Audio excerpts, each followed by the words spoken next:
would you look at that. Spa-Francorchamps, the jewel of the Belgian Ardennes, on a beautiful early summer afternoon. What a place to come racing, and look at the fans that have come to watch the action.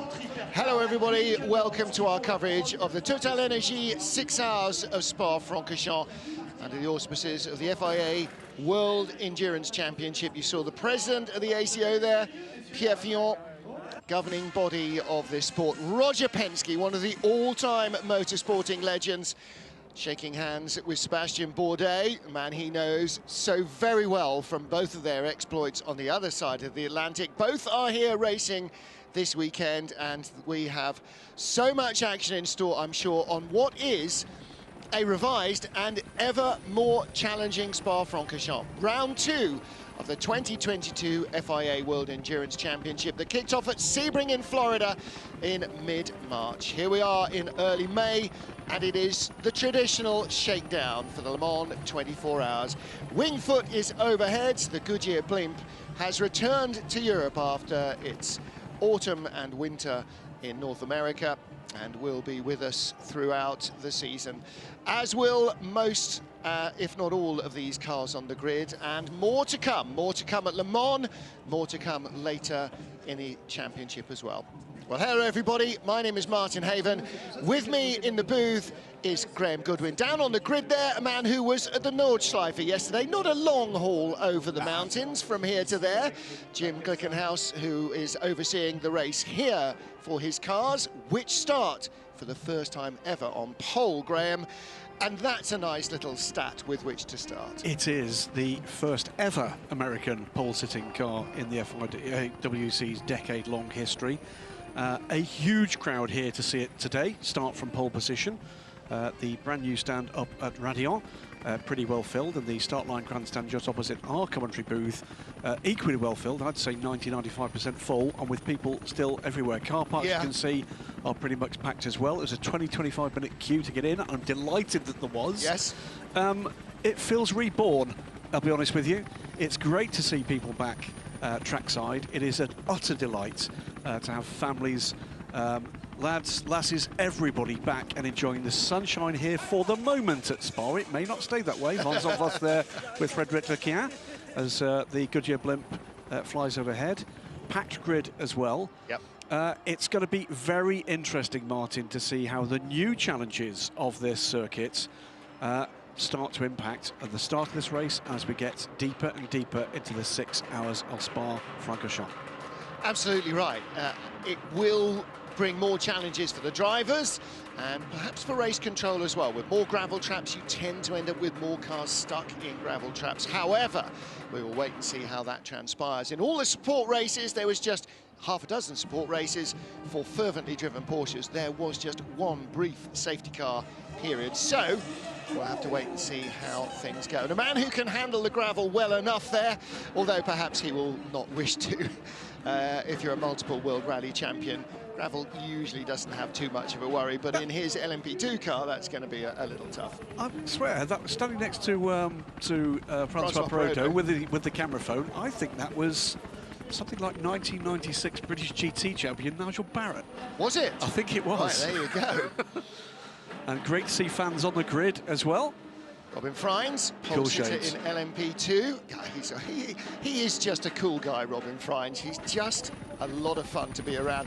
And, you know, this paddock is just so warm and welcoming, and to have fans in the grandstands, the drivers, the teams, you know, we raced here with tumbleweed for 2 races in the last couple of seasons. By necessity. And we're glad to be here, but having the fans packed in the grandstand here in front of the pits, 3 or 4 deep along the fence, all the way up to La Source, all around, all the seating areas, every bit of grass and banking, there are people enjoying the sunshine. And the pit walk this morning was a very, very welcome return to some sort of normality. Not yet got to the stage where we're doing a full driver autograph session, but that I'm sure will come as soon as the local authorities allow it wherever we end up racing. Yeah, it's great that we've had a race the last 2 years. It's great we've got an event back. and it is marvellous. It does your heart good to see people out here in the sunshine, and a little later, not in the sunshine. Yeah. Well, we'll wait and see. You know, it was a beautiful sunny morning, and it has clouded over a little. Whether that brings rain or not, only the Ardennes weather gods will be able to dictate, and unfortunately, they never give away many secrets. Corvette are here, Penske are here, and you can see that the great and the good of the sports car racing firmament have come out here. On the left of your picture, you can see some of the enormous earthworks there that are being done from La Source down the hill towards Eau Rouge. They're clearing off the hillsides, and a whole new array of grandstands undoubtedly are going to go in there. This is the number 77 car, will be started as it usually is by our ever-present driver, Christian Reed. 74 races, I think this will be his 74th race. This will be in 74 races of the World Endurance Championship. He is the only man who, to this date, has done every single one of them, at least on the track. Absolutely. Yeah, Eduardo Freitas has done them all from the race control. There's a whole host of others who have completed every race, but the only drivers to do so. Jimmy Bruni looking for a good result in the Porsches, and the Iron Dames, well, very different Iron Dames. Nielsen and Dorian Pan joining Rahel Frey. Rahel Frey, the only non-COVID affected member of what was the original lineup. Completely correct, and a new starter for the Iron Dames, Patrick Pilet there with Kevin Est. Yeah, he would be a new starter for the Iron Dames. He would be a new starter for the Iron Dames. That would be a big news story. Christina Nielsen with her first start for the Iron Dames. Yes. That came because, very sadly, Sarah Bovey, local driver, and very good at that, tested positive and had a close contact with Michelle Gatting in the days leading up to the event. Both ruled out by the team's own protocol. So their young rostered driver, Dorian Pan, was rostered in, and Christina responded, as you might expect a professional race driver to, rapidly to a call to dress in the overalls of the weekend, and she will be the bronze driver. It's that question, isn't it? Would you like to come and race in WEC in Spa in our Ferrari? The question's not even finished before yes comes back down the line. Yes. I don't suppose that took a lot of thinking. There's Pascal Fasselon, the technical director for Total Gazoo Racing, having a chat with PFE on. There's some astonishing statistics about the winners in this race. We'll get to those when the third voice joins us, because there's a particular reason for holding. He's one of them. 98 Northwest AMR Aston Martin, Paul Dall'Anna behind this crew. Looked for a while like we were going to get a top 3 in qualifying from Aston Martin, because D-Station were right in the frame as well until they lost their best lap. So third, Brendan E. Reed, big lap from him. Best qualifying result for Inception Racing, best for Brendan as well. And it was he that did the lap. As you said, Paul Dall'Anna, Northwest AMR, second on the grid in GTE. But there's the man in the blue suit who did the real heavy lifting. Lost 2 laps and still produced a pole lap and another pole lap and again a final pole lap in the death to put the TF Sport 33 Aston on the GTE pole. Changed that team from the lineup we saw at Sebring, with Enrique Chavez joining Ben Keating and Marco Sorensen, I believe, to be the remainder of the season. Sébastien Ogier meeting and greeting with Kazuki Nakajima and a couple of his senior team members from Total Gazoo Racing. Ogier's got a bit of Toyota history under his belt as well, actually. Just a tad. Well, you know, he's got quite a lot of history with quite a lot of manufacturers throughout his rallying career. So, yeah, and great to see another man from another discipline. Earlier on today in Porsche Carrera Cup Benelux, the great cyclist Tom Bonen was racing, won his category. And, of course, not the only two-wheel man to be racing recently, with Valentino Rossi and Jorge Lorenzo both commencing car career as well. Quick look there at the number 51 Ferrari. It starts 4th in GTE Pro after a late session effort from Nick Tandy, put the Corvette up to 3rd. This is the 3rd place car on the GTE Pro grid. Remember, the final season for this fabulous and storied class, and what a great thing it is to have the Corvette here for the full year. Loic Duval, one of our previous world champions. Nico Lapierre here with Alpine. René Rast, Ferdy Habsburg. The faces, the aces of the FIA World Endurance Championship, and the pole man, Olivier Pla. Big lap, big laps from Olivier Pla to take that overall pole position for Glickenhaus, and it does show that the equivalency of performance that that has been sort of set up to balance apples, oranges, pears, kumquats and kiwi fruit, and anything else you bring to Hypercar is really having an effect. Here are Jota drivers. You saw Sam Smith there, one of the media and PR team for the World Endurance Championship. Sniffer always on the trail of scurrilous gossip and or a good joke, or possibly even maybe a news story. Absolutely. Borrowed my belt this morning. He was quite worried that he might lose his trousers on the grid. No, he had a massive delamination, I'm afraid, in the run into the race day, and that's never a good thing. Richard Lietz on the other side there of the number 91 Porsche. That is our pole sitting car. Yep. Porsche dominant, really, in qualifying. They've been on top of the pile in free practice and in qualifying. Corvette got quicker and quicker and actually really found the pace in qualifying, courtesy of Nick Tandy. Tommy Milner, his teammate, never been here before in his life, so he did most of the free practice running, because although it is only 7 kilometres, there's a lot of nuance at Spa, a lot to learn. You don't want to come in here going, oh, I think this is quick enough. First of 2 people, by the way, Tommy Milner, who described his first laps around Spa to me this week. The other was Roger Penske, who'd never done a lap, went round in one of the safety cars, was duly impressed, it's fair to say. My first opportunity to sit down with a great man, with a group of other journos earlier this weekend. What an impressive man that is in terms of his knowledge, his outlook, and the plans that are coming for Penske. Well, do you know what? He's like a vintage Bentley. Not that he's big and green, but that he's 80 years old and is 85 years old, and is still thrashing life as hard as when he was 25 years old. He is an astonishing human dynamo, and his business, I mean, we know him from his racing, but his business empire is absolutely huge, vast. Looking here at the 28 Jota Sport car. Now, the Jota cars line up in 7th, 28 and 6th in our LMP2 field. Pachito Lopez and Pipo Derani, and Pipo joining Glickenhaus, the pole-sitting car for the first time since Le Mans last year. Pachito hoping for dramas of a different sort this time out, after, well, the almost literal showstopper, wasn't it, at Sebring? That car more or less destroyed, I'm afraid, in that accident. Had to be built up around their spare chassis. It's the overhead. Timo Bernhard is here with Romain Dumas. Well, Timo's here with a bunch of young guys in the various Carrera Cups that are being raced here. But Timo Bernhard, yeah, you know, he's starting to become almost as omnipresent as somebody like Wolfgang Ullrich. If you've got a car race and with GTs and Timo Bernhard isn't there, you've got to really seriously think about what you're doing wrong, I think. So pole position poles are in place.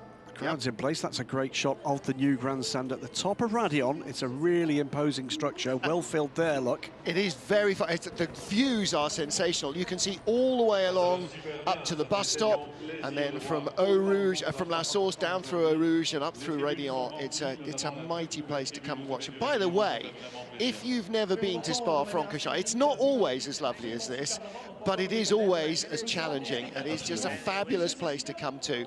And if you are sitting at home, obviously you're not going to be here today.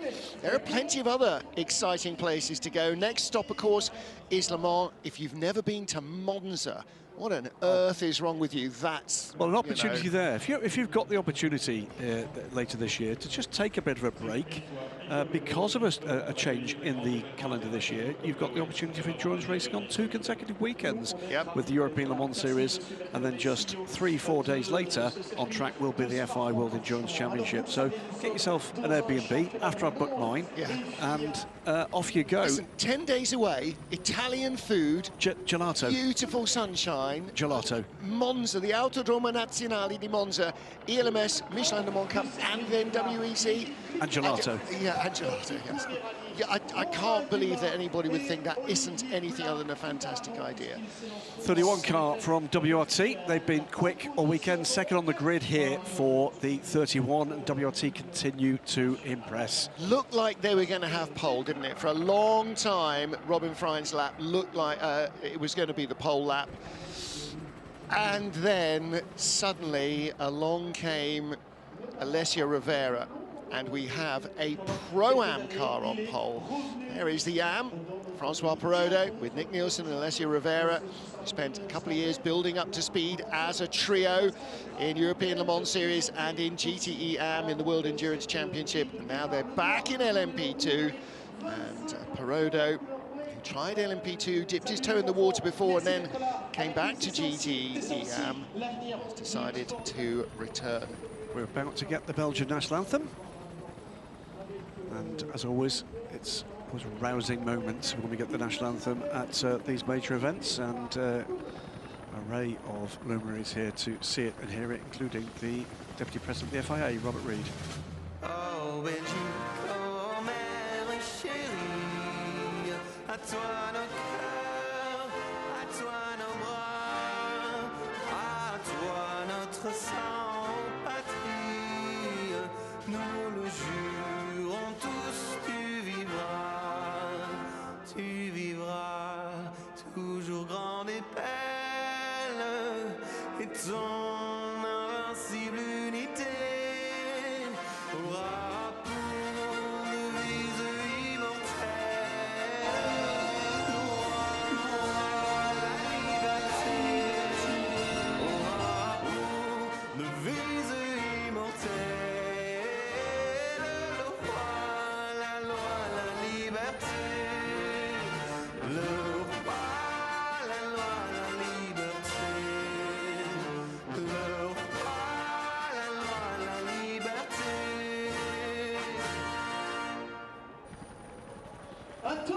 The Belgian national anthem sung with some vigour and enthusiasm for a near-capacity crowd here. Don't have any official numbers, but the grandstands are full, and everywhere you look, the spectator bankings are doing what they are supposed to be doing, filling with spectators. Fantastic to have them here. Fantastic to have your company as well as we get ready for the start of the TotalEnergies 6 hours of Spa-Francorchamps, round 2 of the FIA World Endurance Championship. And again, an opportunity to race on one of the world's most legendary circuits. Yep, grid is being cleared of the guests, spectators, etc. Tyres are coming to the cars now. It's not going to be long before these cars get away. These are the moments you'll see before Pipo Derani putting a Glickhouse cap on Nicolas Pierre. That's the kind of spirit we like to see. Well, and that's what the drivers and the team's atmosphere in the paddock is like. There's very little of the kind of high volatility Formula One, drive to survive, backstabbing and bitchiness going on here. General unpleasantness. It is a, I think to a very large degree, because it is not individual focused, this sport, in the way that Formula One is. In your car, yes, you're racing all the other cars, but it's not just mano a mano. There's 2 of you or 3 of you working as a team against each other. I think that diffuses so much potential tension. That and the fact that there's not gazillions of dollars at stake. Don't get me wrong, this is not cheap by anybody's standards, but it is definitely not in that sort of upper money spending stratosphere of Formula One. You may wonder why we are seeing trials bikes coming down through the forest. I was going to suggest exactly that. Is that how the green flag is arriving with us for our Grand... Oh, Lord! For our Grand Marshal. Well planted, sir, by the way. For our Grand Marshal to wave the cars away. It is exactly how the green flag is arriving. Now, that's something that nobody briefed us on. No. I like it when people come up with little bit left field ideas. I should say, by the way, we talked about Robert Reid just briefly being here, the Deputy President Sporting of the FIA under Mohammed bin Sulayem, and I know there's a wish to see more diversity in motorsport in a variety of ways, to try new things and to actually get this crossover between this astonishing form of motorsport that is trials bike riding. Oh, look at All that. the guys in the crowd are going, there's some idiot coming past us on a motorbike, Mum. And there he comes. and they're all going, oh, I should have brought mine. I could have had a go. This is a great example of that crossover, isn't it? Yeah. Yeah, Robert Reid, former world champion co-driver, of course. Yeah, with Richard Burns back in the day, the late and much lamented Richard Burns. I was almost, well, I was actually stopped in my tracks by bumping into Robert in the corridor behind the main offices here a couple of days ago. Wasn't expecting to see him at all, and just, oh, hello. And almost, of course, because you're seeing somebody where you're not expecting to, almost said, what are you doing here? Until I remembered actually what his new job is. and then that sort of became as redundant as most of my stupid questions. Well, there you are. There is the serried ranks of our grid. 37 cars ready to take the start. And our safety car driver just about avoiding the trials bikes. There is our pole-sitting car. The Glickenhaus, Olivier Plat set the lap. He will be the starting driver, sharing with Romain Dumas and Pipo Derani. And that is going to be a very interesting race. It's going to be a very interesting race for these guys. They're not fuel limited the way that the Alpine is versus the Toyotas. This might be a bit of a knockdown, drag-out battle. Yeah, pointed out, by the way, on one of the fan Discord servers that follow this races. Good afternoon, ladies and gentlemen around the world on that. And later on, we will see Pipo with a Pipo-powered car, because it's Pipo Moteurs, of course. Oh, very good. That's a very nice one. Cha-ching, very good. I'll give the credit, but I'll be stealing that one later. Yeah. Well, yes, as long as he makes it there, obviously. Just saw a brief shot of Robert Reid with Pierre Fillon. Yes, that is where the green flag is being handed over. Well done to the rider. That was great fun. So, Pierre Coloni from TotalEnergies, you're going to have to do this left-handed. I don't know what he's done to his right hand, which I have to assume, by the way he grabbed the flag, he is not a southpaw. I think his right hand would normally be his green flag waving hand. However, we're not looking for style points. We won't be judging him on that. There's Robert Reid in the centre of your shot, Vice President of the FIA. Ollie Milroy there in the Inception Racing underwear, should we call it that way? Welcoming, by the way, to the from the grid, where he's been on other TV duties. So is it three-time winner of this race? It is. It is. Anthony Davidson. Anthony's looking. Is it? Did I win it 3 times? I won it 3 times. Am I that good? Was I that good? Well, were my teammates that good? You were in the last car that wasn't an Audi or a Toyota to win on this track. Correct. Well, there you go. There you are. Not this exact track, though, because we've had these modifications. Well, it was the exact track. It just had different runoff. Different runoff. But it does, I think, not in all that seriousness, a professional driver would need to worried about that. It does make a difference. It does. I think we could see a few drivers getting caught out in every category with these changes to this circuit now. It's not as easy as it was. It's not as sanitized as I think it was becoming. And I'm glad they've made these changes. And yeah, I think they're going to have to really earn their money today. Right, before we start talking about racing, which we'll do in a couple of minutes when cars roll off, down on the grid, massive bunch of fans in the grandstand. All of the noise, all of the colour, the T-shirt cannons and everything. Did that feel normal again? Tell you what, standing on the grid down there, I said it on air at the time, it's just amazing, the atmosphere, and just soaking it all up. It's brilliant to see. The crowds are back. We are ready to go racing. Race 2 of the FIA World Endurance Championship. It's the TotalEnergies 6 hours of Spa-Francorchamps. The grid has been cleared.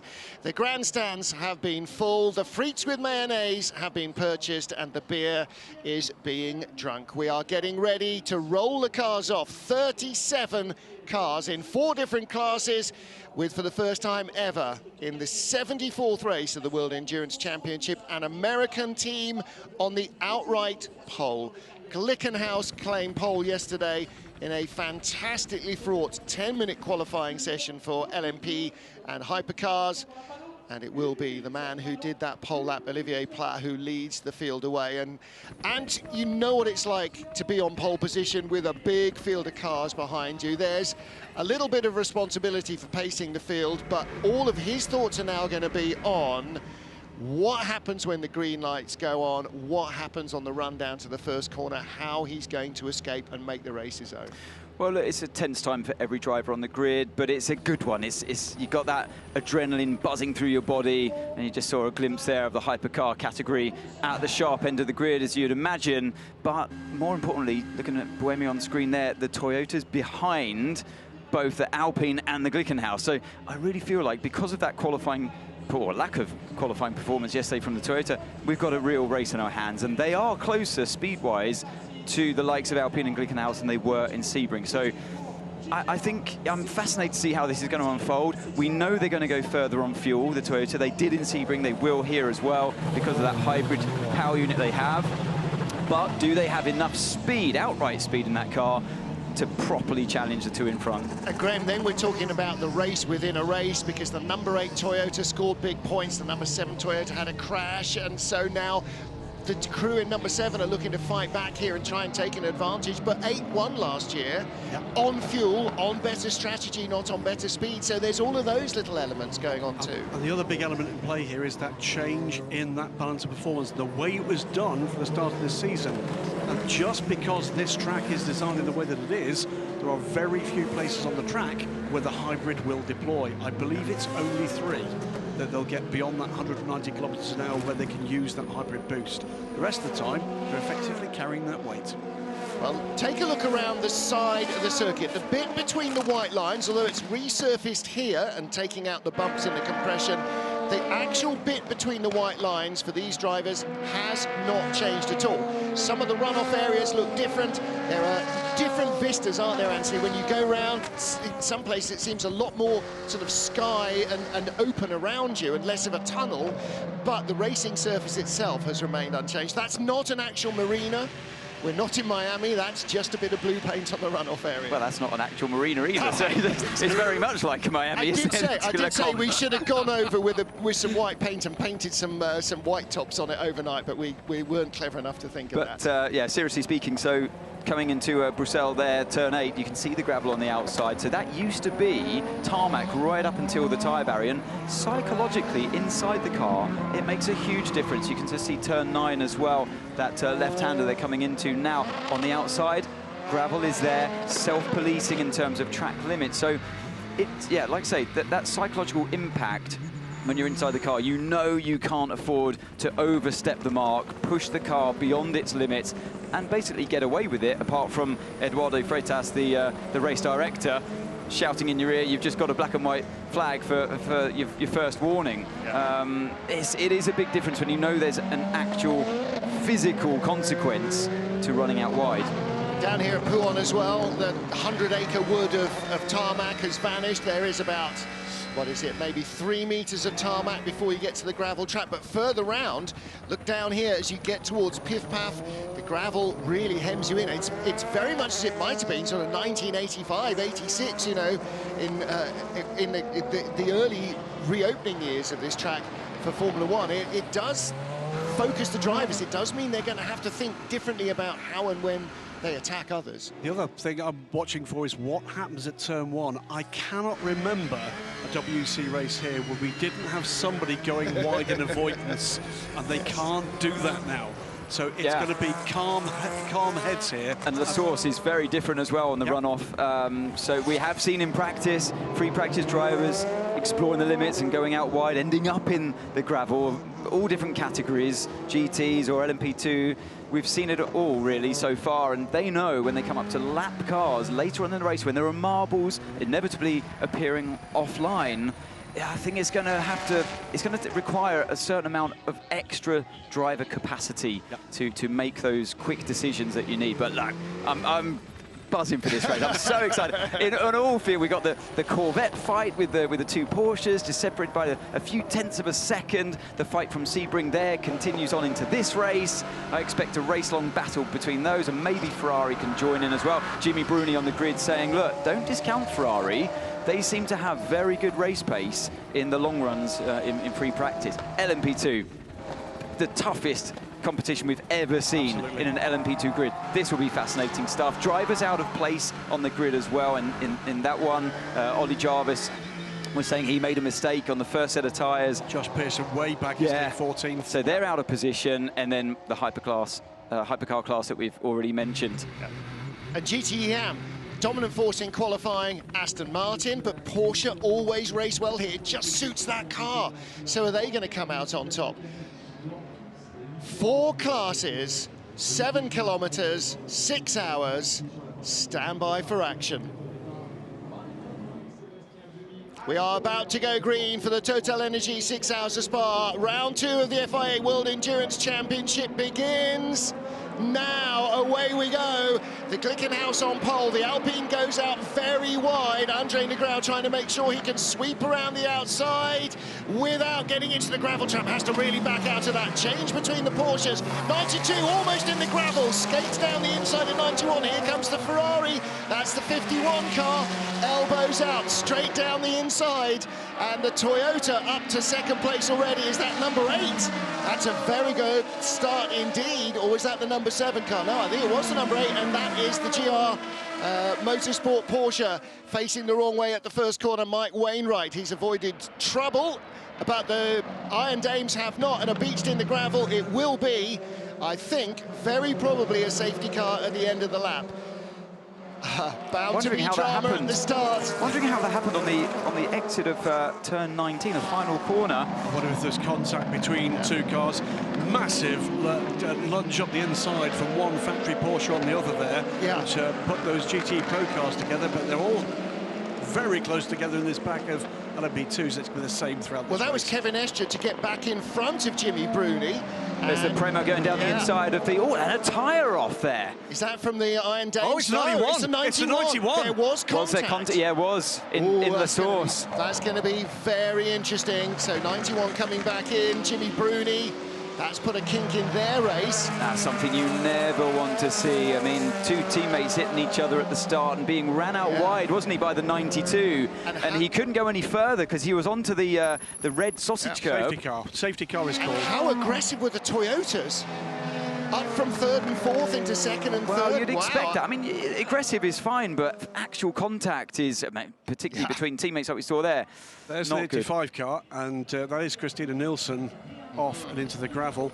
I did watch, by the way, not the TV pictures, but live down towards La Source. It was hugely aggressive. So here we go. Here is the concept. Yeah, he couldn't go any further. The 92 actually getting pushed out wide. He couldn't go further. Turned around by Brendan Iribe, I think. I think that was the Inception Porsche. And has she got a right rear puncture? I'm not sure she had. Maybe it was just a bit of bodywork.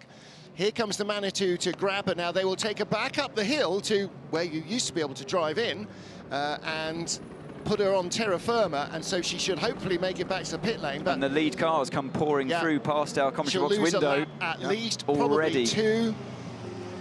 I think it'd be a lap. I think they'll get that car running again within a lap at safety car speed, should imagine. So Mike Wainwright will catch this this train. The car we saw in trouble at the exit of the bus stop. He has cleared Sector 2 and is catching the pack under the safety car. Jimmy Bruni is in that pack, of course, can't overtake, well, not in position to overtake at the moment. Needs to get back for at least a replacement wheel.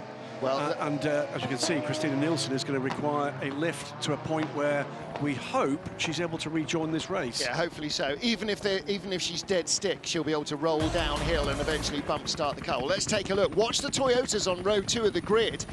It's the Alpine trying to go around the outside amp that sort of holds him up.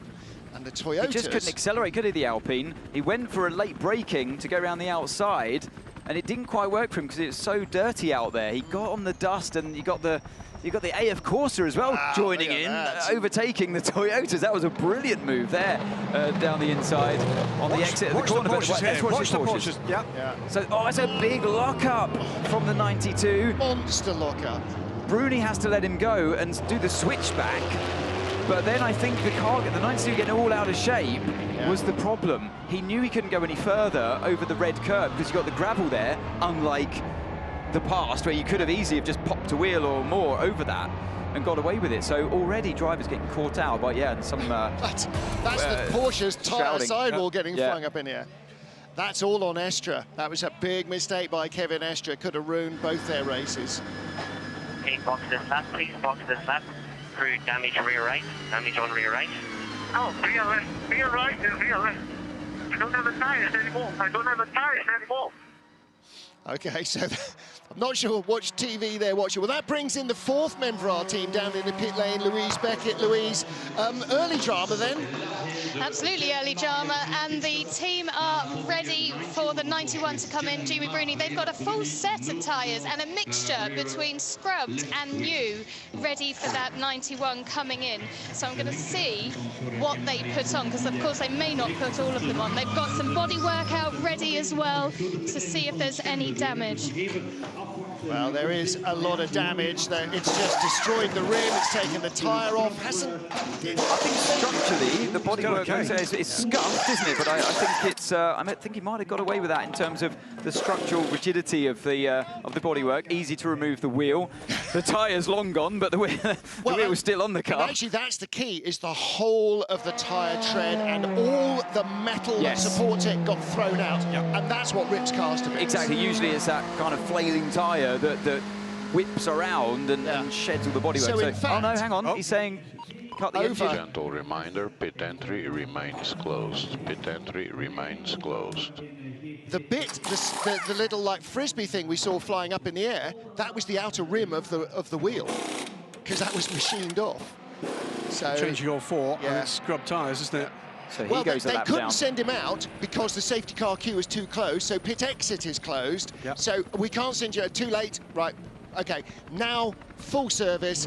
You can join the back of the queue when it goes past and it's green, and there you go. So full set of tyres and a lap down, and here now is where the recovery drive has to happen. And suddenly Ferrari are going, okay, one down, one to go, thank you. And you know what, my heart goes out to Jimmy Bruni there, because that really wasn't his fault at all. I mean, he gave his teammate, who was all locked up on the inside, room. He did the switchback, he played it right, and then the car on the outside of him getting all squirrely on the curb was the thing that he didn't expect to happen. Exactly right.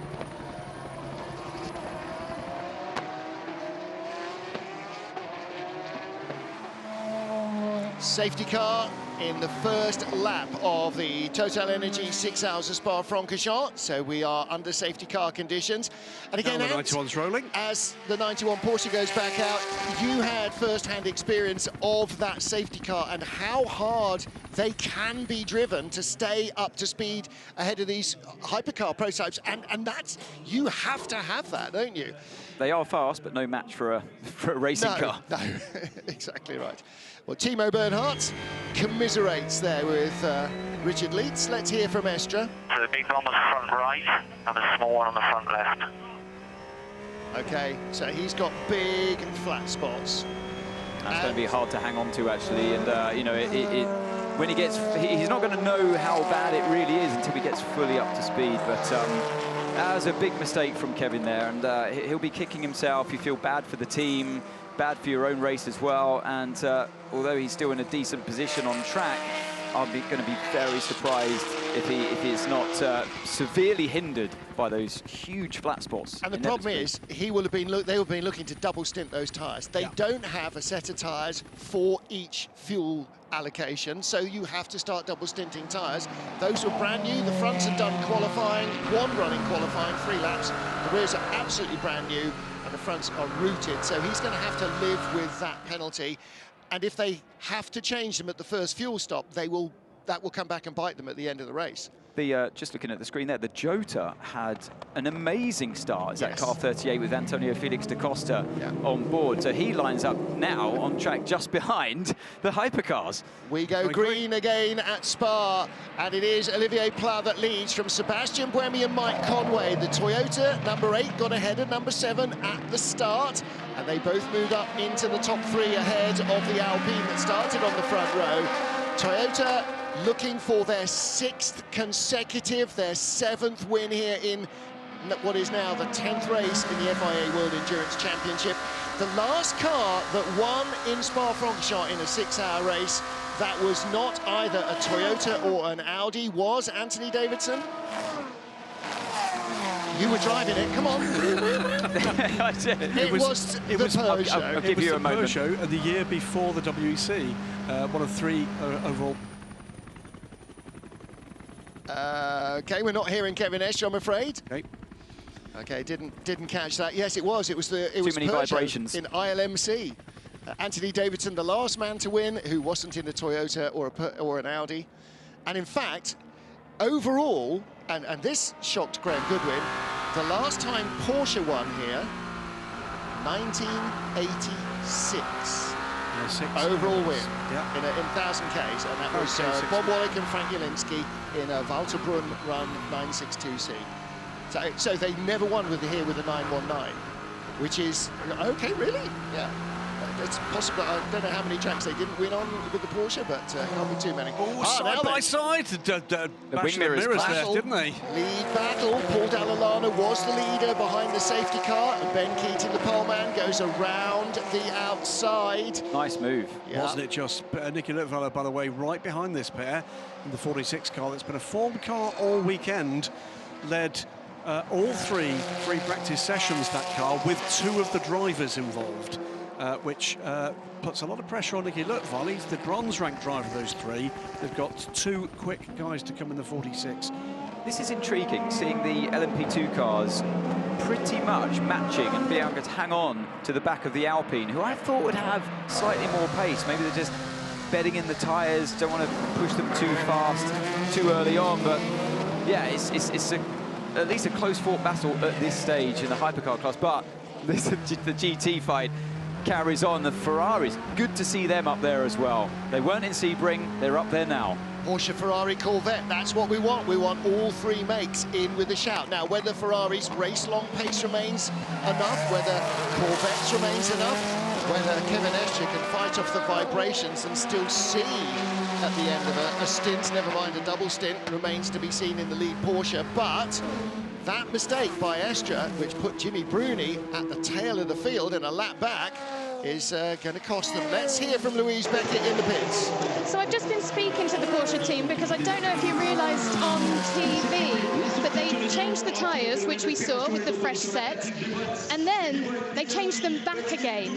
And the reason for that is because under safety car, you're not supposed to change all 4 tyres. So they actually have put those tyres back on and just changed the rear left. That's what they were doing. You're allowed to change the damaged one. Yes. Yeah, good spot, Louise. Force majeure, and while Louise was chatting, we saw Nick Tandy move up to 2nd place. Yep. Somewhere in a room not too far away, the head of GM Racing, the head of Corvette Racing, the head of Corvette Customer Racing, the head of Cadillac DPI is leaping up and down because it is all the same person. Miro Konopka just in front of them in the ARC Bratislava LMP2 car. That's the bright yellow car. This is going to cause a frustrating roadblock, really, for Kevin Escher there in the Porsche, because he ideally would like him just to pull away into the distance, but you know, they've got the speed in the straight line, the LMP2 car, but not necessarily in the corner, especially when you've got the bronze driver out the wheel.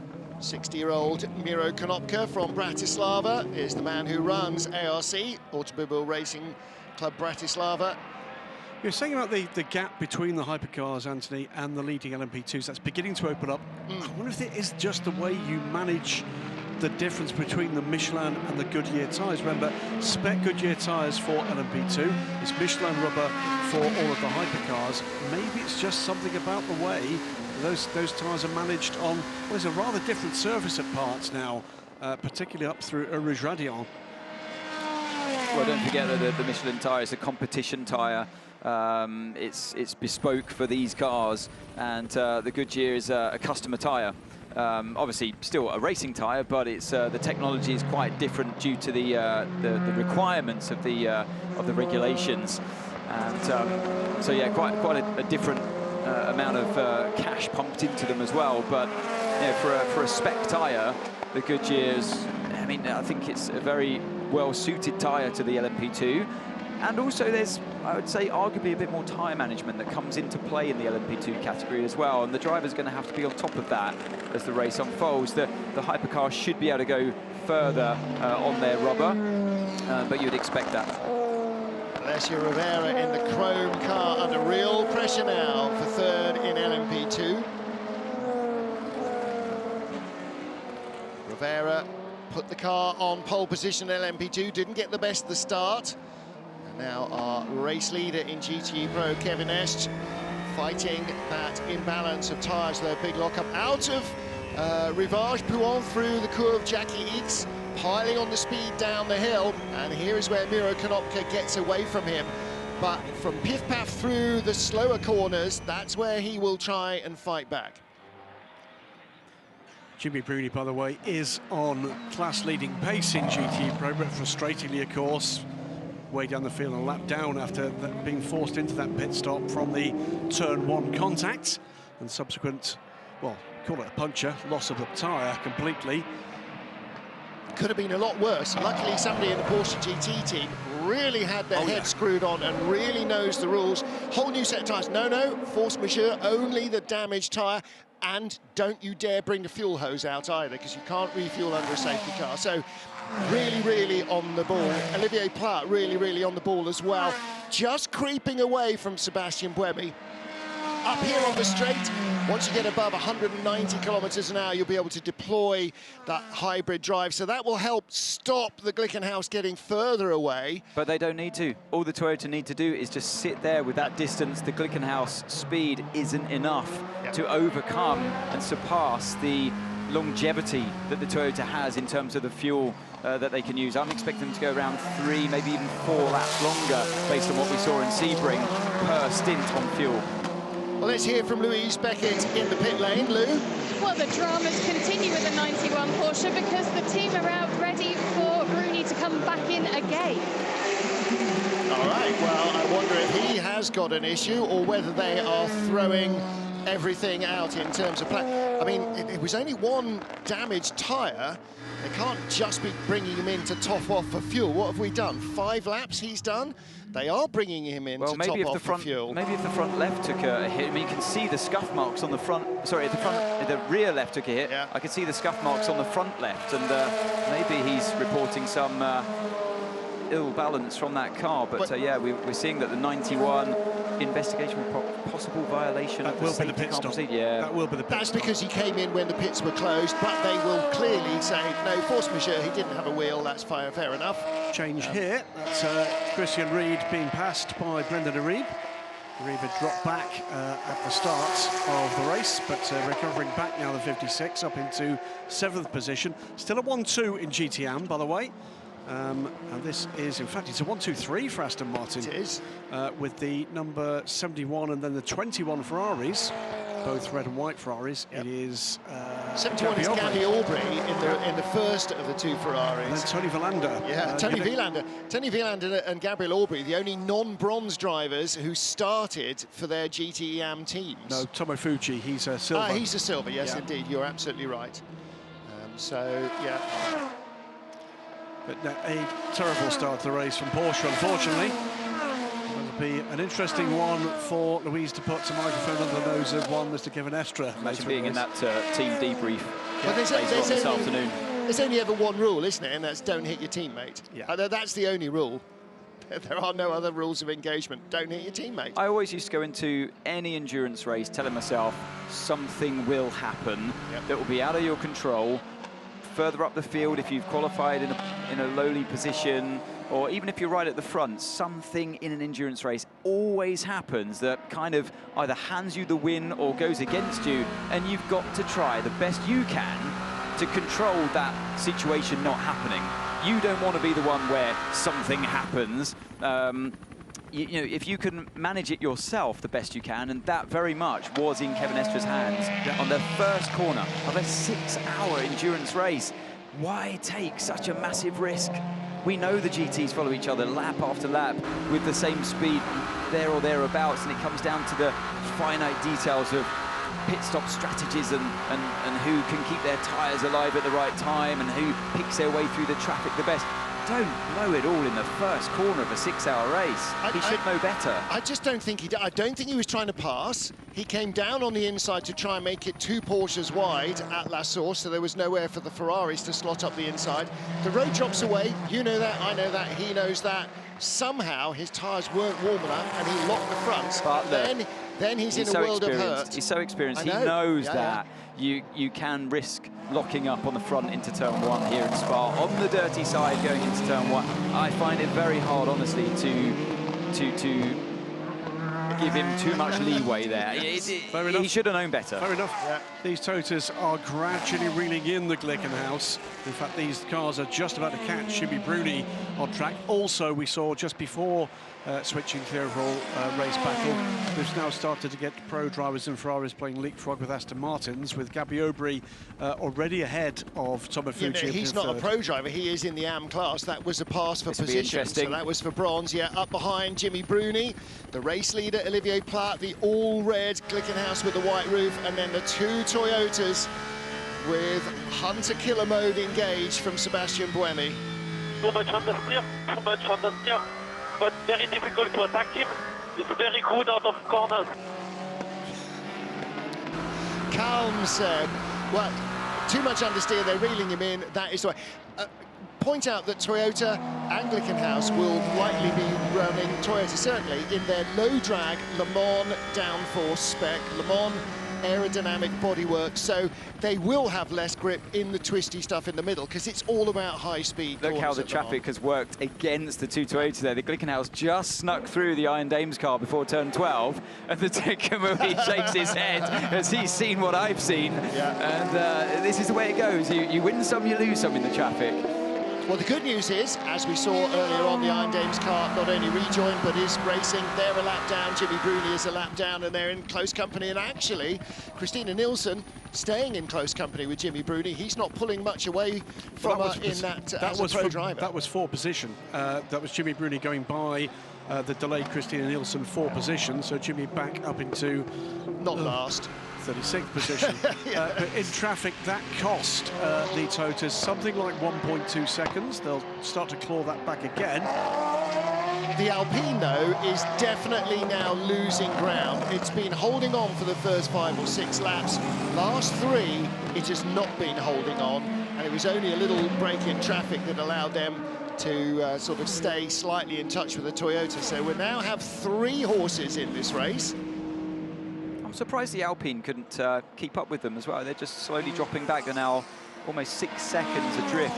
We've talked about power cut post Sebring. It's a chunky one. It's not massive, but it's significant.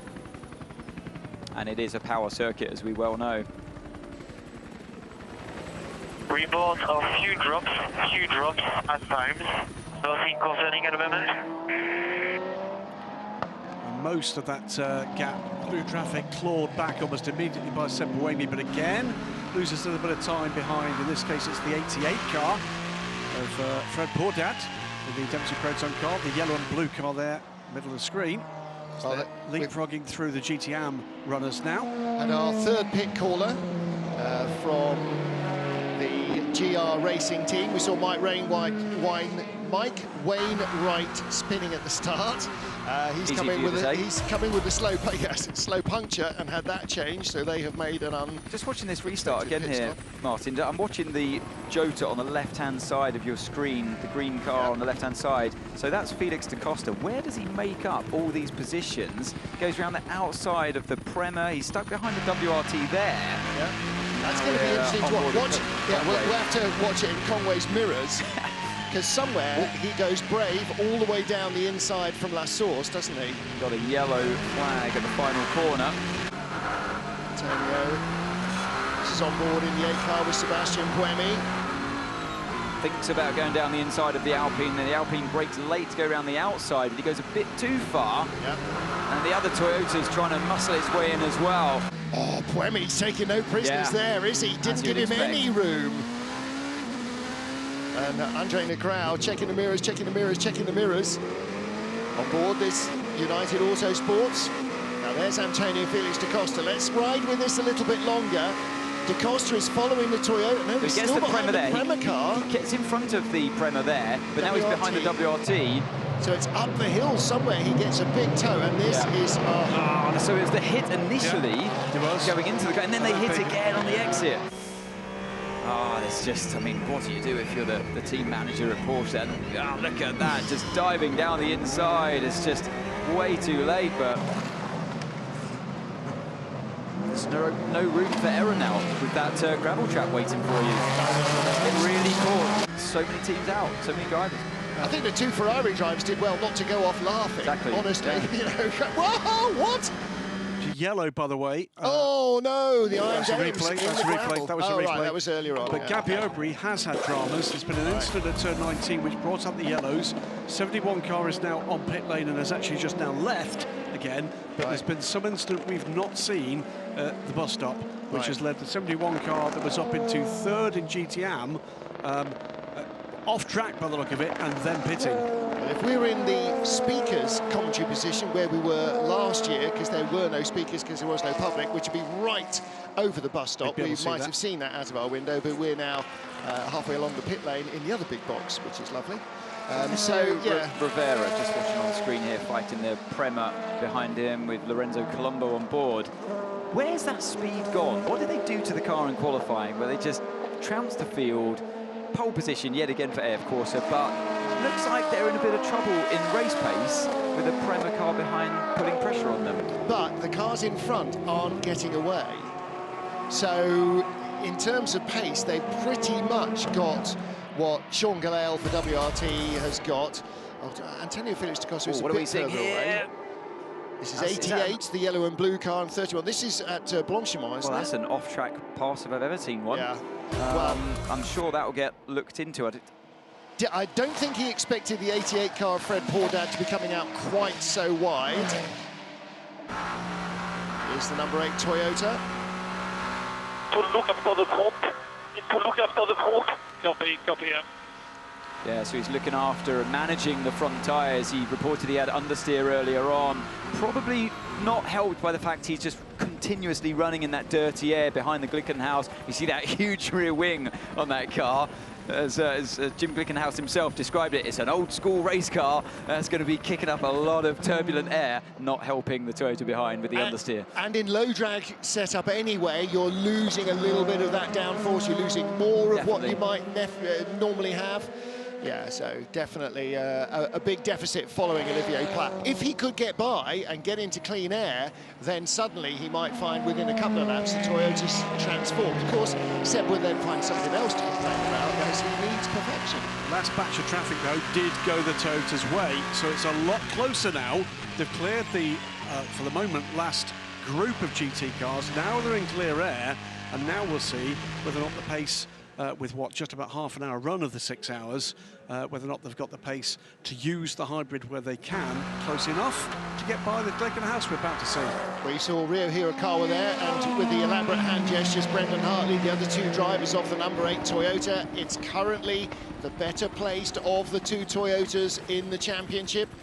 And although victory in Sebring has given the Alpine team the lead at the moment, the number 8 definitely looks to have a little bit more going for it than number 7. They catch Paul Dall'Anna in the 98 Northwest AMR. David Richards from ProDrive Aston Martin Racing is here this weekend in the garage, and they both go by, and suddenly now number 7 is right with the number 8. And Anthony, that is so frustrating for a driver that you get held up and brought right back to somebody you've just spent 10 laps creeping away from. Yeah, it's the natural ebb and flow that you have through the traffic, and like I said, there are winners and losers, but looks like the Glickenhaus there of Pla just going up the hill in Eau Rouge.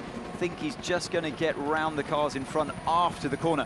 When, you know, these cars have more downforce than the GT cars, so if you catch a GT as you approach Eau Rouge, it's a disaster. You lose all your momentum. But through this part of the corner, Le Combe, actually the GTs these days are quite, they're quite similar in speed to the hypercars. Yeah. Top speed is not far off you, and you saw Tomonobu Fuji moving over to the left. They go, no, I'm going to have to come back for the racing line. I don't want to go straight off. And there we go. Look, he dives down the inside into turn 8.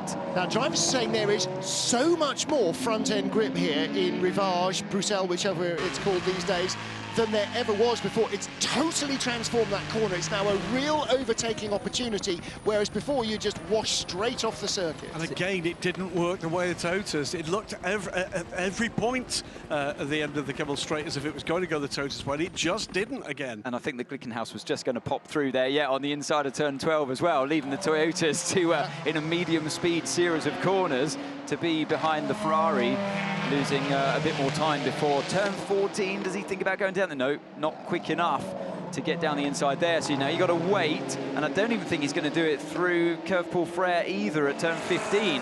So look at this, delaying, getting on power, and that's given Olivier Pla and the Glickenhaus just that extra breathing room that he needed. I think the additional thing we should say, because I don't think we have so far, is they have been unlucky in traffic, but Pla is doing brilliantly in traffic. He really is. He's got some sort of force field. So, no major rain yet at Spa. A few little drops, but nothing to worry about. And Olivier Pla in the red and white Glickenhaus leads the two Toyotas. Red and white number 8 ahead of red and white number 7.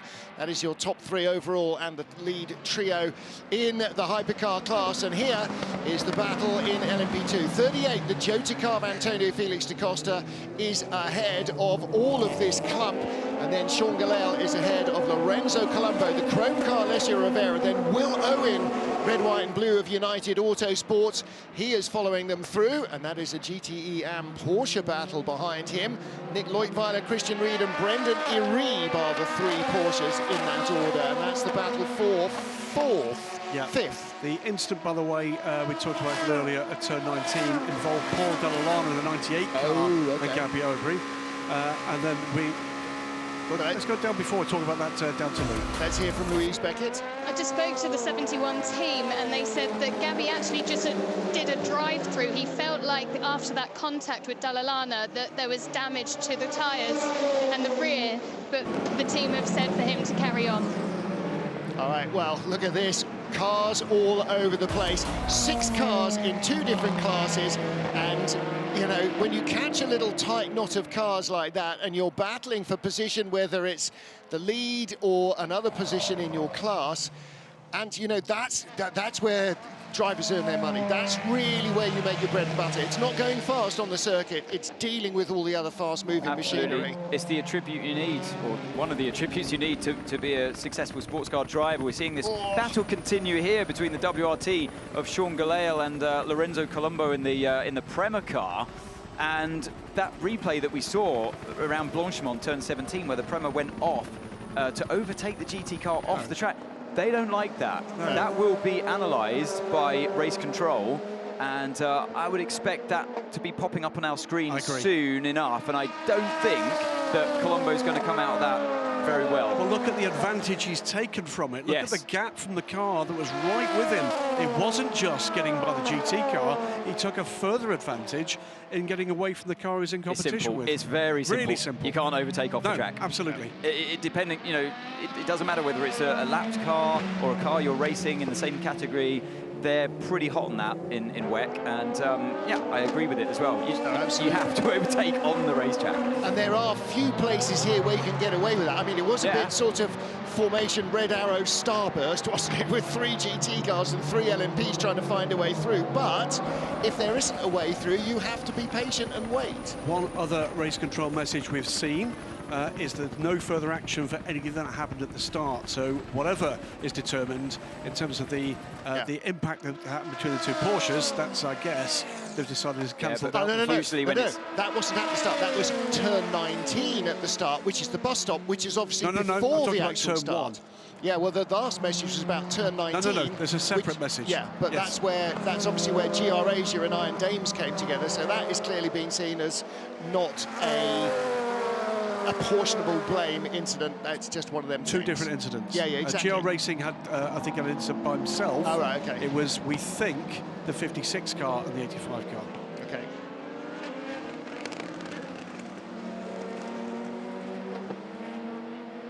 Well, Alessio Rivera in the number 83 LMP2 car being warned about track limits, and it was the Prema car. It was the Prema car with the white rear there that you were seeing from the top that we were saying was probably the one that was going to get a warning. Well, let's wait and see what happens about the number 9. Exactly. This may be an earlier off-track incident for the Chrome car. Let's hear from Louise Beckett in the pit lane. Keep an eye out for the number 41 WRT, because the team have just jumped into action. They've got left set of tyres ready, and they believe that there's a rear left puncture on that 41 WRT. Okay, that's so we can see an overtake here at some point. Yeah. The Toyota number 8 very close to the Glickenhaus into turn 18, 19, and it looks like Olivier Pla just starting to struggle with the grip in that car, and I think he gets away with it through La Source, but how's his run? He's got to have a strong run now through Eau Rouge to make the gap. Well, the number 7 Toyota needs to be right there to go through it as well. Yep. Don't worry, my time is coming. My time is coming. Here we go, in the slipstream, ducks to the inside. I think this corner's going to be his. He's got to be super late on the brakes. He's on the dust, but yes, he makes it stick. Now, can Pla stay with him through this series of corners? Buemi in free air. Most importantly, as Sebastian Buemi in number 8 takes the lead, what can the number 7 Toyota do? Mike Conway cannot let the number 8 car get away. If Buemi can pass, then so too should Conway. But it had to be up the Kemmel Straight. He needed that run through Eau Rouge, up Rédillon, up the Kemmel Straight, deploy the hybrid, all the tricks in the book.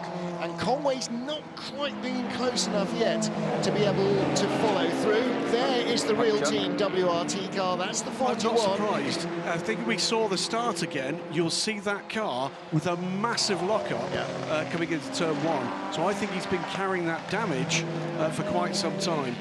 That's not going to be a quick stop either, and here is where it finally lets go. And the team will have sensors on the car that is warning that the temperature is rising, and that's almost always a sign that the tyre is going soft, even if the driver's not noticed it, and I'm sure he will have. Well, you've got the TPMS, the tyre pressure sensor like you have on some road cars these days, or most road cars these days, for safety, as the Toyota now of Mike Conway very close behind the Glick. They've got Ferrari in the way, so I think that's going to shield the attack from Conway. He's going to try around the outside, though, and meet him on the inside of 19. Beautiful, plucky move there from Conway. Now, does he get off the corner? Don't forget that the Glickenhaus has all its power available immediately and uses it, but again, the Ferraris are in the way. Conway using line and length to hold off Olivier Pla. That was a big move by Mike Conway. He knew he needed to get on with it. But if the Glickenhaus, Conway needs to get this Ferrari before Eau Rouge. Yes, he does. The Glickenhaus not going to make it. And there you go. Massive gap going to open up here now, and takes the fight away from any further attack for Pla. Critically for the number 7 Toyota, frees up Conway immediately to go after Buemi. See it again. So I thought he was going to be shielded here, and it's hard to know what to do for Olivier Pla there, and he probably anticipated the fact that he had to brake early on the inside for the Ferrari, allowed the Toyota. It's easier when you're behind everyone, like Conway was. No one's attacking you from behind, so that gave you the chance to place your car where you, in the most advantageous place that you can to make the move. Into LMP2 pit stops for the 83.5, 23.1, 28 and 34, all on pit road now, and hearing from Louis in the pits, driver changes are underway. Yeah, so 37 minutes is as far as they've run. That's shorter than a normal stint, but then, of course, they've had their outlap to the grid, and they're just making sure that their fuel calculations aren't wrong. Changalale for WRT, the more red of the red and white cars you're looking at. And behind him, Prema, their first season, WRT now in their second season with the WEC. Prema's first season of sports car racing. They're doing exactly what we thought they would do, going well. Okay, I believe he will be fourth this lap, but keep an eye on a few lights, keep an eye on a few lights. It will be fuel only. Yeah, you have a set position on track of where the driver and team know from your pre-race briefing. You know if the light comes on, the fuel light comes on at a certain place on the track, you have to come into the pits that lap. Right, that was Alessio Rivera, so there's been a driver change at AF Corsa. Yes, there has. Francois Perrodo is in the car, so does that mean they're going to single stint? It's not the hottest day here. It's not as physically violent and brutal as Sebring in any way, stretch or form, but getting Alessio Rivera to deal with a start and then putting Perrodo in for his 90 minutes would probably be a really good time to do it. It's dry, it's bright, it's sunny, the car's in good nick, it's barely been used, one careful owner, perfect time to do it. Second and third in class come in, but Antonio Felix da Costa, who obviously set off from the start because he thought he was a hypercar, as fast as the Alpine, he still stays out. Let me tell you just the extent of that stint at the moment for Antonio Felix da Costa. As you keep an eye on those pit stops, averaged, as Antonio, 2:07.837. By contrast, Andre Negrão in the Alpine is just 0.3 of a second quicker per lap on the stint so far. Contrast as well with, let's say, for instance, Sean Gelael in the number 31 car, 3 seconds a lap slower at the moment than Antonio Felix da Costa across the stint. Second, third and fourth in the pit lane, no driver changes, no change. Sean Gelael remains in at WRT, Lorenzo Colombo in at Prema, Will Owen stays in there. Vector Sport, they're in as well for 5th place. They're having a good run as well, brand new British-based team. And just a whisker quicker in the, maybe not. I think they came in about a car length apart. They're going out a car length apart. So all the fuel rigs now in LMP2, you're not allowed to modify any component within them. It's around 35 seconds. It used to be around 28, 27 seconds worth of fuel that would go in. So because they're all on a spec fuel bowser that's gravity fed, more than likely we're going to see pit stops of similar times now between teams rather than other teams having a bit of an extra advantage here or there. It's all those kind of little tiny details of how your driver hits his marks, if he starts to ease off before he stops or just stops, how quickly the hose gets on. I mean, we're talking fractions.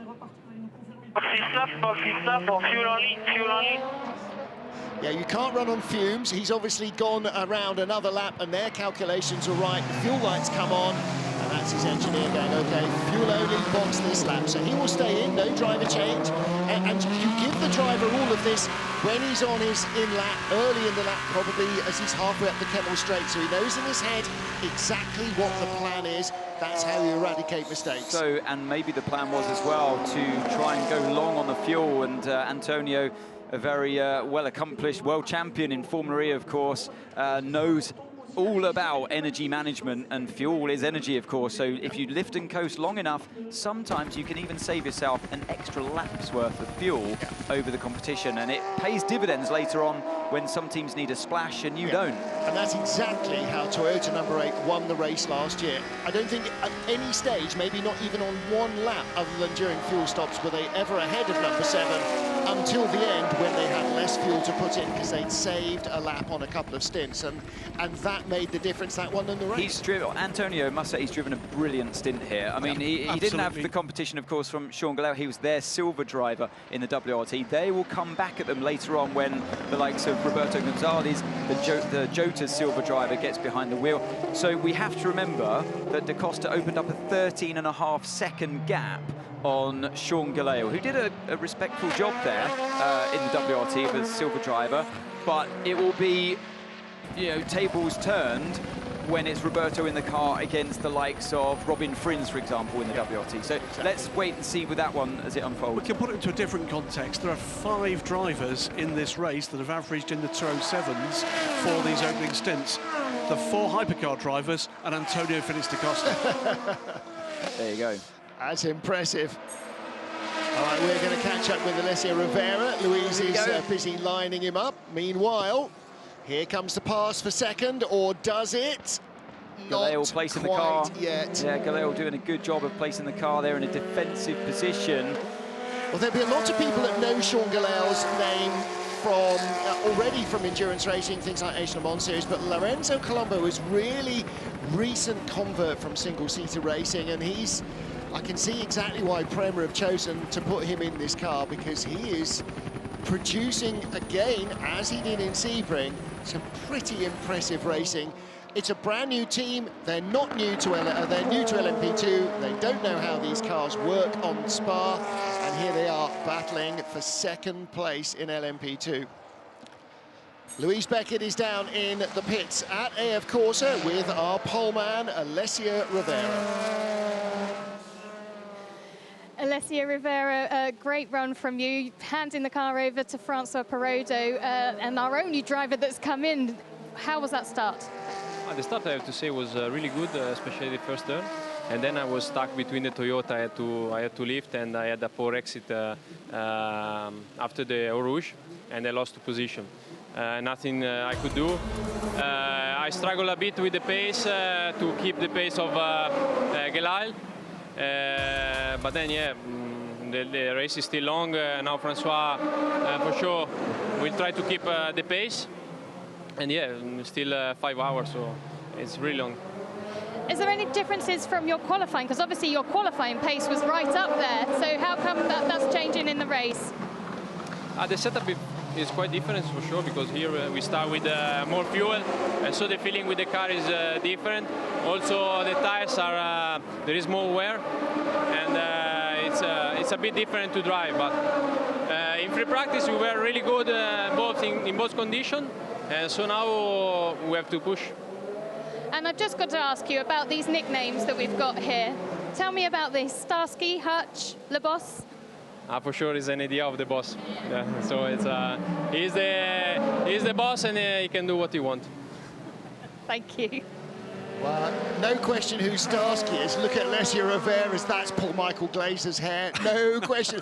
Ask your father, Anthony. I love the I spirit remember that. of this team. I'm old enough. I love the spirit of this team. We were telling the story a little earlier. It started with the European Le Mans Series, where this same trio are racing as well. If we get a shot of the fuel filler of the 83 car, we'll tell that story. It doesn't play well, that story, I'm afraid, for Franz Parker. But he can take it. Le Boss. Yeah, well, we heard from Alessia that they definitely had a really good qualifying setup, not quite as balanced and maybe as comfortable on the tyres as they'd hoped. Little, is that insects? I think there's an awful lot of insects in there. I was noticing even on lap 3 on board with the Toyota, there's so much splatter on the windscreen. It looks like it's done 8 hours at Le Mans. Pit lines towards decision number 22 gives a drive-through to car 98 for causing a collision at T19 with car 71. Drive-through penalty car 98 for causing a collision with car 71. So for what we saw there, I think that was perfectly fair. Yeah, that was Gabriel Aubry and Paul Dall'Alana. Oh, that's a late move down the inside. There's Vincent Vos. Away with it. Every great GT and sports car driver in Belgium is now part of WRT. there's nobody who's not. Maybe some light drops at times, but track should remain clear. Expecting it turns 15, 16. Okay. Well, the team saying that Nick Tandy has settled down now into fuel economy and tyre preservation mode. That's a big part of racing in GTE, because you don't have enough tyres for a fresh set every time you fill up, so you've got to manage them. And they're saying basically we do not have the speed of the Porsche, and by definition then struggling to match the speed to a degree of the race leader, but ahead of the Ferraris, and we saw that pass, didn't we? Nick Tandy going up to second ahead of the Ferrari, and so, you know, second place, it's a good place to end the first hour. Well, he's hovering around 4.5 seconds behind now at this stage, and sort of staying there. And some rain possible, turn 11 to turn 16. Rain possible, turn 11 to turn 16. Can I just say that Sebastian Buemi was taking no prisoners over all the curbs there at Redion. That looked like a really uncomfortable run. Meanwhile, in the pit lane, any rain for you, Louise Beckett? Well, yes, I did just hear that radio call, and I was just about to say to you, we've got dark clouds ahead right now. It's a significant difference to when the race started. Oh, the angel of doom, everybody. She's back. Well, let us know when you're getting wet. You haven't got your high-heeled wellies on yet, though, have you? You're on a full dry setup. Got them packed. Good girl. Never underestimate the weather here, Graham Goodwin. Packed for all 5 seasons. Indeed, she's not called Louise Backlane for nothing. In fact, she's not called Louise Backlane at all. No. But he was taking more than liberties with those curbs. Wasn't he? Sebastian Buemi. And what we've seen over the last 2 or 3 laps, with the 2 Toyotas now free and away from the Glickenhaus, is their lap times have come down very substantially indeed. The fuel's coming out the car and dipping into the 206s regularly now. Anthony, put your Toyota shirt back on now, and you're the number 7 team, and you see Buemi rogering it over the curbs like that. I mean, he proper full-on monstering. You know that he is really driving the wheels off the car. Well, they've traded fastest lap times the last 2 laps. So Buemi 206.0 the last lap around. The lap before that, it was Conway that did the 206.0 and Buemi did the 206.2. So he's going quicker again. Yeah.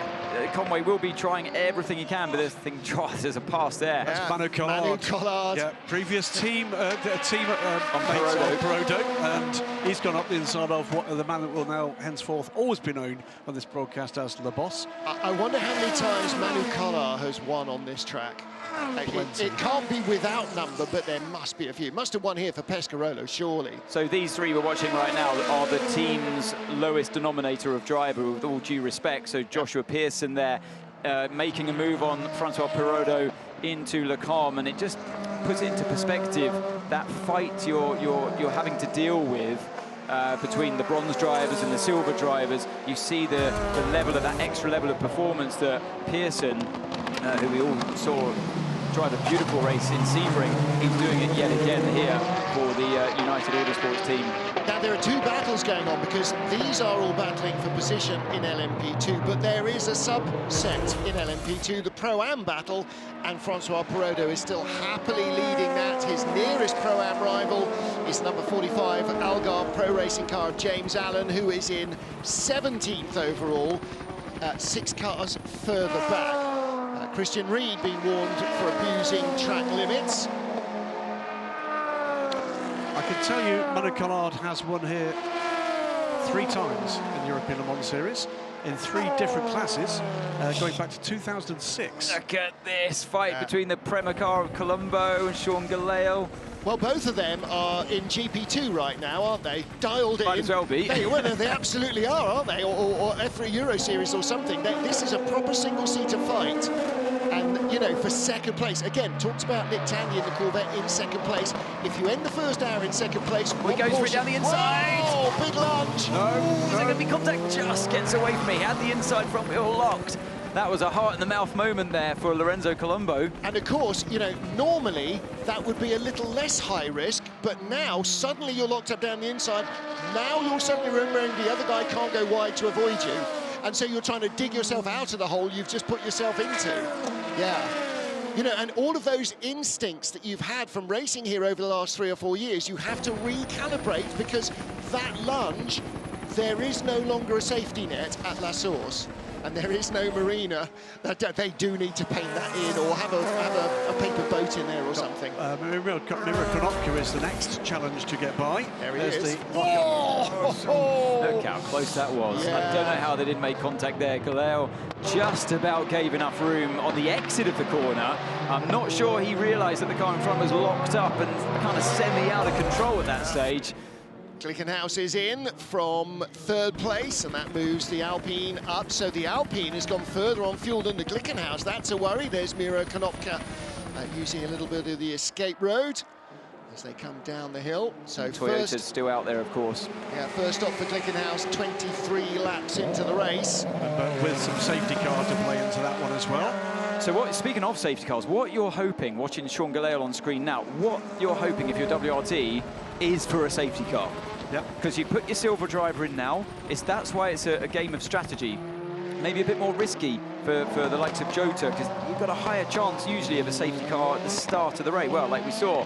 But if it came now that the cars are spread out, it would be a disaster for Jota, because WRT would be right back in the game with Galeo closing up that 13 or now 15-second deficit. And you've burned some of the best tyres with some of the best driver. And you're still waiting, if you're Jota, for your silver Absolutely. drive to get in. So that's the kind of game they're playing in LMP2 here. Squirrely moment, by the way, for Olivier Pla as the power came saw on. that.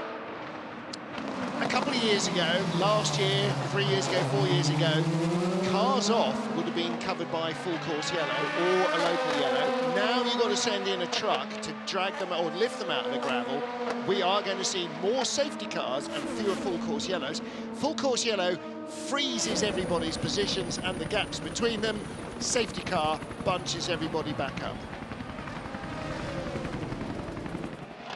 And the reason for bunching everybody up under a safety car is for that very reason of there is a dangerous situation on track, there's a digger on track, and if you can bunch the cars, when that bunch goes past you, you've got a longer period of no cars on track to allow freedom of movement with a... Here we go again.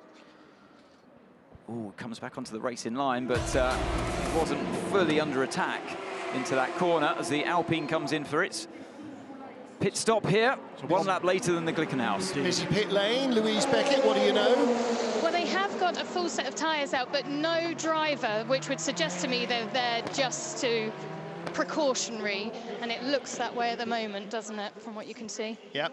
It's not raining yet, but Louise is already hiding in the garage there. You can just see her. Hello, Louise. And watching the action. And, I mean, there's massive amounts of fly squash. I mean, it's very, very humid here. Drive-through for car 56 for penalty with... that gave me a shock with the Iron Dames car for contact with Christina Nielsen. So 56 is the Team Project One car, Brendan Irene. So he had a great run in qualifying, Brendan, to put the car third in GTE AM, but he was the man who nerfed off Christina Nielsen in the Iron Dames car on the opening lap, so he will take a drive-through penalty. So still battling for second place, Sean Galel and Lorenzo Colombo. Yeah, Galel doing a great job to fend this off, isn't he? Because Colombo not in the mood to take very much in the way of prisoners here. Yep. But Galel having a good run. Will Owen hanging on in the 22 United Autosports car. Josh Pearson in 5th place in LMP2 in the 23 United car. Pinsky in 6th with Manu Collard. We saw him move up. Ed Jones for Jota has gone ahead of Francois Perrodo. So too has Charles Milesi. And half a second behind Perrodo is Vector Sports' Ryan Cullen. So they're queuing up to get by Francois Perrodo. Oh, he just came to the shot of the Toyota. I think the Prema car was going to have a go down the inside, and Galel's got it covered once again. Galel did. He was in the slipstream. Few spots of rain. Track has been declared wet. Race director says race lights on in rain mode. The track has been declared wet. The track has been declared wet. All cars with rain lights on in low mode. All cars with rain lights on in low mode. So that basically means low mode is basically rear light. High mode is like you've left your fog lights on. Because it needs to have the lights on. That's mandatory, but you don't need to have them in big spray conditions. And the significance, Anthony, declaring the track wet. Clearly the track is not wet. But there's another set of slicks goes on the Aston Martin D-Station car, just to prove the point. But the regulations say until it is declared wet, you cannot use wet tyres. So what he's saying is, if I declare the track wet now, if it rains, you can come in when you want to put wet tyres on. If he's not declared it wet, you can't fit wet tyres, even if Noah is rowing past you. Let's hear from Louise Beckett. Yeah, there's definite drops now falling in the pit lane, and quite a few teams are getting wet tyres out ready. All right, well, it may be that Miro Konopka has been caught out. Maybe he just briefly ran out of talent there. Maybe it is a little bit damp. Let's hear from our race leader. Tyre 2, Seb, some drops. Beep, beep, beep. Tyre 2, Tyre 2. Okay, Tyre 2, what does that mean? Oh, well, obviously they know, we don't need to know. It'll mean left sides only or fronts only or something. He comes in, and critically, exactly as they did last year, but from behind the number 7 Toyota, they have gone a lap longer. Good slow-mo shot there at the top of Radion. Yep. Just got away with that. That was just a legal one. So the number 8 car has gone longer. Now the question is, will the number 7 car be able to use the undercut to get ahead of the sister car? There's been a change of position. It has. Colombo's done it, finally. Where has he done it? Ah, look, through Eau Rouge. Yeah. So he got hindered, Galeo, from the slower Porsche in front, and both cars dart either side, but it's Colombo that had the momentum. He was coming up with a heck of a head of steam, wasn't he? And actually, neither of them completed the pass of the Porsche on track, so yeah, no harm, no foul. There's that one contact for the Toyota. Who was that? Conway there. Oh, sorry, Buemi. Yeah. Who scythed down his side pod? I'm not sure that was done at the start. Maybe it wasn't. From a later bit of contact, working his way through the lapped cars. Yeah, you're supposed to miss them as you go past the slower machine. Hey, easier said than done. Satoshi Yoshino, by the way, now aboard the 777. And this is the pole sitter for the Pro GT AM class. Ben Keating, I think, staying in. He normally does. Satoshi Yoshino also, as you said, in the D station car. At AF Corsa leading in Pro Am, and that was Tony Wielander, the Finn, who is leading. Looking here into Europol and Real Team. Real Team with that puncture into Europol with a definite lack of pace. Jakob Schmikowski, the son of the owner of Inter Europol, bakery and team. And Kuba is their gentleman driver. So, again, this is not quite comparing apples with oranges. There's Raoul Frey. Walking around, waiting for her opportunity. I think that she is likely to go into the car third. That's often the way they play it. Kuba with Angolan Portuguese Rui Andrade behind him. Angolan born and bred, but racing under a Portuguese licence. That's not porpoising, that's still bumpy. Sort of in resurfacing, you wonder in a year or maybe over next winter where they're going to look at that run into the braking area, because it's not just our cars, I think, that show it as being still pretty bumpy. It is just pretty bumpy. Well, this corner here through Eau Rouge is, like you say before, Martin, the profile is the same, but it's really changed the way the drivers attack or approach the corner now, because the lack of bumps and that compression that you get. Usually, Eau Rouge dictates your ride height because of the bumps, but now, because the lack of them is being resurfaced, I think they can get away with running the car lower than they usually could on this track. But, like, yeah, going into the final chicane under the brakes, it's still a few bumps there, and it just triggers a bit of, it is porpoising, triggered or excited by the bumps. See that? Yeah, that's a man who's working with Formula One engineers. It's been excited by the bumps. That's what I said. Or excited. That's the terminology they use. No, exactly. No, bring it on. We need to learn this stuff. You're our conduit to proper people who know proper things about racing cars instead of doofuses like me. So the Inter Europol car, Kuba Schmikowski just ahead of Rui Andrade, and that Algarve Pro car, James Allen, closing in from behind. That's the black and blue car. Stewie Cox running that team under their own banner. And Francois Heriot for Ultimate is the next car behind them. 92 in the pits. This is the GT Pro leader. Both Ferraris are in as well. Ale Guidi and Miguel Molina. So can they finally change those flat-spotted tyres? Or I think he might have to. I think they might just... He's been doing it right, though. I mean, 7 seconds ahead of the Corvette of Nick Tandy. Monster lock-up by somebody just going into Eau Rouge out of our side window. Right, so scrub left and new right on the front, and this is going around Brendan Iribe, who doesn't know which way he's going and then meanders a little. And again, Anthony, every pro driver would say to anybody, if you've got a quicker car coming up behind, don't move offline, stick to the racing line, then we can... Oh, look at this, the Bratislava car, big one. And that's Miro Konopka. We saw he'd spun earlier on. This exit of turn 13. This might be a safety car, there's debris all over the road. I think he's got on the gravel on the exit there, and it's spun the car around into the barrier on the left-hand side. Wouldn't be the first time we've seen that happen. He's trying to get going again. Look. Oh, I'm not sure that's going to work, but is it the drops of rain that's caught him out? No, gets on the gravel. Exactly as I thought. No, it's on, yeah, turn 13. But on it, Conway just avoids it as the car ricochets back off of the barrier and bits flying off the rear end of that Orica. He may have had contact with some of the debris, but it looked as though the little cheese wedge just was missed by Conway. Now you need to make a pass. Okay, could be a safety car. Pass him now, wipers on. And around the outside of Jakob Schmikowski goes the car of Rui Andrade, and James Allen is waiting to pounce as well. They're not far away from that yellow flag, though. And when you see the wipers on the cars, it really means the rain's coming down and they're starting to suffer as a safety car is deployed. Yeah, they're starting. When you see usually the wiper on, it means that it's got to a level where you're starting to lose grip. I mean, it may sound silly, but Ben Viscal was clearly suited and booted, ready to take the car over. He will not now. Safety car will come in, and Antonio Felix da Costa's 23-second lead will evaporate in LMP2. He pitted, but I think he pitted after we saw the safety car was called. Doesn't matter if the pit lane was not closed. If the safety car had not been scrambled, pit exit is still open. If the pit lane entrance was not closed, he's good. And exactly, he can get out before the safety car queue gets to him. Sure he can.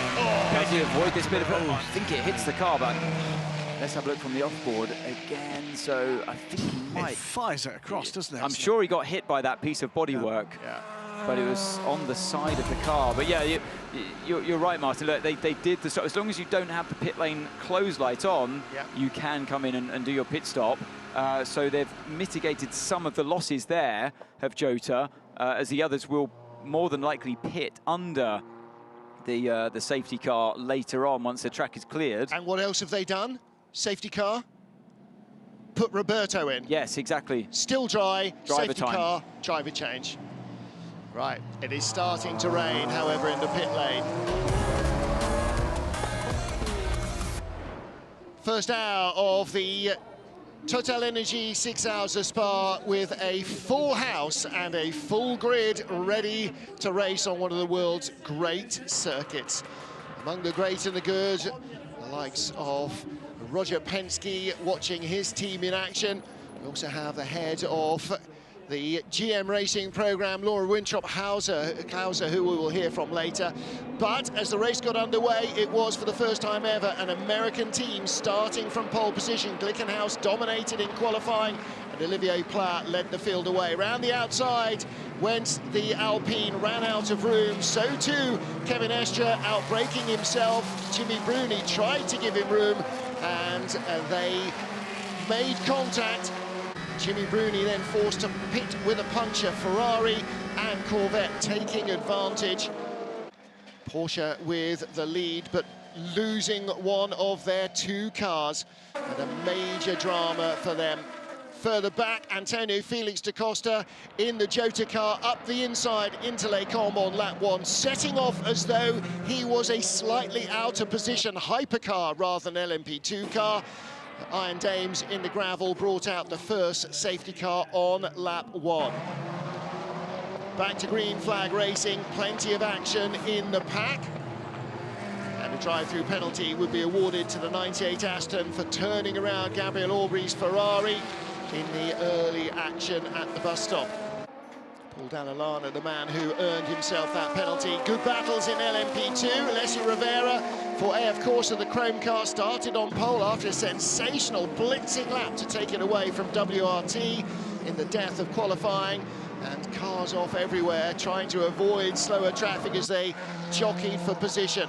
And then eventually, the hard work of Sebastian Buemi in the number 8 Toyota reeled in the Glickenhaus to take the lead, and within a lap, the number 7 Toyota was going by as well. Mike Conway knew that if the team wanted to win this race, the number 7 team that is, they had to chase the number 8 Toyota down, and he made short work of that. Miro Konopka with a spin at the end of the first hour. More action in LMP2. The battle for second was a single-seater race. Sean Galal temporarily losing second place, and then big incident for Miro Konopka. Hard hit to the barriers, bringing out the safety car, and now the red flag. The race has been stopped, and you sense that's for medical attention for Miroslav Konopka. Let's hope that he is okay. So while we were running that highlights package, we went safety car and then in very short order to the red flag. There is the ARC Bratislava car of Miroslav Konopka. The car still in the middle of the road, and everybody else will head back to the grid. And Davidson, barely an hour in the race, an hour and 7 minutes done. And the red flags are out, and normally that is the indication there is something that we need to attend to that can't just be done behind the safety car. Car is stranded in the middle of the track. It's going to need a lift anyway. That's going to block the track anyway. So I'm hoping that Miroslav is out of the car. Haven't seen that on the camera. Right-hand door was open on the car, but that's the wrong side.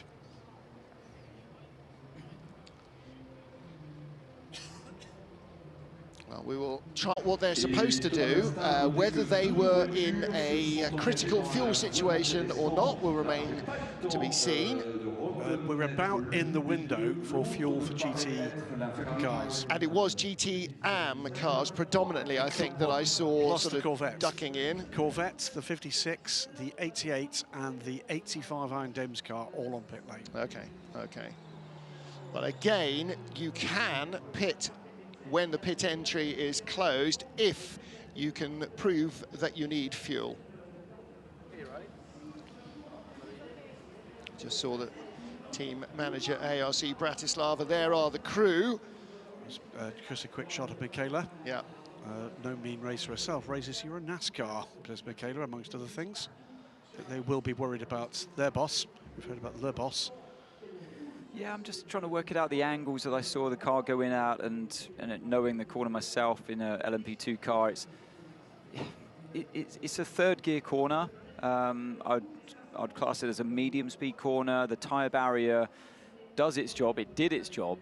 It's just a very unfortunate incident. We've seen it happen before, cars going just losing the rear of the car over the curb or the gravel, and it just spits the car around like we saw, but usually you should be able to walk away from that okay. Saw Mike Newton have a similar accident in an RML LMP2 car, and there we are. And yeah, there he is. Well, that's all we needed to know. Everything else is just tin and bits of fibre, so that's very good news indeed. Confirmed that there is barrier damage that is going to need repair. This is the reason why. Yellow car ahead. It's a very short distance into that. What is it? It's barely 2 meters of grass, so nothing slows you down there, and that's a hard left hit into the barrier. So that will absolutely, I mean, the very least will have knocked the wind out of his sails. Scar, one of the two young Dutch drivers that should have raced this car, will get no chance for his WC debut this weekend.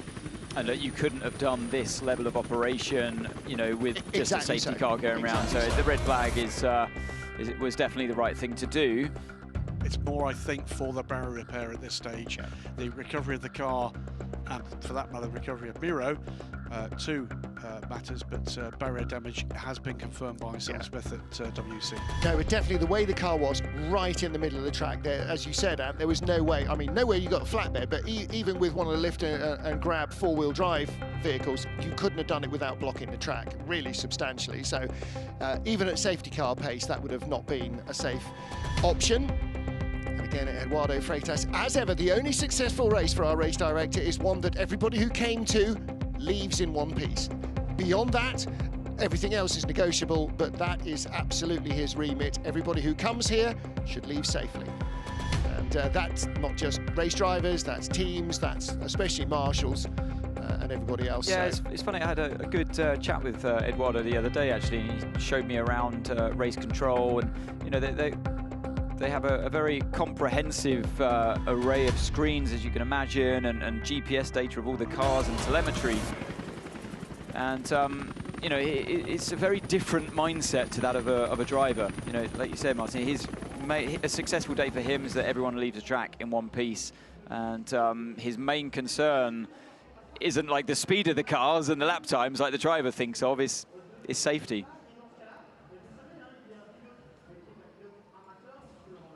So red flags out here at Spa-Francorchamps. We had just completed the first hour, a little bit of rain coming down, and the humidity is what's brought all of those millions of insects out to breed, and that's why visibility is so hard. Moving away, the car of ARC Bratislava. Louise is down in the team garage with Bent Viscal, who is due to get in the car shortly. Bent Viscal, the first thing we should say is that the driver is okay in the 44, which is the main concern for everybody. I can see it on the team's face. Yeah, of course, main thing, of course, he's okay. Of course, very disappointing result, but, you know, again, he's okay, so that's the most important thing. And for the team, this is obviously not what they want, but in terms of running this weekend, how has it been so far? We've had very little running from the beginning. We had small technical issues, you know, on the brakes in the first 3 practices. We managed to fix that for qualifying, but we already had very little running, so hence the qualifying position was not where we belong. And yeah, of course, being out of the race in the first hour is very disappointing. And for you, new to WEC, so welcome. It's a shame that we can't see you running, but you're in ELMS at the moment. It's going great for you there. So how is your sports car career going so far? Pretty good, actually. You know, of course, Paul Ricard, we finished second, so we're second in the championship there. Of course, this was the first race with ARC, and of course, it's all about the preparation for Le Mans. But of course, you know, this race is a bit disappointing, but in general, I'm very happy about the progress we are making so far. Well, I'm glad the driver's okay. I'm glad that it's nice to speak to you, and we look forward to seeing you in the Le Mans. Thank you. Thank you very much. Well, bad news for Bent Viscal, bad news for the team. Good news, though, for Miroslav Konopka, that he is out of the car and A-OK. And rain coming down, light rain, as the red flags remain out here. We are due to go back racing in 10 minutes or so. And so the procedure to get things underway will begin. Most cars lining up on the grid. A number made it into the pit lane under the safety car, among whom was Corvette Racing, because they were due to come in. That was their in-lap for fuel anyway. So Graham Goodwin, at that situation, you can enter the pits even though they are nominally closed. Yeah, but what we don't yet know is when they can leave the pits. So that's to be determined. One quick point of interest before we get to a very important visitor in the booth right now, and you'll have seen on 2 or 3 of the shots what looks like snow. It isn't. We have got rain around the circuit, but we've also got a fair degree of debris from the forest blooming at the moment. So it's not unique here. We have had instances where the amount of pollen on the track has led to a slippery track hazard. But that's what you see when you see the kind of the white debris blowing across the circuit and onto the cars. It is the forest blooming at the moment. I was thinking that was insects. That's why my eyes are streaming this morning, and they weren't yesterday. Right, okay, there we go. Well, I'm delighted to welcome another woman in motorsport, but one to hold her position as a woman in motorsport is holding down, to my knowledge, at least 4 jobs. She is responsible for the Camaro GT4 program. She is responsible as the boss of Corvette Racing. She is responsible for the development of Corvette Customer Racing GT3 program, and she's also at the top of the pyramid for the DPI and LMDH program for Cadillac Racing. Laura Clauser, we talked earlier last year in your tenure here at GM Racing, and I said, head of Corvette Racing, that's a full-time job. Where on earth do you fit all the others in? Well, it's a balancing act for sure. Very fortunate that I have the privilege to build a team that's under me at GM, supporting both Corvette, Cadillac, and the Camaro GT4. And thank God, because I found a way to, you know, hit the clone button and make sure there's more of us out there to work through things. And I have some of the best people by far working for me to do that. So it's kind of a way to divide and conquer, is to just get more on board. And what a great bunch of programs you've got going as well. You know, we're thrilled to have Corvette Racing here for the first time in the World Championship. And the team coming back to Spa for the first time, Corvette Racing, They raced here last year with the C8R. They're coming back again. Now, this is the first track that you've come back to in the World Endurance Championship. Has that made a little difference to how they're approaching the weekend, to the team dynamic, do you think? Oh, absolutely. We learned so much when we were here for the first time last year. And you learn, you know, some things that work, you learn things that don't work. So addressing those first, being able to use all the data that we took off of the car. We do a lot of work preparing in the simulator, but there's nothing that beats the real on-track data that you pull from being at an event. So all of that fed into, you know, what this weekend was going to look like for us for performance on track. And then just as important is the performance off track, how we have the garage set up, how we come in and out, and all the lessons we learned last year from that have also helped for getting ready for the entire WEC season. So our garage area is super organized now. It's great. All right, let's catch up with our man who was our LMP2 leader, Louise Beckett, down in the Jota mix. I'm not sure where Antonio Felix da Costa is, but we'll hear from him now. Antonio, you put in a great performance in the 38 Jota, but so it was all bunched back up again now. Yeah, we knew the safety car was going to come at some point. The goal with me starting the race was just to get track position. I think we've accomplished that a bit earlier in the stint than what I was expecting. And now we got Roberto in the car to do his time. It's obviously we're under red flag, which it sucks a little bit for us in terms of strategy. But obviously safety first, so I hope everyone's okay with that crash. It is what it is, and we'll you know, go from here. You said you expected safety car. Are the changes to the circuit making you more cautious, or knowing that that is inevitably going to happen? I think obviously the room for a mistake is now smaller, which in my opinion it's great. I've been wanting to see tracks go a little bit more towards old school for ages, and this is mega. And we see everyone's actually behaving really well. Where the other car just crashed, the track had no changes anyway, so that's not because of track changes, but we've seen no track limits issue, nothing like that. So for me, this is a big step forward for this racetrack. And now it's in the wet as well, with all that new tarmac that's been laid down. Yeah, the new tarmac is good grip, so that's fine. And the rain seemed to come down a bit. Looked like it was a bit of an aggressive shower, but super short. So we'll see. I think it's coming again later. And yeah, we'll see what happens. Oh, it's Spa, right? Exactly, thank you. Yes. It's Spa, right? Never a true word. Laura Wantrop-Klauser, head of Corvette Racing, wearing a black jacket with actually only 2 logos. I mean, you should just be like a walking billboard with all the programs you've got. But that's all part of racing, you know, safety cars, red flags, wet weather here at Spa. That's kind of everybody expecting that. It's like expecting it to be hot at Sebring. Pretty much, and apparently expecting rain at Sebring for the WEC race is a thing now too, which is for sure. I heard you get snow here. Oh, we did. That. Yeah, we did. Yeah, not at Le Mans though, I guess. So that will be our next stop, as the cars are now looking at heading away from the grid to resume racing. So we're due to go racing again in 4 minutes. The car's starting to be waved away, and Graham Goodwin, they're going to try and do a wave around here as well to give lapped cars their lap back. I don't recall ever seeing a wave by from the red flag stop before. That's unusual. It's nothing unusual, no reason why they shouldn't. Yeah. But it is unusual. I've got a quick question for Laura. I think it's the question that everybody wants to ask, which is, when are we going to see the Cadillac? We're all very excited about great new era of sports car racing on the horizon. It is delightful to hear that we're going to have Cadillac not just in the WeatherTech Sports Car Championship, but also here in the FIA World Endurance Championship. I'm not very patient. I know quite a lot of the fans lack that basic patience and politeness that I know that the corporate world would like them to actually possess. So when are we going to see the real thing? Soon. Oh, I like the word soon. Soon. Actually, I just had the privilege of hearing it run recently, and it's worth the wait, I promise. All right, I'll definitely take that. I'll definitely take that.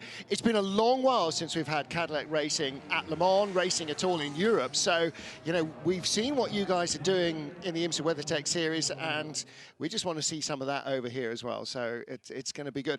And again, we talked a little bit about the C8R and again, the customer racing program, which obviously what GT3 is. It's to allow you to allow others to race Corvettes as well. And that's all coming on. Is that car running, testing? We are currently building the first test car. It looks great, cages in it and everything. So we're hoping to get that one on the ground here in the fall. And it's funny, that that car launches in 24, the Cadillac LMDH launches in 23, so you would think that they would be about a year apart. But no, the way the homologation process works with GT3, and as we prepare for customers, you had to look at the schedule differently than you do for what we're approaching with the Cadillac. So they're very close. They're only a couple months off from each other in terms of when we had to get a car down for testing, how much testing we have to do, all of that. So it's been pretty exciting. Well, you started your life at GM as a production engineer, so you know all about those lead times. And the GT3, it's not a factory race program. You've got to sell customer cars that work. You can't let them do the development, and that's why you need that lead time, right? Absolutely. The intent is to provide something that's plug and play, ready to go. And you know, I'm sure there'll always be that one little thing that you have to work through. But as long as it's just a little thing that you're working together and you've got great customers, and we have a lot of interest and a lot of really strong teams that have come and asked us to be a part of the program. So we're very excited for getting into the customer program and how we can grow Corvette. I bet there's a lot of hands up, Graham, as well to run Cadillacs. There's a lot of people who've got a lot of good history with that. I think we're coming into a fantastic period of time where it's not just the factory teams coming and when are we going to see these fantastic new cars, both in LMDH, LMH, and for that matter in GT3 and GTD, but also the level of customer interest is going to be right across the board. We go to the Tota. Let the mechanic then do it. Do the power cycle, the mechanic. Do it in case I do it wrong, but I don't think I do. So calm down. Calm down. We do have a problem. We do have a problem. Calm down, sir. We think we may be able to drive. Oh, hang on. That's not a good phrase. I mean, I'm not an expert. We think we might be able to drive. That's not a great... Well, we did get the traditional... There should be a T-shirt, really, shouldn't there be? Calm said. Definitely. But that's the other part. It's coming back to that point is the level of interest in the customer marketplace for all of this new environment for sports car racing on both sides of the Atlantic. And that, from the commercial point of view, I'm sure is a question you're getting to grips with right now. You've clearly, for GT3, got to build and sell a certain number of cars. Trouble for the number 8 car. Cannot get the car underway. Well, now, so what does Mike Conway do? Because he's not allowed to pass until... I don't think he physically can. No, until there is he's now selected reverse, but until there's outside intervention to push Buemi away, and that must come soon. Goes now. There we go. Oh, that is a bullet dodged.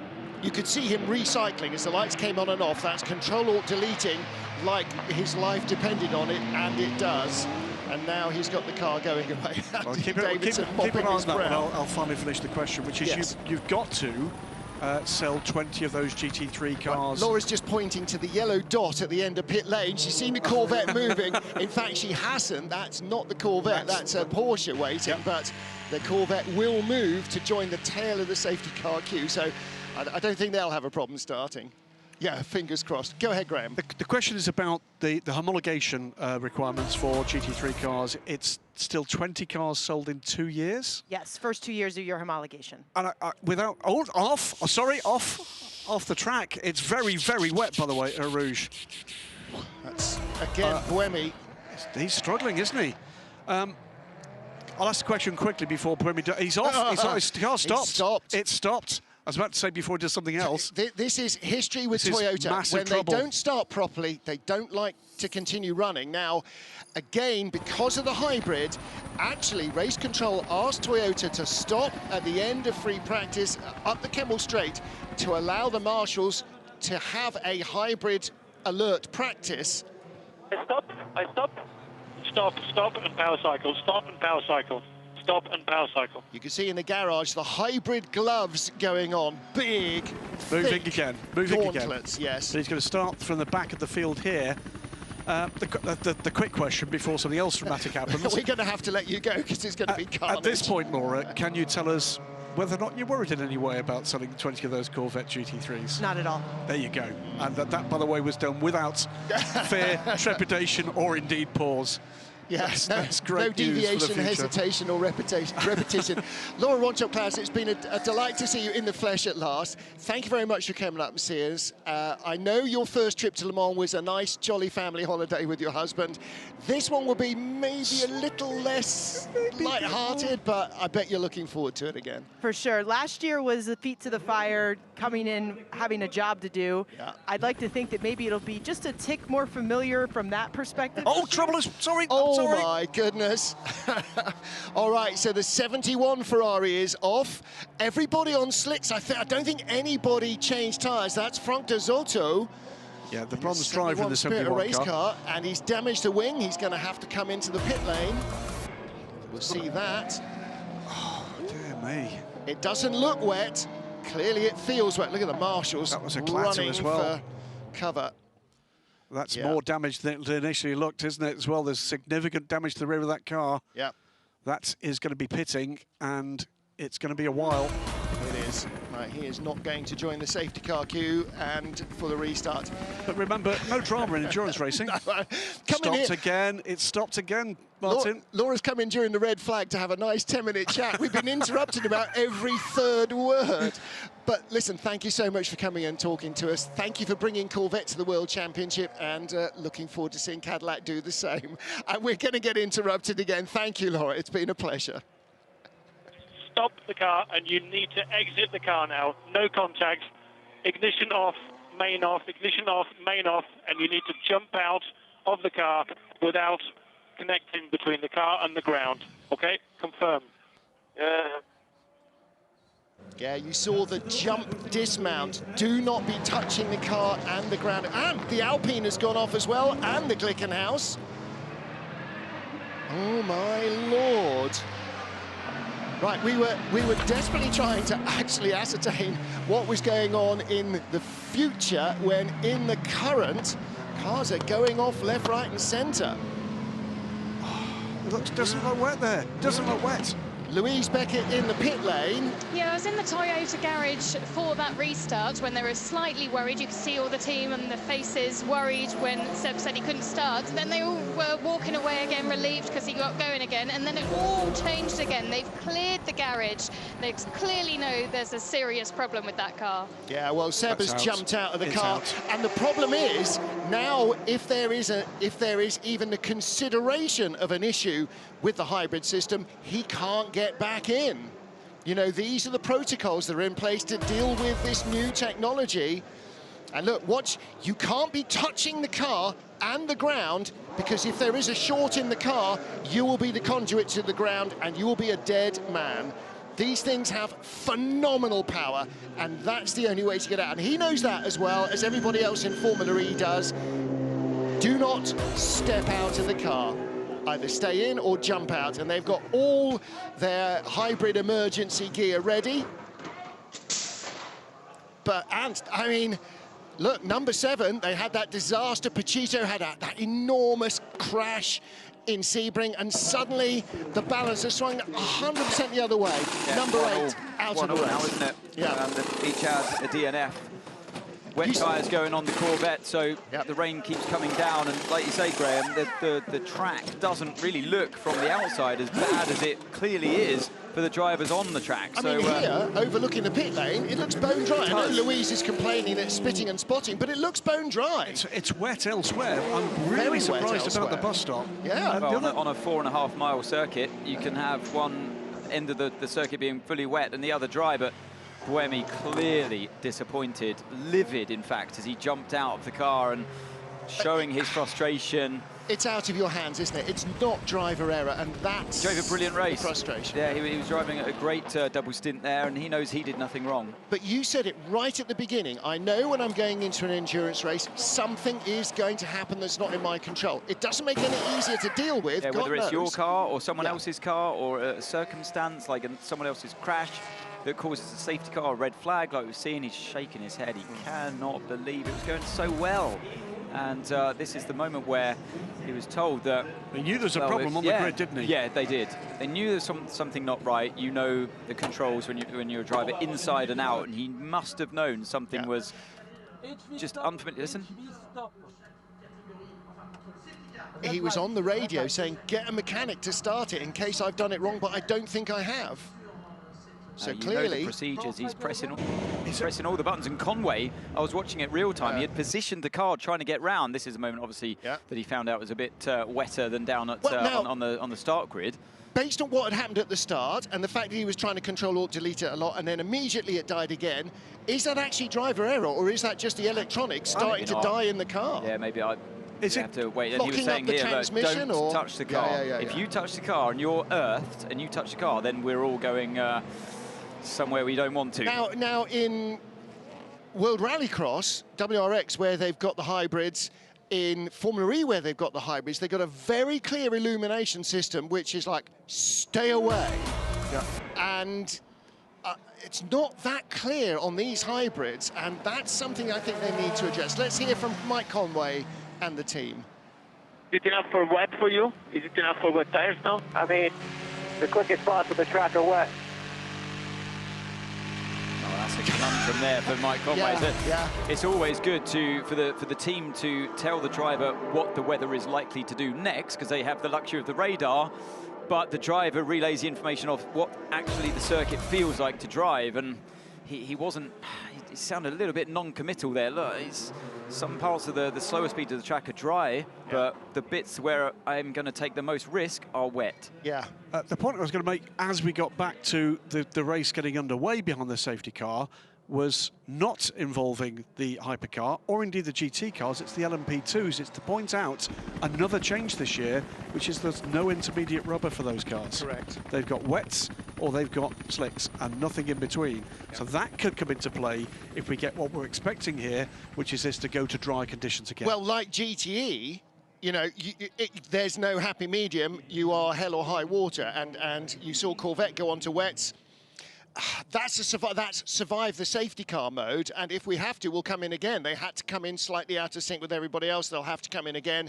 But what they don't want is to bin their only car. So sometimes you have to take the pain. You have to swallow the poison pill to be there when we go green again. So here are the guys who know what to do. Buemi is staying well away, keeping his helmet. I mean, it's outside assistance, so it's pointless keeping his helmet on because he won't be able to get back in the car and rejoin the race. He won't be allowed to rejoin. But, you know, the guys have got all the protective equipment there. And from my experience in that car, it looks pretty terminal, but I might be proved wrong. That's why Buemi's keeping his helmet on. But it's the right thing to do as a driver, just in case. But now that team members have gone there to touch the car, the moment they start working on the car, it's excluded. It's excluded, yeah. So he can't go in. And the reason they are going there is to make sure that it is safe to be moved. So there'll be a rubber mat underneath those two gentlemen right now. Yeah, and those big gauntlets you saw them pulling on in the garage, those are like very thick cowhide because it's, you know, it's insulated. Around 900 volts. I mean, are in that car. The physics involved. I gave up doing physics because I didn't really understand electrics when I was 12, and I haven't understood it much more in the intervening half century. But the potential power involved is absolutely astonishing. It's, yeah, I mean, the energy density of the batteries isn't great compared to a fuel tank of internal combustion fuel, but their propensity for giving you a hell of a belt in the vernacular is absolutely there. And all again, wrapped up in what? Carbon fibre. Yeah. And of course, which is what? An amazing conductor. So oh, I didn't realise it was. I know it burns. Luckily, it's like on rubber. Oh no, carbon fibre is one of the best conductors that you can get. So that's why we're told as drivers to do the hybrid safety jump and not touch the car as you get out. So now, what I want to see is drivers performing like, you know, a backflip or something off the side pod, you know, for a bit, and you know, a nice dismount. A little bit of style. I should say, by the way, through all of that, we've got a very different looking order at the lead of this race. The number 7 Toyota becomes the 3rd different leader of the 2022 6 Hours of Spa-Francorchamps. Prima Orlan, number 9 LMP2 car in the hands of Lorenzo Colombo, is in 2nd position overall, and Sean Galale, those two having battled away before we went into, well, multiple incidents really, for WRT is 3rd overall. Then it's the Alpine, the 36 car, got away from that incident site at the bus stop before the Glickenhaus. Then it's the 22 United Autosports USA car Willow-in, then the Glickenhaus 708. Look at the pictures we're seeing here. We're at Les Combes, right, the Toyota just twitched, as I was about to say, it's bone dry. Coming up the Kemmel Straight from Eau Rouge, clouds of spray. And that's a quarter of a mile, half a mile maybe, between absolutely soaking wet and pretty much bone dry. It's just... Yeah, it's very tricky conditions to assess for the drivers. They're, most of them committed on the slick tyre, but I can still see the rain coming down. But the safety car is staying out, and that makes life a little easier for those who are on a slick. Well, the reason the number 7 Toyota car is leading and is the only hypercar in the top 3 is, of course, because we saw the Glickenhaus and the Alpine both go off at the bus stop in the rain as the safety car got underway. Well, let's hear from WRT. Louise Beckett is in the pit lane with Vincent Voss. Vincent Voss, you're looking on, your team are ready for the 31 to come in with wet tyres. Do you think it is bad enough conditions out there to warrant that? Well, obviously in Spa it's most of the time a gambling, yeah, we have one car on wet already, and we get ready to change in case of. Is this pit stop scheduled? Yes, it is. Okay, thank you. And although he gives a little smirk, he would actually tell you straight up, no, we need to come in.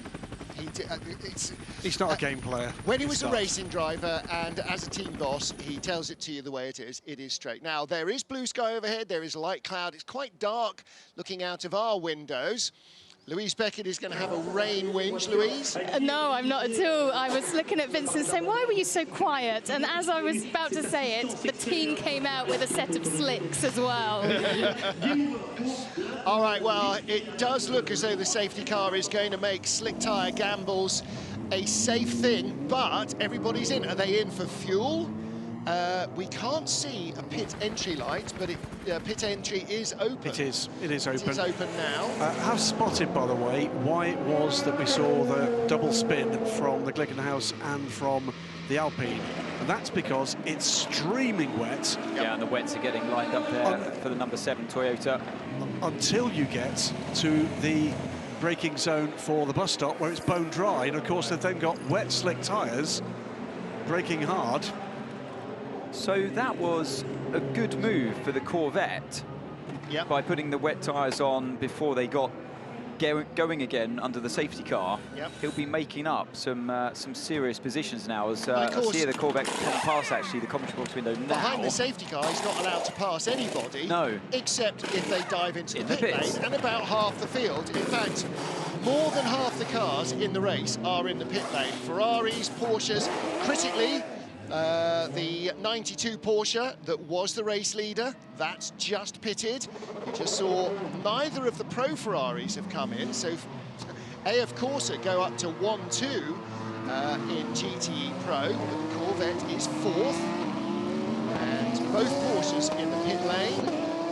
Links in the pits, Claudio Schiavone had an issue and a penalty earlier. 56, that gap is gigantic, the same as car 52. Now, did everybody else hear that, or was that somehow Eduardo just talking to me? I heard it, but it was interrupted by another message. I'm not sure that was necessarily for broadcast. Something or other the same as car 52. 52 AF Corsa, Miguel Molina. Well, both the Ferraris remain out. 51 in 18th place is the leader in GTE. So GTE suddenly has fallen.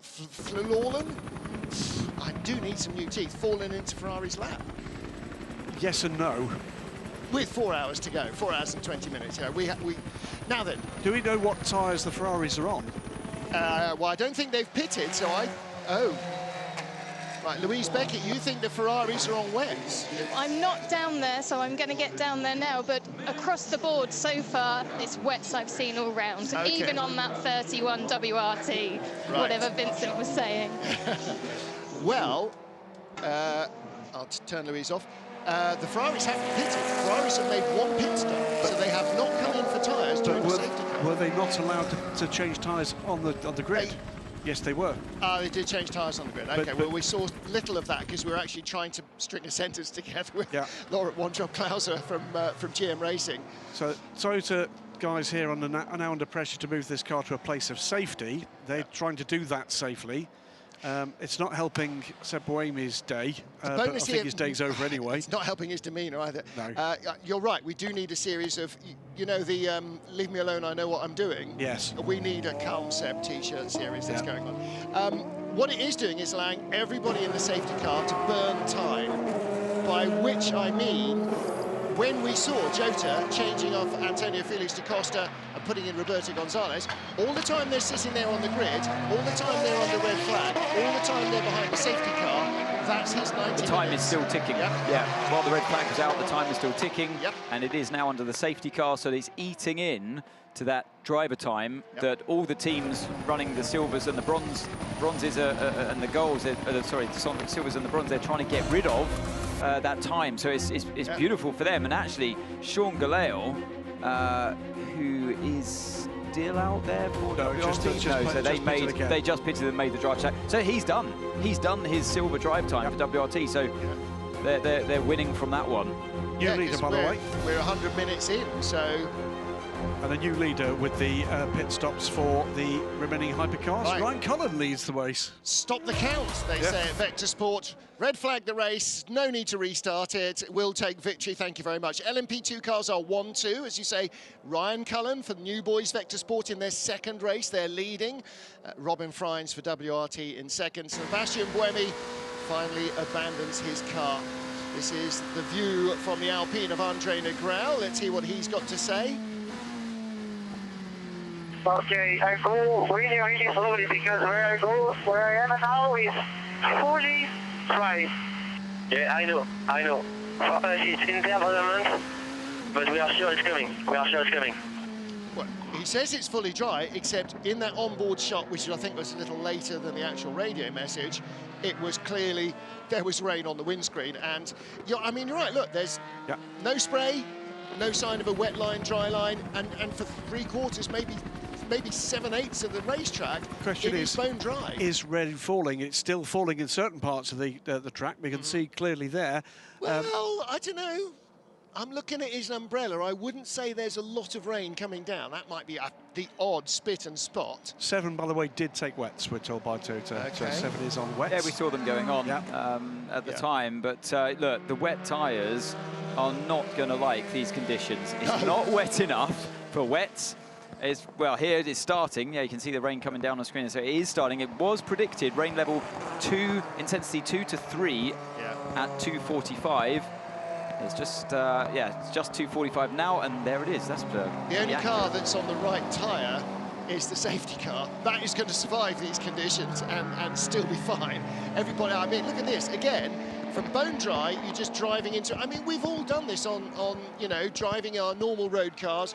You're driving along, dry, straight into a wall of water, and again straight out the other side. I mean, that's what showers do. And just for clarity about just how bizarre this place can be, of course we checked the weather forecast before we left this morning, and the weather forecast this morning said very clearly 25% chance of rain, 1 millimetre in the last 3 hours of the race. Well, this is not 1 millimetre. And it most certainly isn't the last 3 hours of the race. Well, spread over the entire track, it's much less than 1 millimetre. It's just localised, it's a bit more than 1 millimetre. That not Marina might start filling up quite soon. Louise Beckett is sheltering in the garages. I can tell you that the 51 AF Costa is ready to come in. They've got a set of wets ready, so I'm intrigued to see what's on that car right now. All right, still in the garage. I could see, just come in. So they didn't change. So they didn't change in the pit lane. Maybe they didn't change either car on the grid. This is good news for Corvette. This is good news for Corvette. See, I didn't think you were allowed to change tyres on the grid under a red flag. I thought we saw a message that said they could. They do in Formula One, because that's rubbish, but I don't think they're allowed to here. I think if you don't come into, if you don't give up track position, you shouldn't be allowed to have an advantage by changing tyres. I'm all for that. Yeah, me too. I don't like the rule where you can change change tyres or any component on your car under a red flag. For me, it's time out. I don't think you can. I think when you're on the red flag, when you're on the grid, I think that's parc fermé, essentially. You can't change drivers. You can get out, you can have a wee, you can have a sandwich. Only limited personnel were allowed to yeah. touch the car, actually, on the grid. And they finally get that Toyota safe. Rolling under... It's not that it wouldn't move, it's just that they have to make safe sure now it's to safe. touch, yeah. Yes, exactly. And you can see the recovery guys there. You know, the first guy that came out was not dressed for the weather. Oh, hello. Hey, look, they're all right. Yeah, but look at the rain. Is that where Seb's going now, just to get rid of the frustration? Gentlemen, around him. Gentlemen, I've seen him like that I many thought times. I'd seen it. I'm going back to race control messages, and at 1 hour and 14 minutes under the red, tyre change on the grid was allowed. And we did see tyre changes, so not everybody took that opportunity. Right. The rain is tipping down now. That will have been, I am absolutely sure, because the heavier rain happened at that point. For safety. Would not completely that. Yeah. So, but clearly, several of those teams didn't take that opportunity. Have we just seen, I think as you offered off mic, Corvette Racing pull an absolute blinder here? I think they did. They obviously lost out from whatever happened strategy-wise before the red flag. I think, did they pit before others, perhaps? No, I think they pitted after the others. I think they went longer. There's still Tandy behind the wheel. Yes. He started the race. But yeah, I think they waited a long time, didn't they, Greg? They did. I don't understand why. We saw 3 cars. Here's the thing. We saw 3 cars leave the pit lane when the safety car pulled away. 2 of those 3 cars, plus another car with a remarkably similar number, 46, not 45, which has been called by race control to be under investigation, are under investigation for a safety car procedural issue. The 64 remains stationary, and only then moved. Did they put the tyres on? I think they did the right thing, strategy-wise and procedural-wise as well. And that's still their only pit stop, Corvette. That's their only stop. You can see a wave by happening, or a pass by happening. Race control has said to the driver of that number 45 car, if you can't pick up the pace, let the others go by. So that's Stephen Thomas. Car 51 reported to the stewards for not respecting safety car procedures, so came in, and the not respecting safety car procedures will be he came in and filled the tank. Under the safety car, you can come in if the pit lane is closed, but there is a limited amount of fuel you can take. Is pit lane closed at the moment? It was. Well, it may not be when he came in now. Did he leave under a red light? Did he leave under a red light? That would... Well, that would very clear. No, that's rank stupidity. That can't be possible. 52, by the way, did not stop. Miguel Molina did not stop. Michael Christensen is second. The 51 AF Corsa Ferrari is third. Corvette's Nick Tandy is only fourth in AM, but he has only made 1 pit stop. Miguel Molina has only made 1 pit stop, so if they did change tyres on Molina's car, it was on the grid. Well, what a bizarre track this is. I'm looking out of the window here. I can see all the way up to La Source from the start-finish line. It's bone dry, and yet there are other places where the cameras can barely see a car. And you know, and that's, you know, we've had 2 beautiful days of sunshine, beautiful weather this morning for all 3 support races, and this is Spa being Spa. This is exactly what you anticipate. It doesn't always happen, but you know that the potential for this to happen in this little mountainous region is absolutely always there. Whether you come here in March or July or October, it doesn't matter. The weather here in Spa can always do this to you. 92 coming back out, 91 coming back out. That's Jimmy Bruni. The delayed Jimmy Bruni car, if you remember, from the start. Just looking at the end of the pit lane, and the green light is on, so I think they've done everything right. Yeah. So what we've got on screen at the moment is rain level 3 to 4. That is significant rain until 15:10 in sectors 2 and 3, and that's the worst part of this. Look at this. Yeah, that's what we're looking at now. Significant rain. And the spray on this circuit is immense. I think for the first time now we're getting reasonable rain actually on the pit lane for the first time. That has been pretty much bone dry. So we've got this by the look of it for a further 20 minutes. This isn't raceable. No, this will be under the safety car until this intensity of rain disperses. Well, but I was just going to say that the spray on this track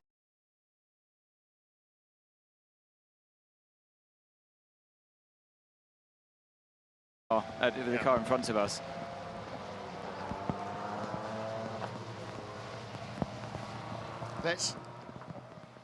Let's hear from Louise Beckett in the pit lane. Well, I was just about to go to Christine.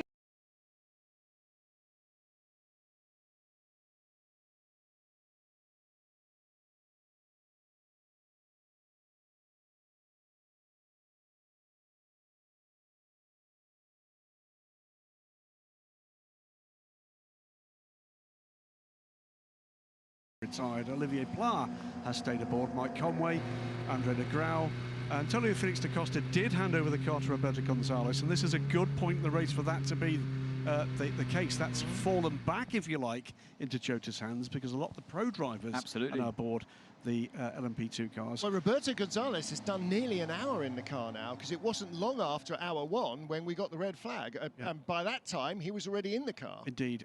Sean Gillel still aboard, Will Owen still aboard, Lorenzo Colombo still aboard. Francois Perotto is very deep into his first stint.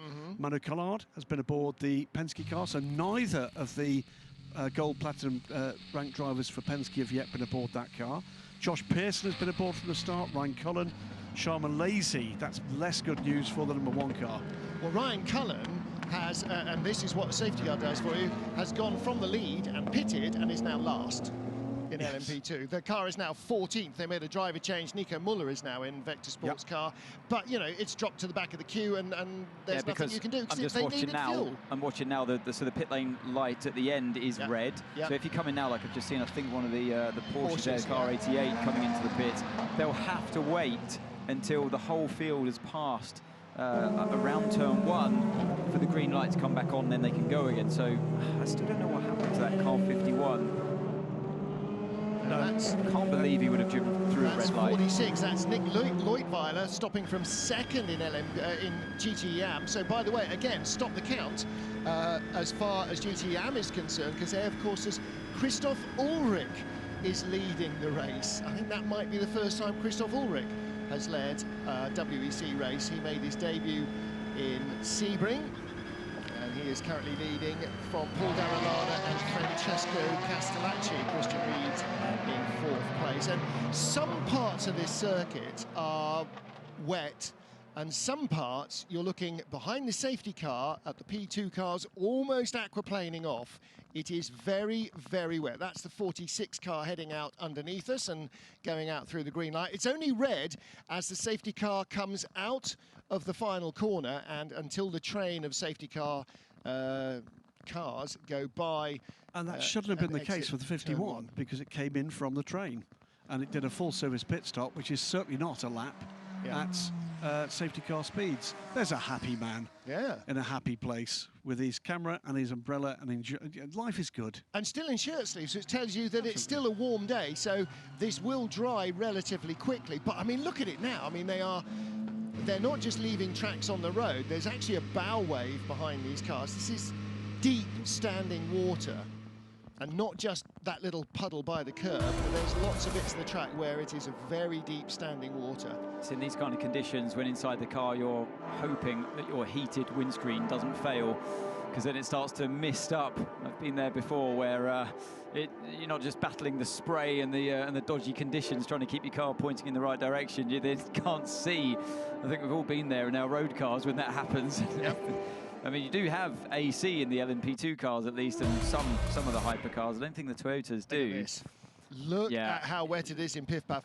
Allard Kalf at home, feeling very smug, messaged me earlier saying there's no such thing as light rain in Spa. When I said the rain was only very light, just messaged me saying, told you.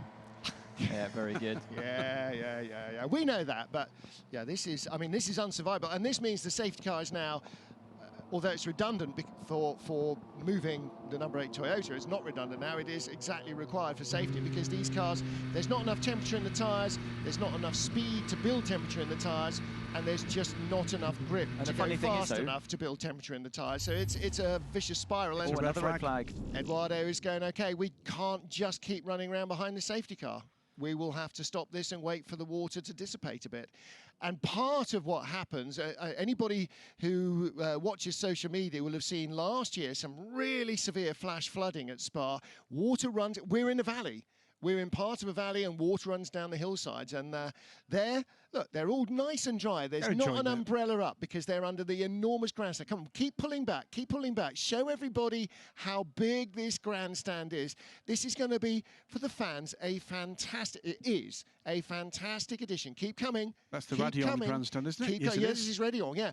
Below the bottom level of this, by the way, is a whole floor of hospitality suites, and those are going to be, look, get further down, you see the glass windows, there you go. There's an impressive look at that volume of crowd here, and the pit straight as well is completely full in the grandstand. I mean, everyone's trying to take as much cover as they can, but that's an impressive side. It's great. I mean, beautiful scenes, because we've really missed that. Racing all around the world has missed that. They don't care. They don't care at all. Yeah. There you go. That's Prema's drivers for next year. If you're dressed appropriately for the weather, then there's no such thing as bad weather. Yeah, there's no bad weather, it's only bad clothing. Yeah. Although, I would argue... Oh, hello! Did you not get the message about red flags? Coming through the bus stop there at rather a higher speed than I might have thought would be sensible. You know, they're red flag, guys, red flag, red flag. I'm just going to wail through the bus stop at 80 Ks. What's going to be in front of you on the grid? Yes. Come on, everybody, just join the dots. Anyway, no, in the end, no drama, but... OK, we are now at nearly the 2-hour mark in the TotalEnergies 6 hours of Spa-Francorchamps with our second red flag.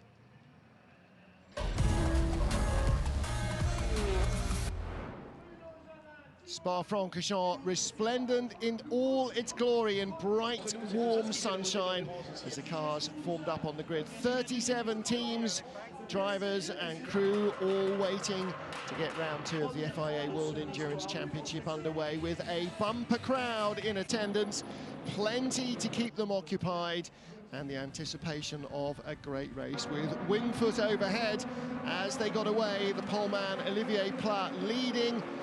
The first time ever an American team has taken an outright pole position in the World Endurance Championship. The Alpine of Andre Negrão got pinched on the exit of turn 1, and a big mistake by Kevin Estre would cost Porsche dear.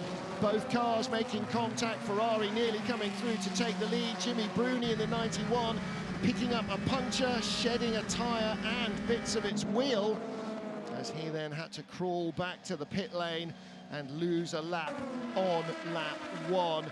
As the Toyotas got ahead of the Alpine and took the battle immediately from the start to Glickenhaus, it was clear that Glickenhaus's hopes of running away and hiding from the more fuel-efficient Toyotas were not going to be living to that dream. Little mistake early on, put the Iron Dames car in the gravel. They rejoined. Paul Dall'Alana got a penalty for turning around Gabriel Aubry's AM-class Ferrari. And then the moment that Olivier Pla knew would probably come, the number 8 Toyota of Sebastian Buemi making its way past at the top of the hill by the new marina there at Les Combes. And where he went, so too Mike Conway knew he had to follow. Outside, inside at the bus stop. It doesn't often work, and really, Olivier Pla was not compliant until he knew the game was up. Battle for second in LMP2. Prema whizzing by WRT after a near hour-long, stint-long battle between the two of them.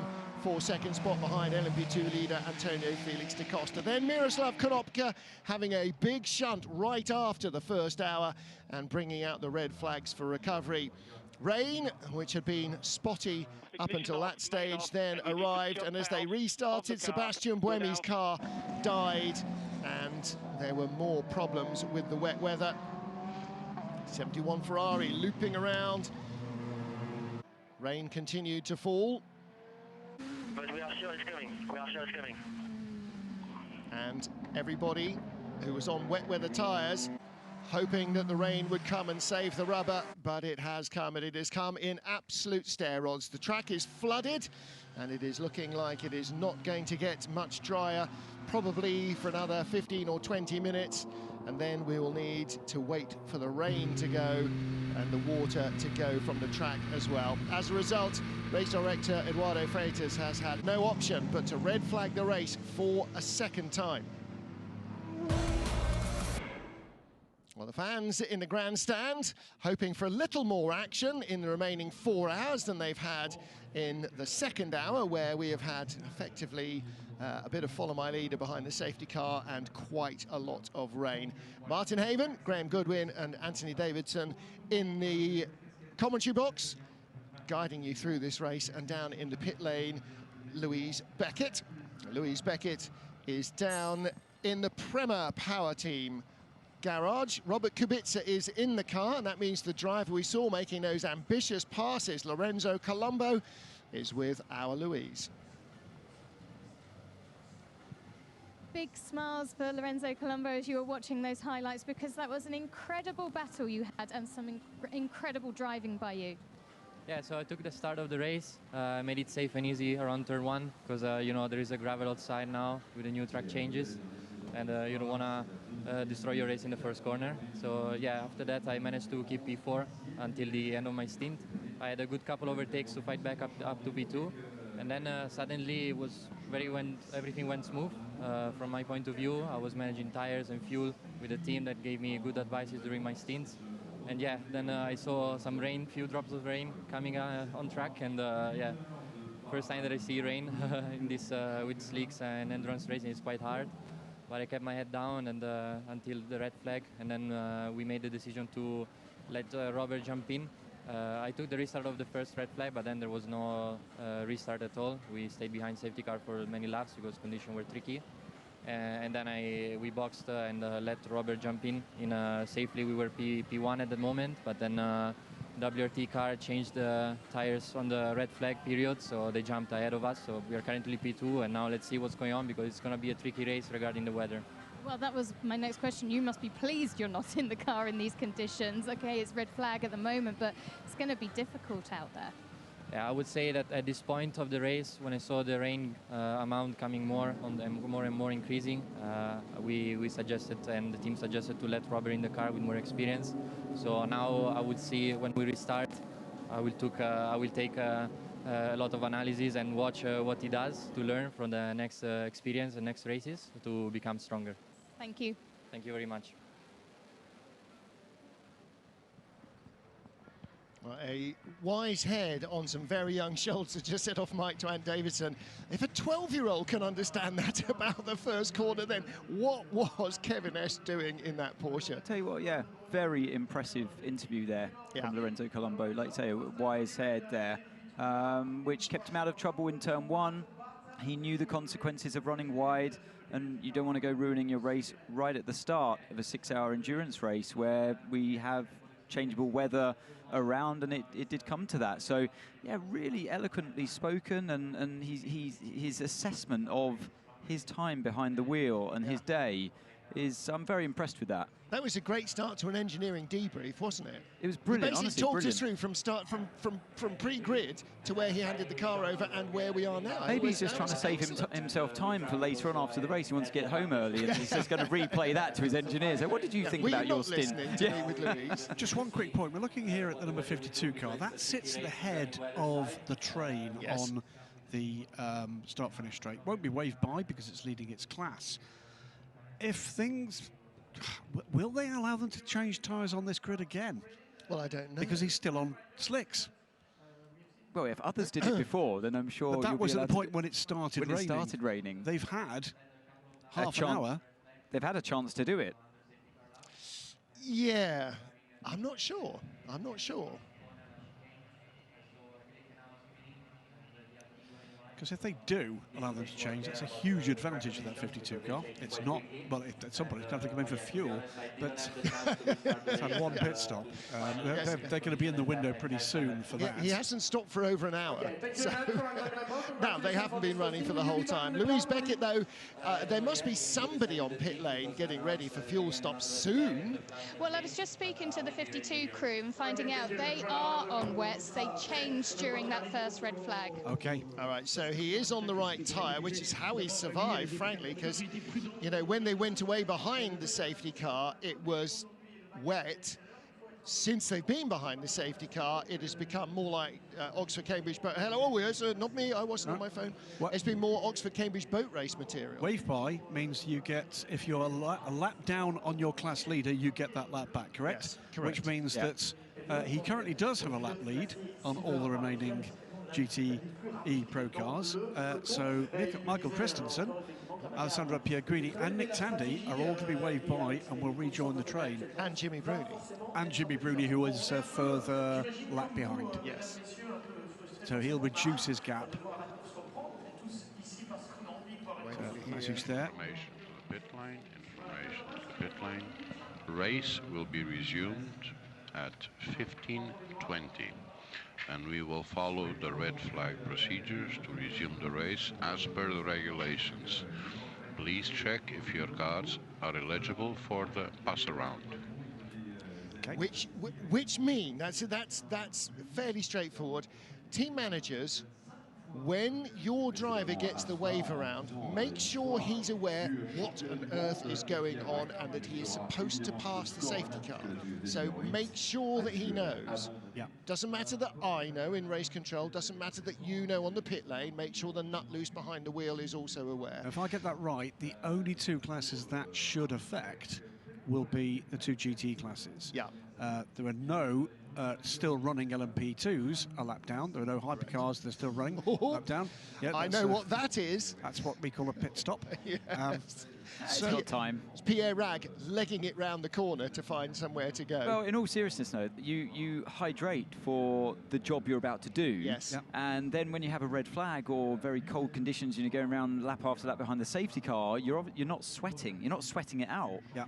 So suddenly you become basically well hydrated or too hydrated for the situation, and off he goes to the lose. It's either that or you Like go the the Nelson Piquet route, and nobody needs that. No one's going to thank you for that. The opposite of heat soak. There you go. Well, no, you want to get rid of the weight, don't you? Yeah, you don't want to keep the weight in the car. Come on. Andre the crowd. It's all about performance. Staying comfortable here. So as things stand, the 31's for WRT with Robin Frines leads the race under the red flag. Then it's this car, the 36 car of Andre Negrau at the moment. Well, the 7 Toyota with Mike Conway will restart the race in 3rd place. Then the Prema Orlen number 9 LMP2 car. Then the Glickenhaus. That's the top 5 in running order as they stopped under the red flag. However, yes, that's not the order they are in the queue behind the safety car. So do they just set them off as they are, or do they wave everybody by until they get to the overall race leader? Well, if you want to know what happened to the number 8 Toyota, I think you're about to find out. Sebastian, when we heard your frustrations, we saw them as well, and understandably. So talk us through what was happening in the car at that red flag on the grid. Yeah, we still don't really know. I tried to restart the car as usual, but the car had a hybrid issue. So, yeah, we have a procedure, obviously, to power cycle the car, so to shut it down completely and then restart, but that didn't work. So then, as you can imagine, you know, the 5-minute board, the 3-minute board, then you get a bit stressed on what else you could do, because you feel like, okay, I'm not yet out of the race. But then obviously that problem was always there, even with the power cycle. So then I was still able to drive, but then I had the problem of the hybrid was worse. So at some point, they told me to stop and jump out of the car because the car was red, which means it was dangerous. So the team have been looking at the car. It's not back yet, obviously. Have you got any feedback? Do they know anything? No, I think it's a problem with the hybrid system. It's a pretty serious one. That's why nobody was allowed to touch it, and I had to jump out of the car. So yeah, obviously investigating it, and we will see what happens. We saw that actually as you jumped out of the car, you were saying to all the marshals, "Don't come near the car." I saw that you doing that. Just wanted to make sure they knew that they shouldn't touch the car, you know. Because when it's red, obviously it's possible that nothing happens, but there is a big risk of something wrong. So I just wanted them to know. Thank you. Thank you. You know, it's still new technology, isn't it? It's new to the viewers, it's new to the commentators, it's new to the engineers. And it's especially new to the track workers, to the marshals. You know, nobody's 100% versed. He's telling them, in don't what goes approach on. the car. Exactly. Don't approach the car. Exactly. Just to explain, Martin, why we've not got the cars in the actual race order on the grid. We'll do that just after we go and listen to what's going on inside the number 64 Corvette with Nick Tandy. You and the Ferrari are about 3 cars ahead of the overall leader.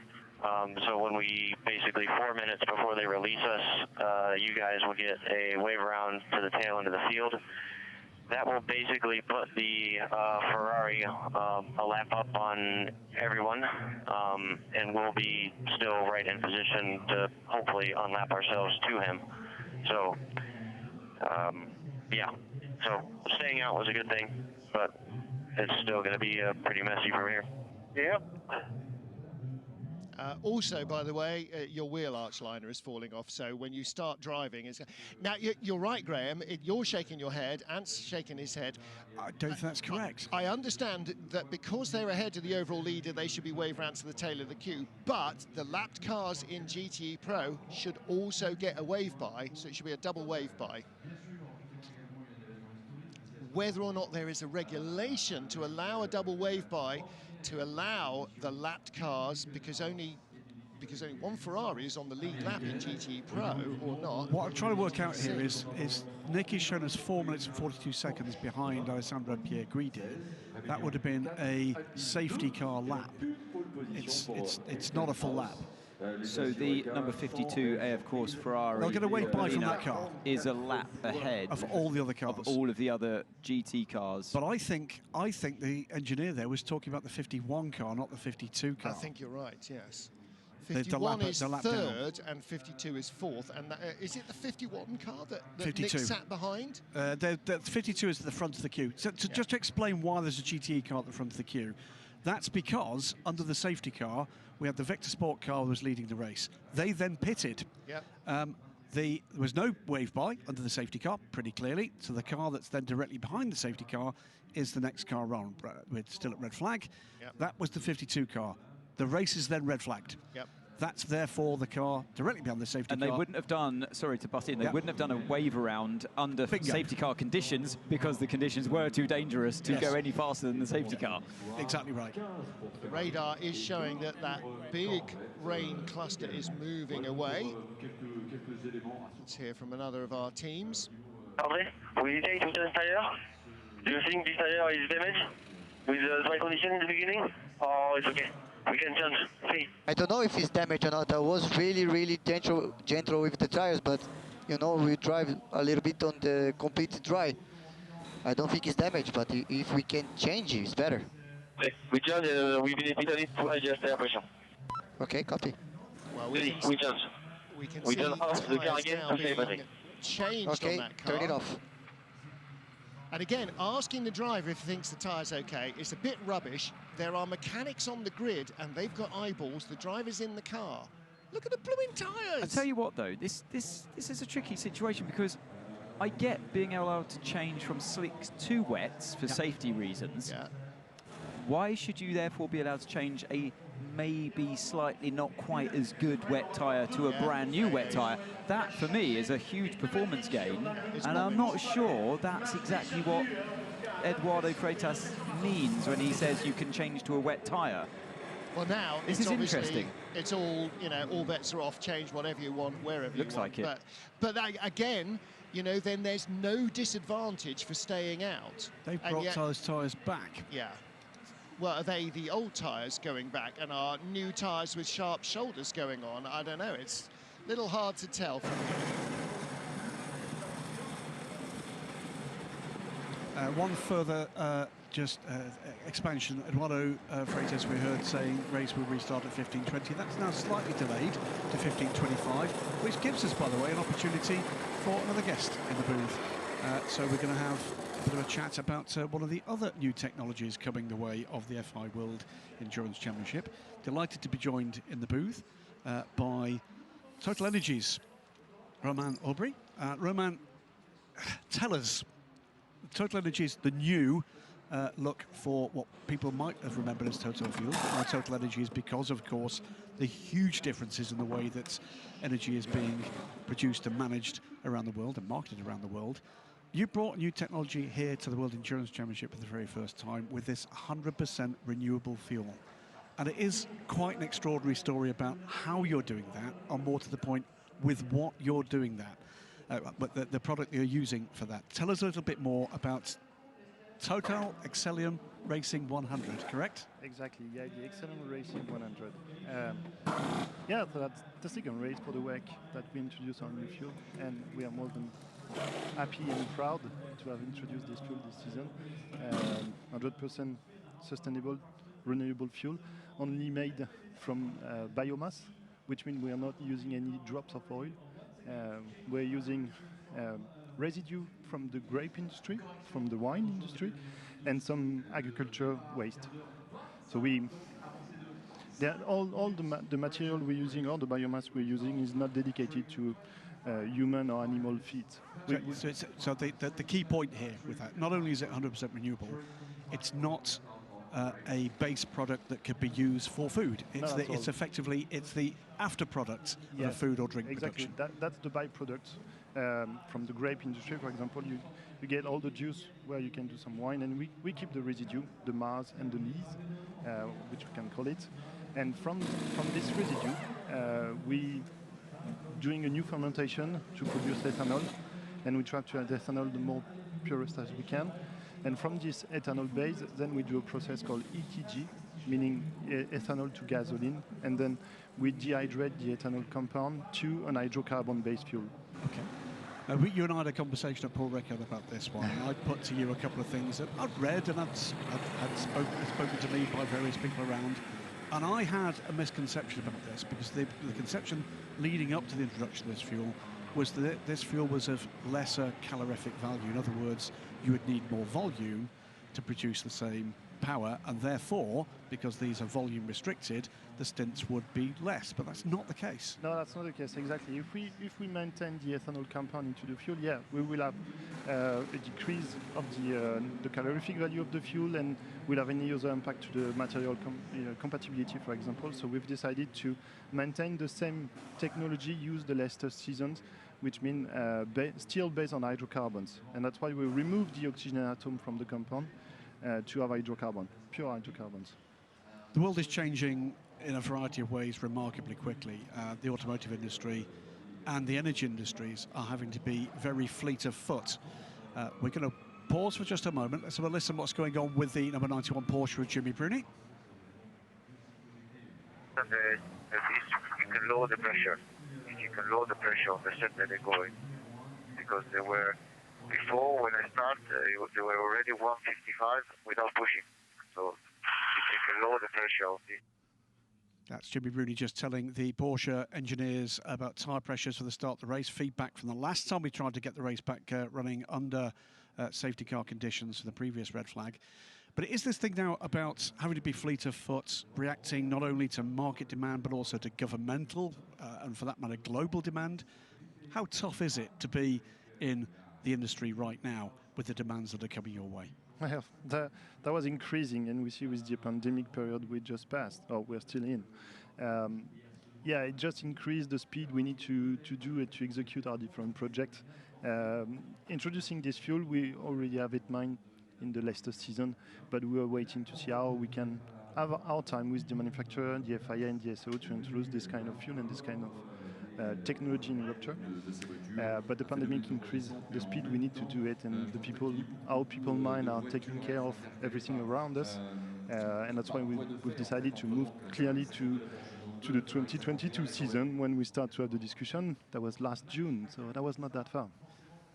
We are, though, in effectively a 200-mile-an-hour laboratory here. This is an environment that allows TotalEnergies to show off this future product, because it's not a product yet available for public consumption. It could be. It could be, yeah. Okay. It's completely transparent, yeah. But what it does do is allow you to take the results from what you're seeing in a real world with major pressures on that product, and take away those results under an environment as we get cars rolling at the moment behind the safety car. Again, this will be the wave by, I think, first.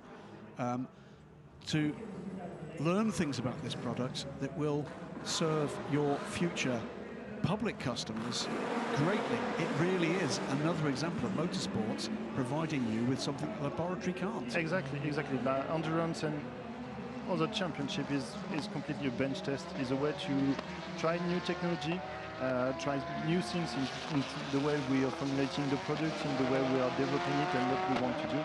And that's the perfect case. We've seen in a little bit less than 18 months how we've come from an idea in a laboratory to something directly on the track and approved by the manufacturer. To give our viewers and listeners an opportunity to judge that, with an equivalent changing technology in the past, that 18 months sounds to me remarkably quick. Yeah, that was very fast, and I'm sure if all the engineers that have worked on this project in our research center, they would say they won't do it twice. Tell us a little bit about the spirit within the organisation, the level of interest in what's actually happening here this afternoon, what happened at Sebring, what happened at Paul Ricard, where the fuel is also in use for the European Le Mans Series. How much interest in the company are the guys and the girls at TotalEnergies taking in what we're seeing today? Well, we've seen that the company is moving to new mobility. We've seen that we want to move from oil field to electric mobility, to hydrogen, and biofuel is part of the philosophy we want to have today for the company, and having this kind of fuel on track is a perfect example. We've got one other big TotalEnergies program in ACO Rules Racing, and we're hoping to hear some more news about the X24 program in the coming days as to whether or not we'll see that car racing with the hydrogen fuel cell at Imola, and maybe beyond that at the Le Mans 24 Hours. That's proper cutting-edge technology in race. And clearly, what we know is it's not to do with the fueling technology. 1 minute to resume behind the safety car. Engine started. Please clear the grid immediately. 1 minute to resume behind the safety car. Start your engines and please clear the grid immediately. Okay, that's what I've rated, just 60 seconds to go, so we'll complete it with this. With the fuel cell technology, the technology is maturing. Your filling process, the mobile filling process, genius solution to that the fuel station travels with the race car, if you like. 30 seconds, under 30 seconds to resume behind the safety car. Under 30 seconds to resume behind the safety car. The question, I guess, is this. Clear the grid immediately, please. Clear the grid immediately, please. And we'll wait for that. Yeah.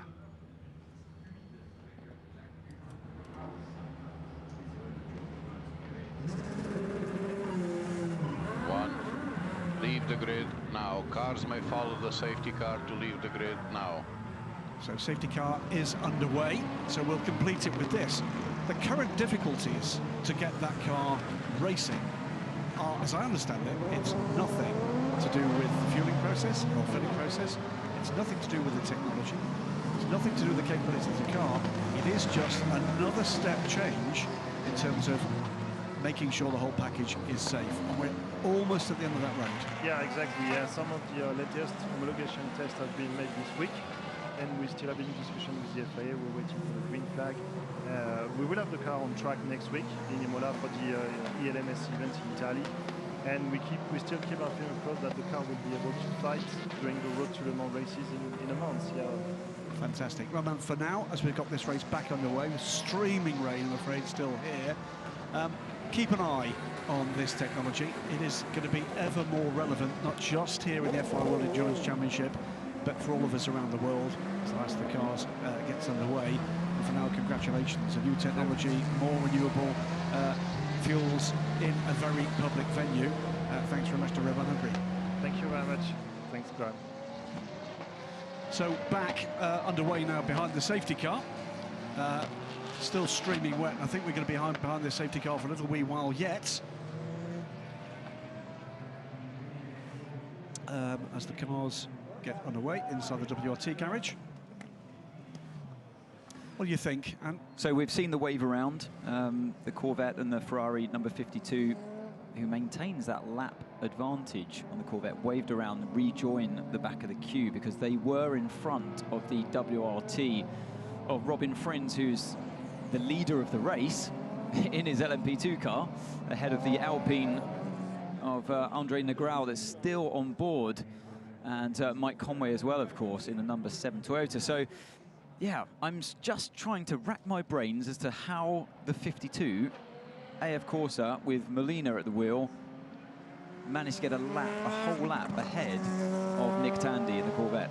I think that was in that, for Nick Tandy, that was definitely the pit stop, the long pit stop.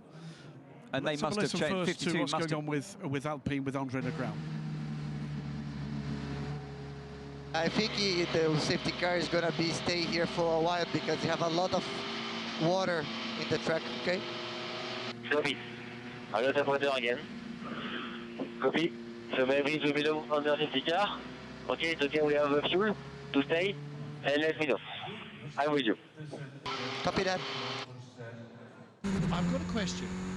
Go on, and I'll give that the answer to his question in a moment. We talked about, okay, well, we do you want to do that first? The answer is that the two cars following Molina both pitted twice.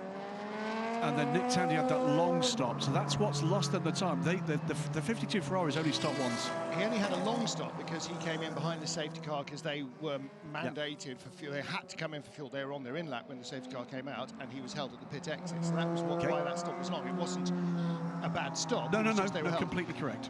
And actually, Anthony and I were just talking. To be allowed to change tyres on the grid, I'm afraid that's wrong, and to be allowed to put new tyres on again on the grid, that's even wronger than wrong. I mean, you know, they do it in Formula One, but I don't agree that if you have to have wet tyres, you should be coming into the pits or be forced to come in afterwards if it's a safety issue. Rain lights on, heater on, and AC on. Yeah, heater, rain, and AC on. Yeah, all good. Heater on. Copy. There's even more water now than before. Copy. More water than before. Copy. I was going to just about to finish your question. Go on. I was just about to finish my mouth. We're trying to grab some lunch. Roberto Gonzalez, we said great time for Jota. Just as the safety car was coming out, or just as rain started, ages ago, the first red flag to put him in because all that time counted. Well, all that time counts for everybody. It was eating into the minimum driver time that he needs to do. We're 2 hours and 28 minutes into the race. All of that, whether they were running at speed or stationary or parked or twiddling their thumbs, counts on driver time. What's the maximum driver time and who is close to that? Are we now going to see drivers forced to pit in the next 10 or 15 minutes to avoid going over their maximum driving time? Well, we're going to get a recalculated driving time matrix. I'm sure that we always do in these circumstances. Boo. I thought that was only if the race was shorter. Two quick points here. First is that car 83 are going to be in trouble. They've been reported to the stewards for having a non-authorised assistance. I'm guessing that is assistance from a crew member at AF Corsa that was not allocated to that car. So the AF Corsa car that was on pole position with Francois Perrodo at the wheel now. Or not with the correct armband on to allow them to do service. The other point is, I think the point you're making, please elaborate if I'm right or I'm wrong, is where you are concerned about their ability or the opportunity to change tyres on the grid, under red flag, is to change one set of wet weather tyres for another set of wet weather tyres. Yeah, just renewing your tyres. I mean, that's a free performance advantage. Which one is for safety, one is for performance. Yeah. Correct. And that, for me, is very clear cut, the difference. And actually, I'm not sure. I mean, again, I think that cars on the grid under red flag, park firme. You can get out and have a wee, same driver goes back in, nothing should be changed on the car, nothing. If it becomes a safety issue, like we did, going from dry to wet and cars are on slicks, okay, allow them to change on the grid on the understanding that as they come round at the end of the safety car at the first lap, they go and do a drive-through or a stop and hold or something to make up for the time that they have gained by having a free tyre change compared, say, against Corvette, who came into the pit lane and spent time, racing time, changing their tyres and coming through the pit lane. So you can't have that advantage. And then when it stops again, you can't just put fresh wet tyres on. What happens? You know, I'll put a new wing on, a higher downforce rear end. No, you shouldn't be allowed to do that. Rant over, race about to restart. Oh, I strongly doubt that. It's a classic case of giving them in, she'll take a mile, isn't it? 3 hours and 29 minutes left. There's barely room for one more rant, I don't think. I've got time for a sandwich. Let's hear from Louise Beckett. So just spoken to the 83 AF Costa crew, and what happened was on the grid there seemed to be a problem with the Penske car, which was ahead of Francois Perrodo. So the marshals said you can push your car back slightly so you'll be able to get round, and that's where this issue is. But as the team have said, the marshals told them they could do it. Thank you very much indeed for that, Louise. Before we get back to green flag running, he says it as they go back to green flag running. We'll keep it. We'll wedge this one in, and I'm going to ask you, young lady, to pronounce your name because I'm about to insult you by trying. So this is one of the trackside support engineers for TotalEnergies. So tell us a little bit about what it is you do for the teams and with the teams, and if anything dramatic happens here, I'll politely interrupt. So I'm Jakob Schmikowski, I'm the support engineer for TotalEnergies. So I'm responsible for the fuel analysis after the race and the qualifying sessions. So the goal is to control if all the teams are using the real fuel for the event. And that's presumably a management issue for both you and for the teams throughout, before, during and immediately after a race event. Exactly. So we have a trackside analyzer that we transport from the championship all the year. So it's a mobile laboratory for us, and we are always available for the teams to help them if they have questions about the fuel. And we can control at the end of the race and the qualifying. And tell us, what is the level of accuracy we see from the teams? Highly professional, all of them. This is a World Championship level event. What would count as a problem in your day? If I found a team that hasn't used the proper fuel, for sure. Now we've had examples in the past. I can recall one in the European Le Mans Series where a team had been testing with a different fuel, had left some residue in the tank, were disqualified as a result, but it's very rare. It's very rare, and that's why actually when the teams are racing with the different fuel before, we're always available so they can bring us fuel samples before the event, and we can help them and make sure that they have the right fuel and detect all the traces, and so help them to the procedure to clean up the tanks and avoid any contamination. Big battle underway here as we carry on talking about this with Underground fending off Mike Conway. And the rain does seem to be getting heavier. Lou's telling us on pit lane here. Modern production process in all sorts of ways do they not, bring more consistency in production? If there's a problem, it's unlikely to be in the production level, isn't it? Yeah, it's really unlikely because actually we deliver all the fuel in drums, so we have a very strict procedure for our conformity. I see a change here up the inside, neat and tidy, gave him room to do that. Is the comeback going to be available here for Underground? Not got the ponies, I'm afraid. And not deploying hybrid there because it's nowhere near quick enough to do that, but away goes Mike Conway now through and into second position, 5.8 seconds though behind Robin Frines. So tell us a little bit about the feedback you're getting from the teams. We're two events in the World Endurance Championship with a very new fuel. What are the kind of questions they've been asking? What are the kind of issues, if any, they've been finding? I think all the teams are quite curious about the fuel because it's something completely different, but we are usually having a very good feedback about it. So they are most curious and asking us questions about how it's been produced and about the composition a bit, if it's different, really different from a usual fuel. And is there anything they need to do differently in terms of handling, transporting the fuel? Not really.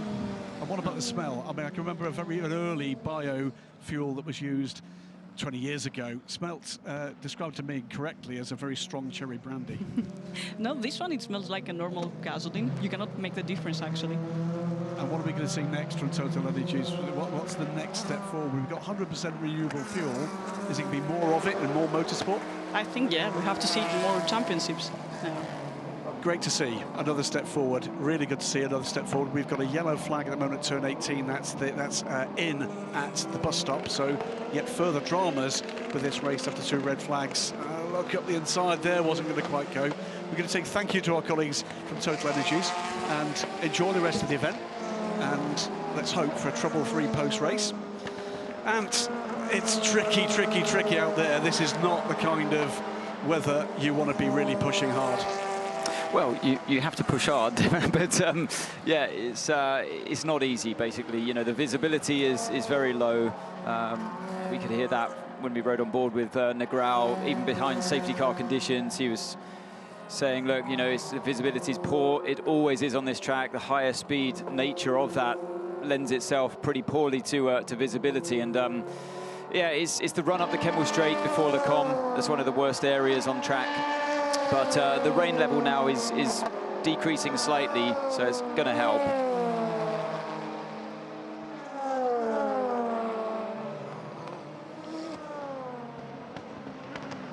So TotalEnergies Racing's remaining car after the retirement of the number 8 with a hybrid system problem by the look of things for Sebastian Buemi. Number 7 car now is scything into the lead, the advantage of Robin Freins in the lead of the race in the number 31 WRT car. Joining us late, 2 red flags for weather and an incident that accounted for the other retirement that we've seen so far in this race. That's the number 44 ARC Bratislava Orica, Miro Konopka, with a substantial impact. Car in big trouble. Miro mercifully looks to be okay, but 35 cars still running in this 6-hour race and getting what, 20 minutes away from halfway mark.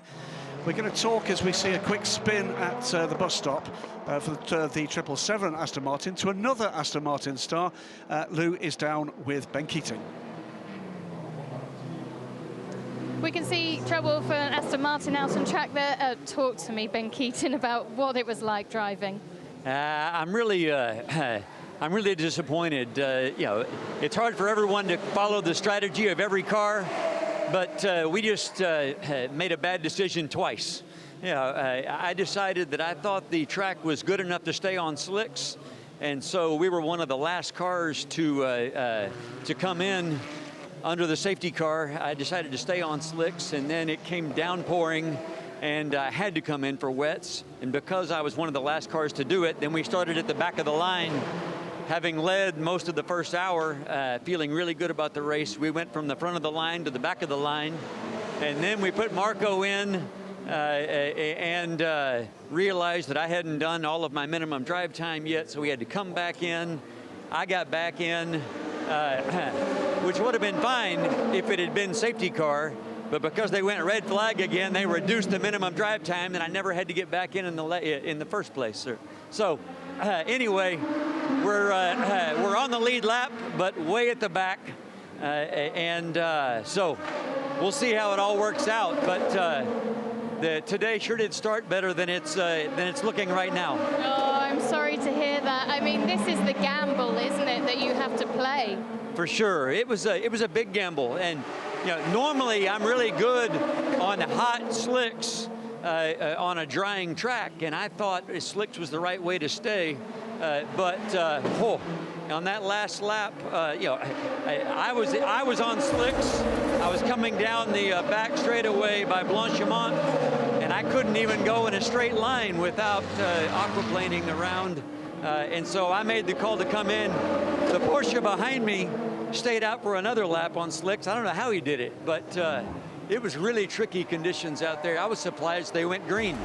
You know, I thought we would stay behind the safety car, and we'll see. I expect another yellow sometime soon. Thank you. Yeah, I'm not sure he's wrong about that either, Anthony Davidson. It doesn't really look wildly promising. It's not brilliantly raceable at the moment. You just saw there the the D station car, Satoshi Asino 777 getting turned around in that contact with Christina Nielsen in the Iron Dames Ferrari.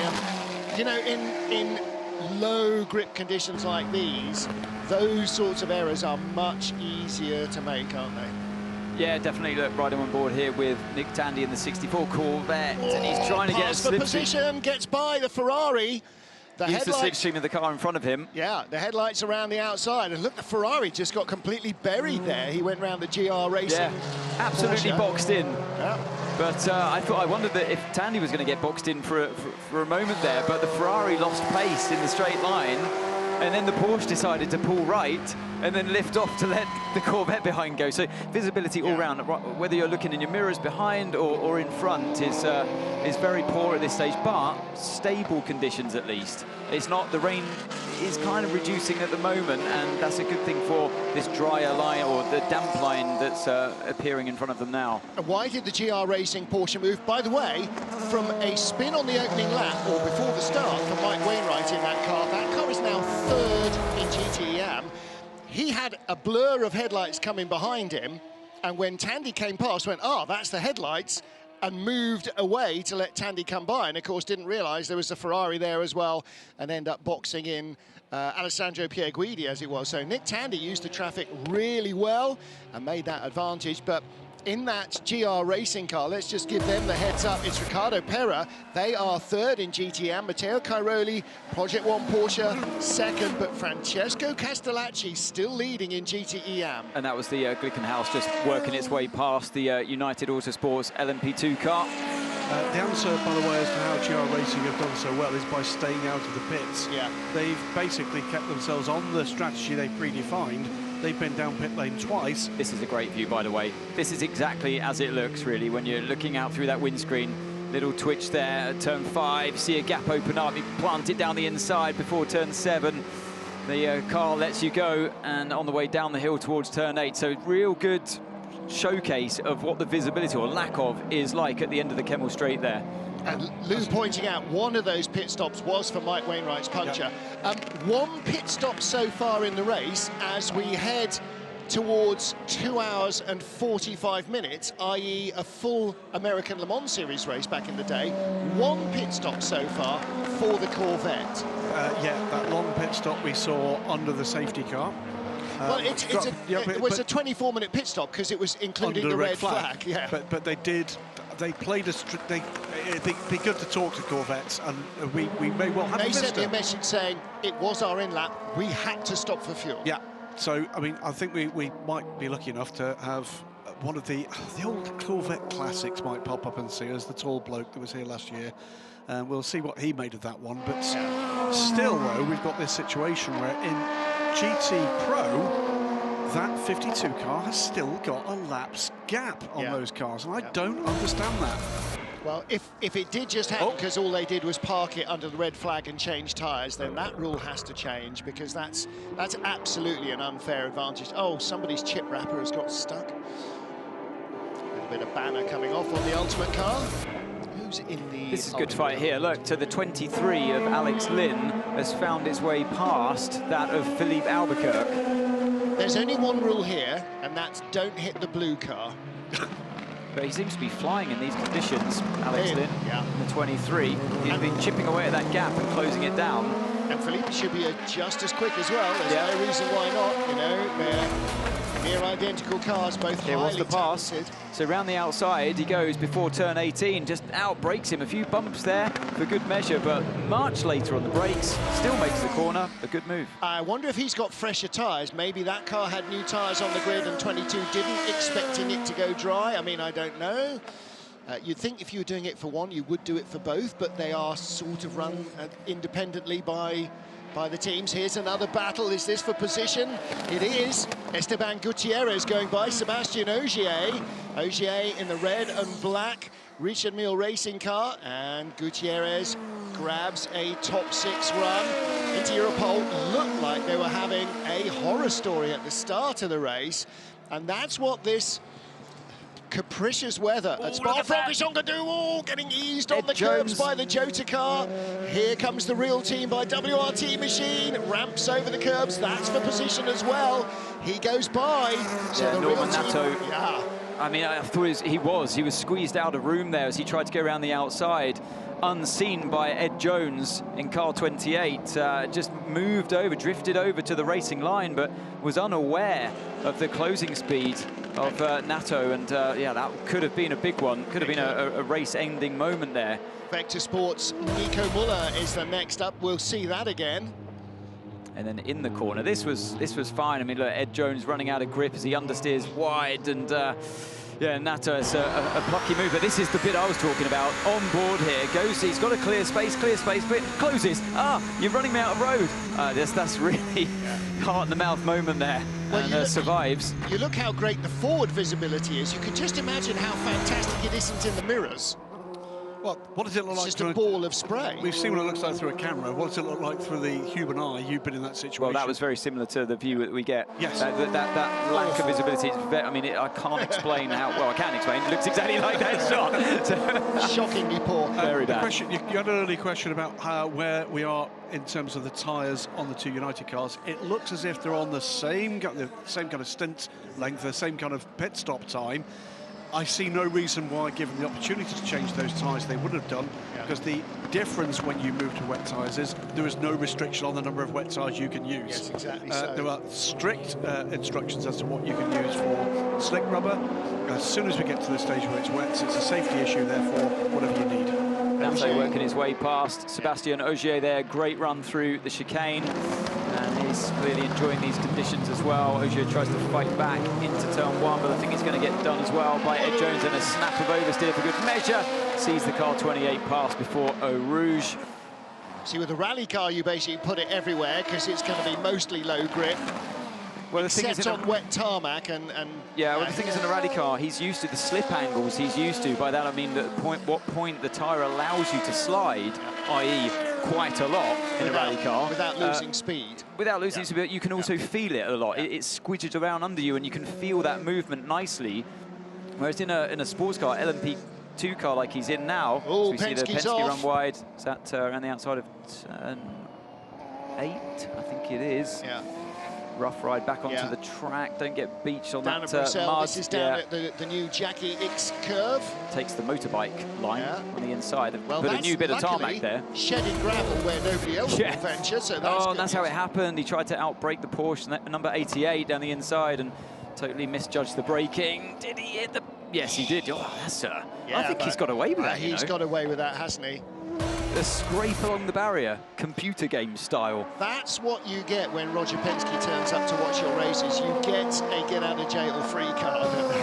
that was used. I wouldn't want to do that in front of him watching on. At the moment, in these conditions, there are two standout performances underway in LMP2, and they are from the leader, Robin Freins, consistently in the 220s. The same at the moment from Alex Lynn. Everybody else, at least the 221s and 222s, Felipe Albuquerque is dropping back from Alex Lynn at quite a rate. And look how much, like you say, Graham, look how quickly he's catching Robert Kubica. Absolutely is Alex right. Lynn. There's Ogier off. Well, now he's in his element.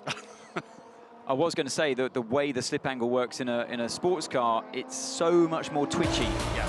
You got very limited slip angle on the tyre. When you lose it, you've really lost it. And that is in the barrier on the exit of 14. That was a slightly more conclusive clunk, wasn't it? Still kept it going, though. Yeah. Surprising. The gravel didn't just stop the car. And the rear bodywork is still attached, so it looks like he's got away with that as well. I mean, but this is a very different kettle of fish from when he was in the drive. Look at this. Two hardened pros of Robert Kubica, and a great run through Eau Rouge and Radion for Alex Lynn. He's absolutely flying as he puts it down the inside. Kubica makes his life difficult by trying to squeeze him in, but Lynn having none of it. And he's got the grip. And he's got the confidence. In the first hour of the race, Antonio Felix da Costa's Jota car was a hypercar, not an LMP2 car, and that clearly is now exactly what Alex Lynn is. He is now in a hypercar compared to all the other LMP2s. Great drive. To give you an idea of the difference here, the 2 or 3 laps leading up to that little battle that didn't last long with Kubica, Alex Lynn was 6 seconds a lap faster than Kubica. He caught Kubica, he did a lap in 2:26 rather than 2:20, and has passed him easily and is pulling away. Can I just say, on the last lap, he was the second fastest car on the track. Only race leader Robin Freins in the WRT LMP2 car was going quicker.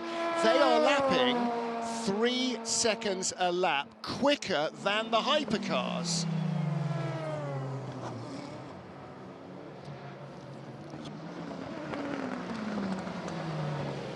Let's join Louise Beckett in the pits.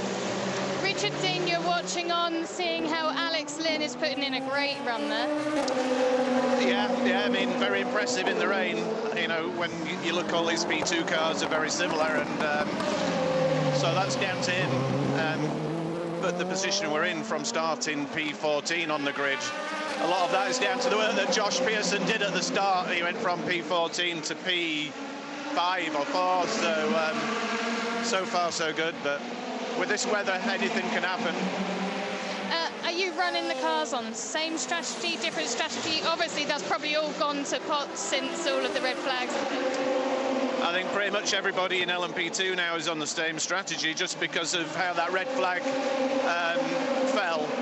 And you know, we can't think of anybody that's necessarily out of sync on fuel. So I think everybody's the same, including our 2 cars. So yeah. Right, thank you. Okay, you're welcome. Well, while we're hearing from Richard Dean, here's the change for the lead in GTE AM. Francesco Castellacci spinning it away, and Matteo Cairoli going by to lead for Team Project One. Castellacci, that's a rare drop. Look at that, one light. He was the leader. He got on the green stage. painted surface, exit of turn 9, green painted surface, trying to put his foot down, and yeah, obviously that painted surface, way less grip than the asphalt. Stay away from that in wet conditions. This is a battle for position as well, isn't it? This is 77 Iron Dempsey Links. Proton versus Iron Links. So Seb Priault versus Matteo Cressoni. Andy Priault and Mum Joanne. I'm sure Sister Danny will be watching back at home in Guernsey. Well, Cressoni, no mean driver, been around for quite some time, Matteo Cressoni. So very much one of the ones who's on the Rolodex at 2 or 3 of the Ferrari teams as a go-to guy for GT racing. Great yardstick for young Seb Priault, who started his career in GT. He's got a bit deep there, though, and he's got him. Beautiful. Tucked him up like a kipper, I think is the phrase. And there's that front-end grip. All but Seb Priault's got a bit crossed up. We've just changed camera angle, but I didn't like what I saw on the exit of turn 9 from Seb Priault there. Did he get away with that one? I saw a big snap of oversteer. Yeah. No yellow flags. I would say he's got away with it, but he was pretty ragged. Oh, big wiggle there from the... This is the second. This is Albuquerque, yeah. Albuquerque catching Kubica. Jota Z. Jones, who we were watching a couple of laps ago, has just pitted, so... They've fallen way back, Jota. They're back in 12th and 13th position in LMP2. Hang on, what's happened to Robin Frinn's last lap around? He's 227, not 220. And the Toyota in second is lapping at 225.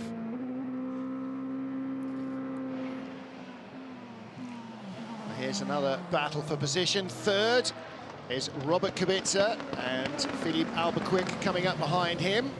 Tries the same move that his teammate pulled on him into that chicane, but Kubica was able to brake a little bit later.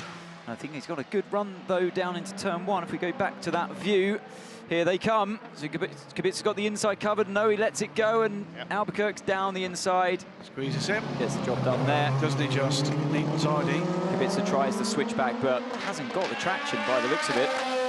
First race I can remember commentating on Robert Kubica's career was here in 2-litre Formula Renault. So he's been coming here a fair while. So that was, I don't think there was an outlier lap, by the way you were describing from Robin Fries. I suspect it was a little bit of GT traffic. Going quickly again now up What is wrong, sorry to butt it, what is wrong with Kubica's car? He shouldn't have dropped that amount of distance in a straight line on the exit of turn 1. There's something up with that. In which case, he's either got a misfire or he's struggling for traction for some reason. He was 4 seconds slower in sector 1 than Philippe Albuquerque. Rain is still slicing. Nick Tandy saying it's actually now as wet as it was when the red flag came out. Drive through for 777 for a pit stop infringement. No word yet on that contact with Christina Nielsen in the Iron Dames car. Has anybody else driven the Iron Dames car, by the way? No. No, okay.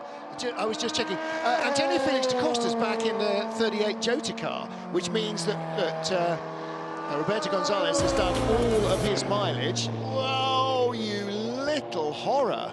91 right car. out there. That is the delayed Jimmy Bruni. Two laps Jimmy down, by the way. Bruni. It is still Jimmy Bruni. Still Jimmy Bruni. I mean, bear in mind, we're getting to the stage where it's something like 2 hours of drive time for someone who's been in since the start of the race. Yeah. I bet we're he needs 5 a minutes wee. away from the halfway point. Someone else has spun it on the exit of 9. Penske again. Dane Cameron, second time he's dropped it off the island. But he's not raced here before and not raced here in this weather at all, and Yeah, it's just when you think you've got the measure of the grip, Anthony, and then it's rained a bit more in the last 3 minutes since you were there. That's what I was going to say. The rain is intensifying from level 3 to 4, as they call it on our screens, and it's going to get worse up until 10 past 4. We're now 5-2. And level 5 is the top on our odometer, and that's Antonio Felix da Costa off as well. So it's not just Dane Cameron with, you know, limited knowledge. That was at turn 1. It's a living, breathing thing. It's a living, breathing, wet thing, and it gets wetter. Just not able to it just couldn't stop the car. It is getting the rain's getting heavier, and there's another yellow flag out. We've got another incident. That was going by Christoph Ulrich, and here is this the Alpine snapping sideways? No, it's Pipo Derani closing in.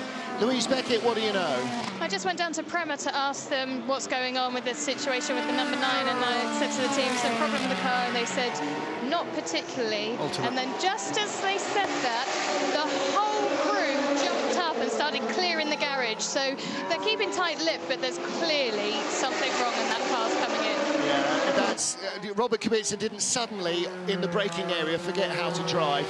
The ultimate car has come to a halt as well. They haven't really had the greatest run. That's Mathieu Lahaye, the older of the two brothers. I think we probably will, won't we? Properly beached, isn't it? Yeah, I don't think we're 12. Yeah, I think with or without that, we weren't far away from it. It's getting heavier again. Yeah, I think that's the straw that breaks. Full course yellow at 15:58:30. Okay. Prepare full course yellow at 15:58:30. It's not the rain, it's not the grip. That long camera shot, it's the visibility between the marshals post now that we...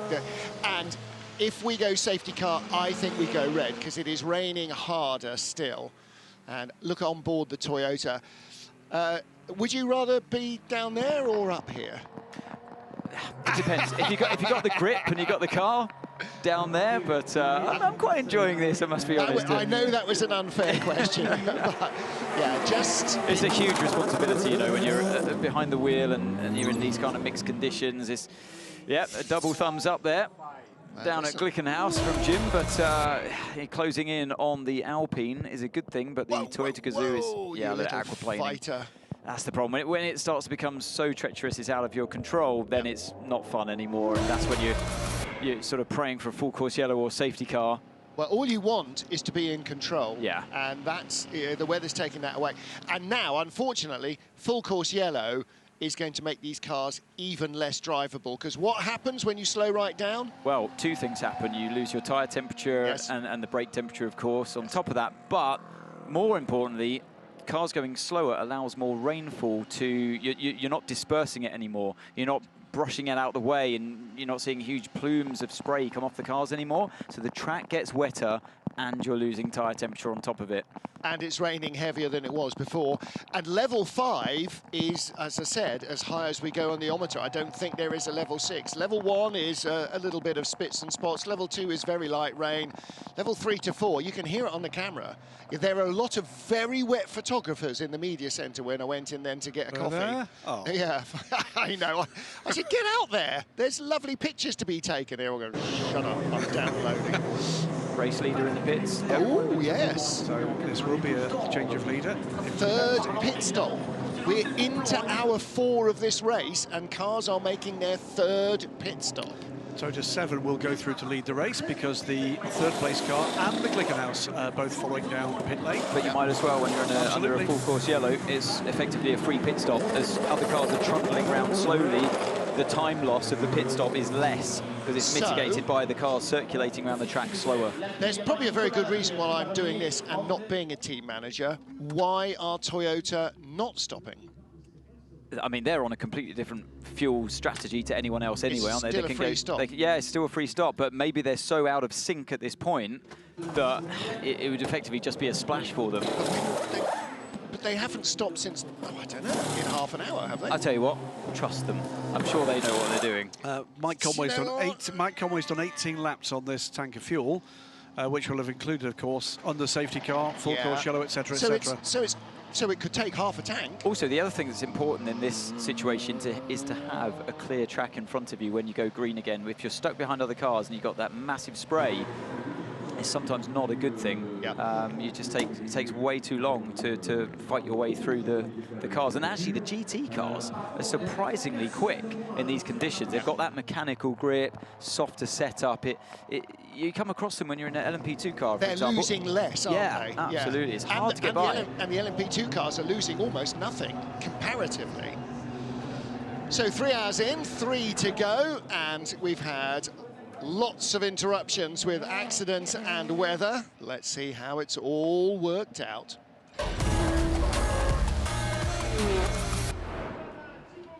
Well, day started with beautiful sunny conditions, a huge crowd here at Spa-Francorchamps and a 37-car grid. The great and the good gathering in anticipation of an exciting race, and with an American car on pole position for the very first time in the now 10-year history of the FIA World Endurance Championship. Well, a bumper crowd on hand for the first time in 3 seasons here at Spa-Francorchamps to see Ollie Pla lead the field with Andre Negrão on the outside of the front row, Toyota's 3rd and 4th, but not for long. Pla tried to go the long way around the outside, ran out of road. So did Kevin Escher, locking up and ensuring that there was collision between himself and Jimmy Bruni in the 91 Porsche, whose car immediately started to shed bits of broken wheel and then its tyre. Porsche in a hole right from the very first corner. Meanwhile, the Toyotas had leapfrogged the Alpine up the Kemmel Straight and were challenging the Glickenhaus of Olivier Pla for the lead. Sebastian Buemi in 2nd, Mike Conway in 3rd. As in LMP2, Antonio Felix da Costa beetled off, trying to persuade everybody that his Jota LMP2 car was also a hypercar, given his lap times. Inevitably, at the end of the first hour, the Toyota moved in front. Buemi putting in the move, finally, that worked on the Alpine, on the Glickenhaus.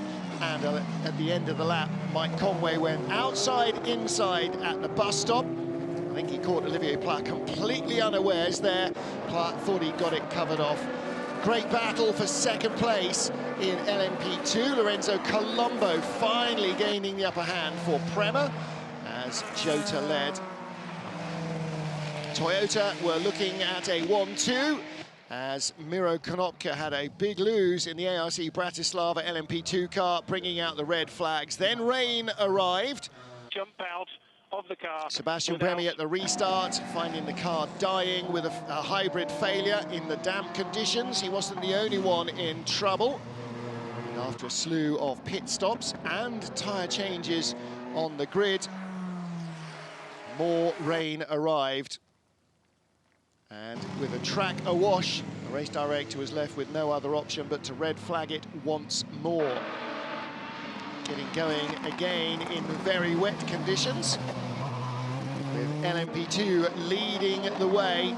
Toyota fighting its way back past Alpine, the remaining car, number 7, Mike Conway, the starting driver, still in the 3rd hour of the race.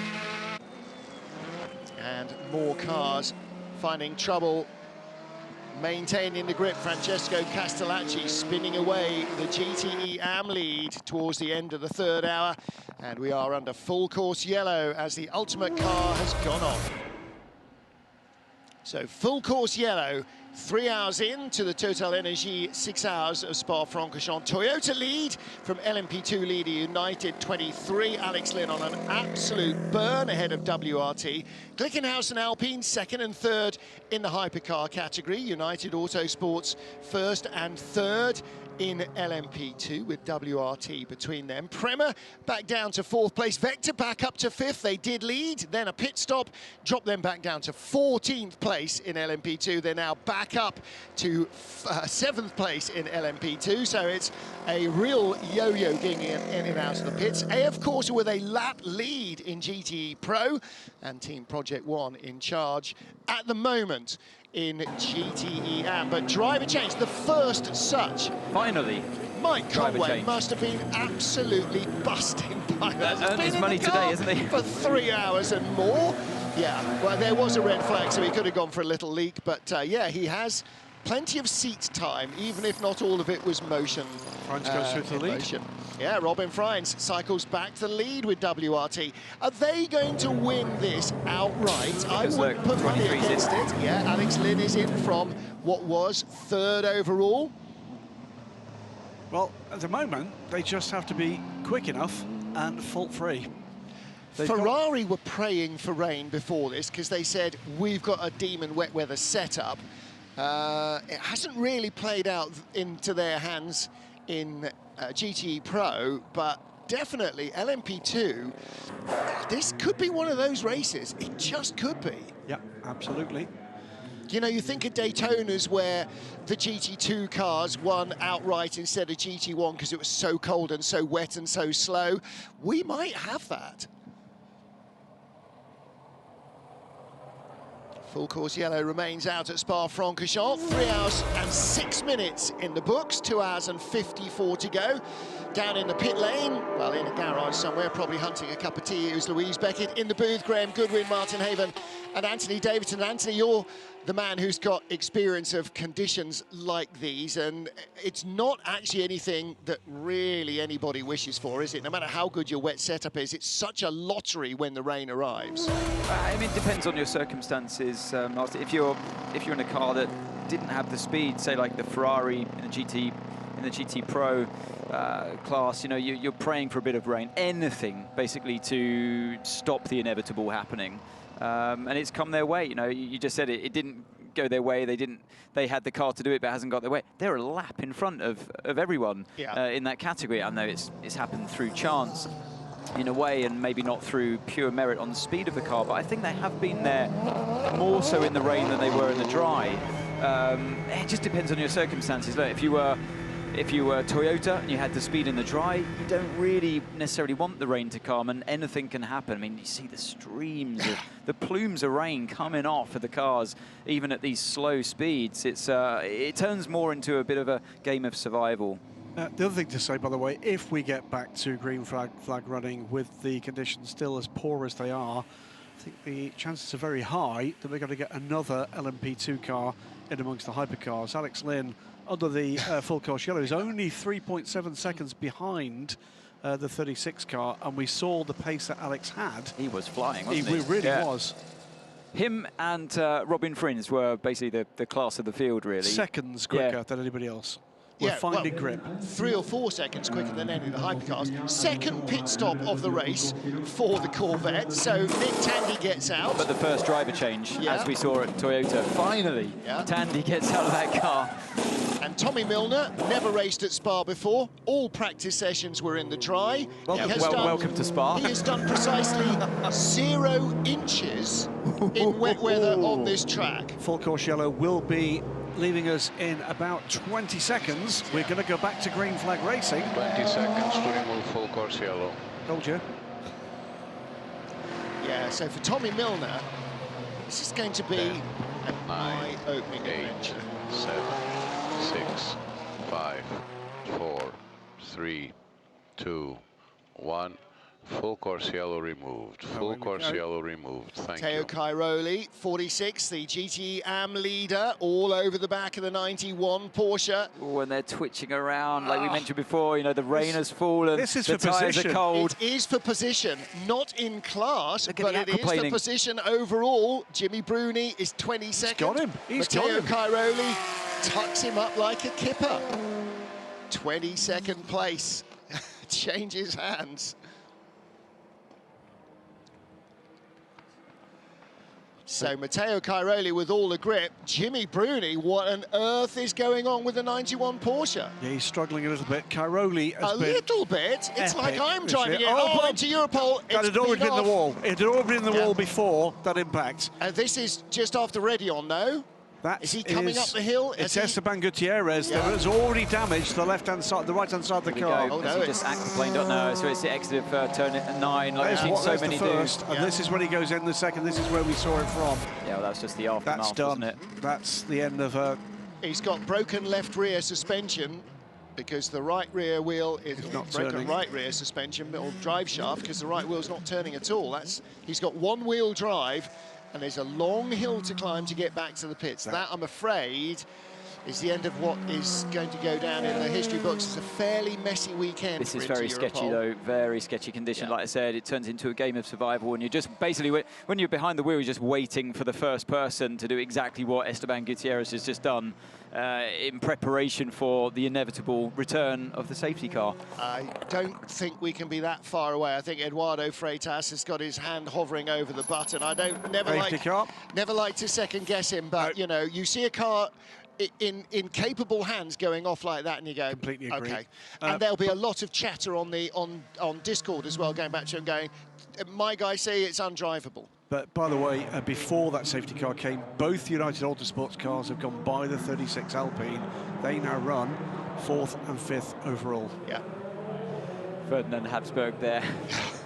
That's down at WRT. Just, eyes on stalks. Yeah, didn't qualify the car yesterday, driving 3rd today. Oh, and that was a moment for Mike Conway up a route. And when you see the Toyota losing grip like that, you know the conditions are bad. But I saw a car before going it was the Alpine going very slowly at this compression there at Eau Rouge, and yeah, it's no surprise. Well, there's standing water there. Yeah, exactly. A river runs under it, a river runs across it right now as well. That's the end of the road, I'm afraid, for Inter Europol. It has been a tough weekend for them.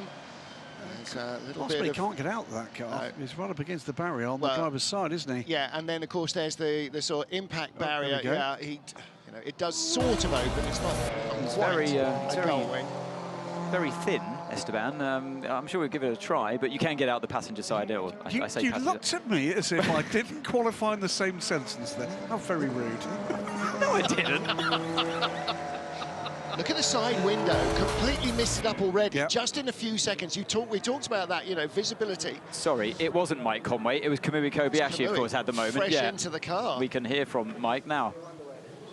Mike Conway, well done on getting the car back, and that was one epic stint from you, starting the number 7.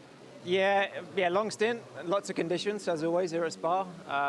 Yeah, just looking at it on TV, it's really bad. It started to get very bad the last sort of 20 minutes, but they just didn't want to go full Courgello. And yeah, we're aquaplaning the whole way around. Yeah, really dangerous. So, yeah, I don't know why they keep going green. It's not improving, so I don't know. But yeah, luckily just to stay where we are and stay out of trouble. Yeah, you've just been looking at the onboard here in the garage and saying you can see where it's going out of shape. Yeah, I was trying to explain to the guys where all the rivers are running down through turns 3, 4, you know, Eau Rouge, and then it just builds up everywhere then all the way around. So particularly bad between 9 and 10. So yeah, we are really struggling. Then when it's like that and when you can't see, you're hoping that no one's stopped in front of you. So yeah, it's not easy. All right, thank you. Thanks, cheers. There's an unwritten rule. It's Alex Brundle. It was Brundle, not he just Gutierrez. Come out of the pits? He has. It says Esteban Gutierrez on our screen when I looked at it. Hadn't updated. Alex is on an outlap. Oh, Alex. Well, you know, we just saw, again, Kamui Kobayashi. Don't worry, lads, I've got this. I haven't got this. He was lucky to get away with it. Alex Brundle, less lucky. And, yeah, Toyota still clinging on by the skin of their teeth as the safety car is out. Well, look at this. This is the 38 car. Antonio Felix to Costa. Ouch. Even taking to the grass to try and avoid, I think that's Christoph Ulrich. It is Christoph Ulrich, second in GTE. Even then, Antonio, I mean, he was just a passenger at that stage. All he was doing was twiddling wheels and tap dancing to try and make something stop. And Alex can't believe it. I want to see that. I can't believe it. It's easy to beat yourself up in these moments, but we've seen so many people make mistakes today. And I've watched you do exactly the same, and it's entirely understandable. And your heart goes out to the driver because drivers make mistakes just like everybody else. Totally empathise, but you know, it's just so gutting when you've just got in. It's your moment to shine, and this happens. And I mean, here's his season.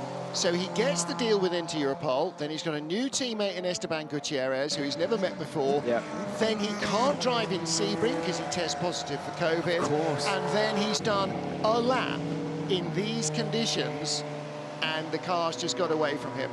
That is That's the totality of his season so far. You know what we often used to do, at Jota at least, was to keep the driver in the car as long as you could. Yeah. And they did do that, of course, in changeable conditions, because that driver at the time knows, like Mike was just saying, where all the treacherous parts, because you're living through that moment as it unfolds. And when you're that first driver jumping in, like I was at Le Mans last year, for example, you're just driving around, your eyes on stalks, just trying to pick out all of these reference points that the other driver's been slowly getting used to and adapting to as they've been out there.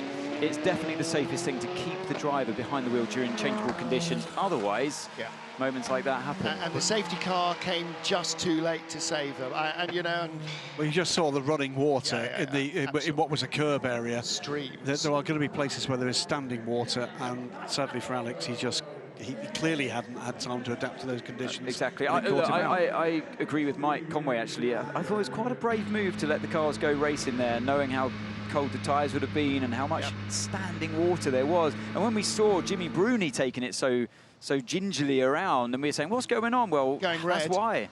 We're going red. That barrier, safety barrier is not safe. We will go red. I tend to agree. It's not even a tyre wall. You know, we went red to replace the tyre wall. Look at the spray. Well, It's look like, at the depth of the water there. I mean, this is unraceable.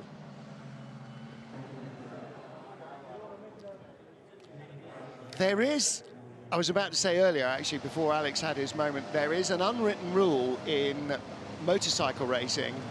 If the race leader or championship leader comes across the line in questionable weather with his hand up and sits up, red flag.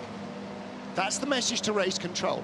Whether you're, if you're the race leader, you've got the most to gain. If you're the championship leader and you're not in the race lead or whatever, sit up.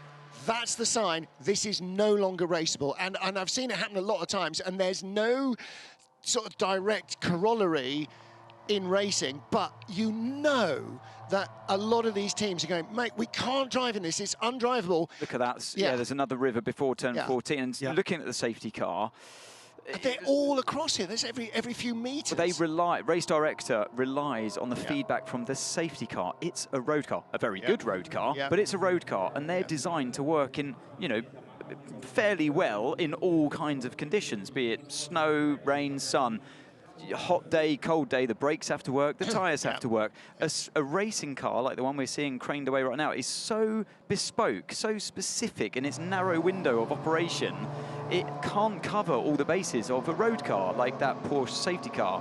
So when the race director asks a safety car driver, what are the conditions like, he's Eduardo Freitas' eyes on the circuit to say, look, yes, I think it's raceable. It's so hard for them to predict because these racing cars are totally different from the safety car. That perception you have from on board the safety car is always going to be different, and it's always going to be easier. And look at all these cars going off red everywhere. Flag. I know. It's again, I'm not doing anything to sort of force Eduardo's hand or second guess him, because he knows an awful lot more about all of this nonsense than I do. But we're at the situation, and I think actually that impact with the barriers, I think that's the final straw, and it's probably going to be a reasonably long red flag because it is still fairly dark overhead. Who hit the barrier? That was where Alex hit. Yeah, then he trundled on for quite some time and then hit the barrier later on. What I was going to say a little earlier when we just saw it again, actually, Dane Cameron, there you go. Sorry, yes, I missed that. That's the arm coat. But when we saw Dane Cameron have his incident at the same spot but not make an impact, before the changes they've made there, he'd have been in the wall. Yeah. Without a shadow of a doubt, that wall was substantially further over. Yeah. If anything, it almost showed, didn't it, that conditions had deteriorated in the time between and look at Cameron's off and... Right, OK. We only saw this bit of that incident before. That was not Ant losing it or aquaplaning. That was Christoph Ulrich in the Ferrari almost coming to a dead halt in front of him because it was so wet. Antonio just didn't expect, oh, look at that. And that's why we got the red flag. I mean... Under safety car conditions. Yeah, it's a river. And that was, who's third? I think that was Christoph Ulrich again. It was Christoph Ulrich. Yeah, it was.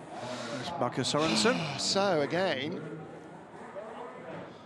I have to say, I don't think we should have gone racing there. We shouldn't have gone green. Well, for all sorts of reasons. First of all, the rain hadn't stopped, wasn't getting any lighter, and the water wasn't going away. Secondly, everybody running behind full course yellow, so at 80 kilometres an hour, no tyre temperature, no tyre pressure left, no brake temperature. Cars are running slightly lower anyway than they would have done because the tyre pressure would have gone down a little bit because all the temperature goes out. And you can't go fast enough in those wet conditions even to get a wet back up into its operating window. It's like a piece of mahogany with some nice grooves cut in it. They were going so slowly. Really, it was only really likely to go one way, and that was downhill. And unfortunately for Alex Brundle and for Inter Europol, that was the final indicator that said, okay, really, it's not raceable. And now again, we've got the cars lining up. Third red flag. Well, am I right? This is the second consecutive race we've had 3 red flags. Do we have 3 red flags? Oh, do we have all red flags for weather in Sebring? I think we had. We certainly had at least 2.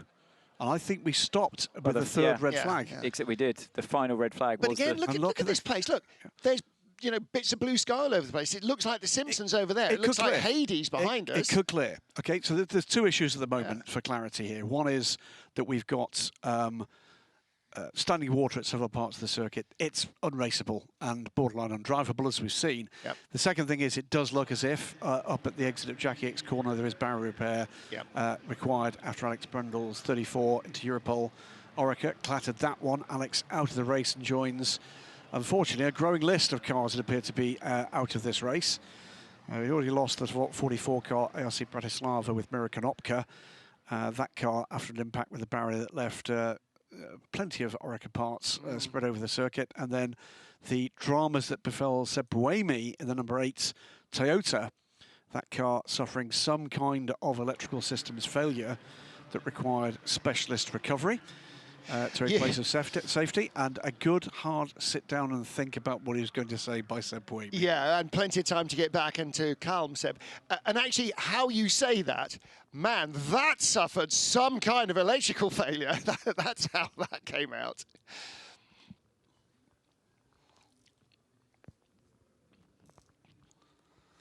Red flag conditions here for the 3rd time in Spa-Francorchamps. The clock continues to count down from 6 hours to 0 in the TotalEnergies 6 hours of Spa-Francorchamps.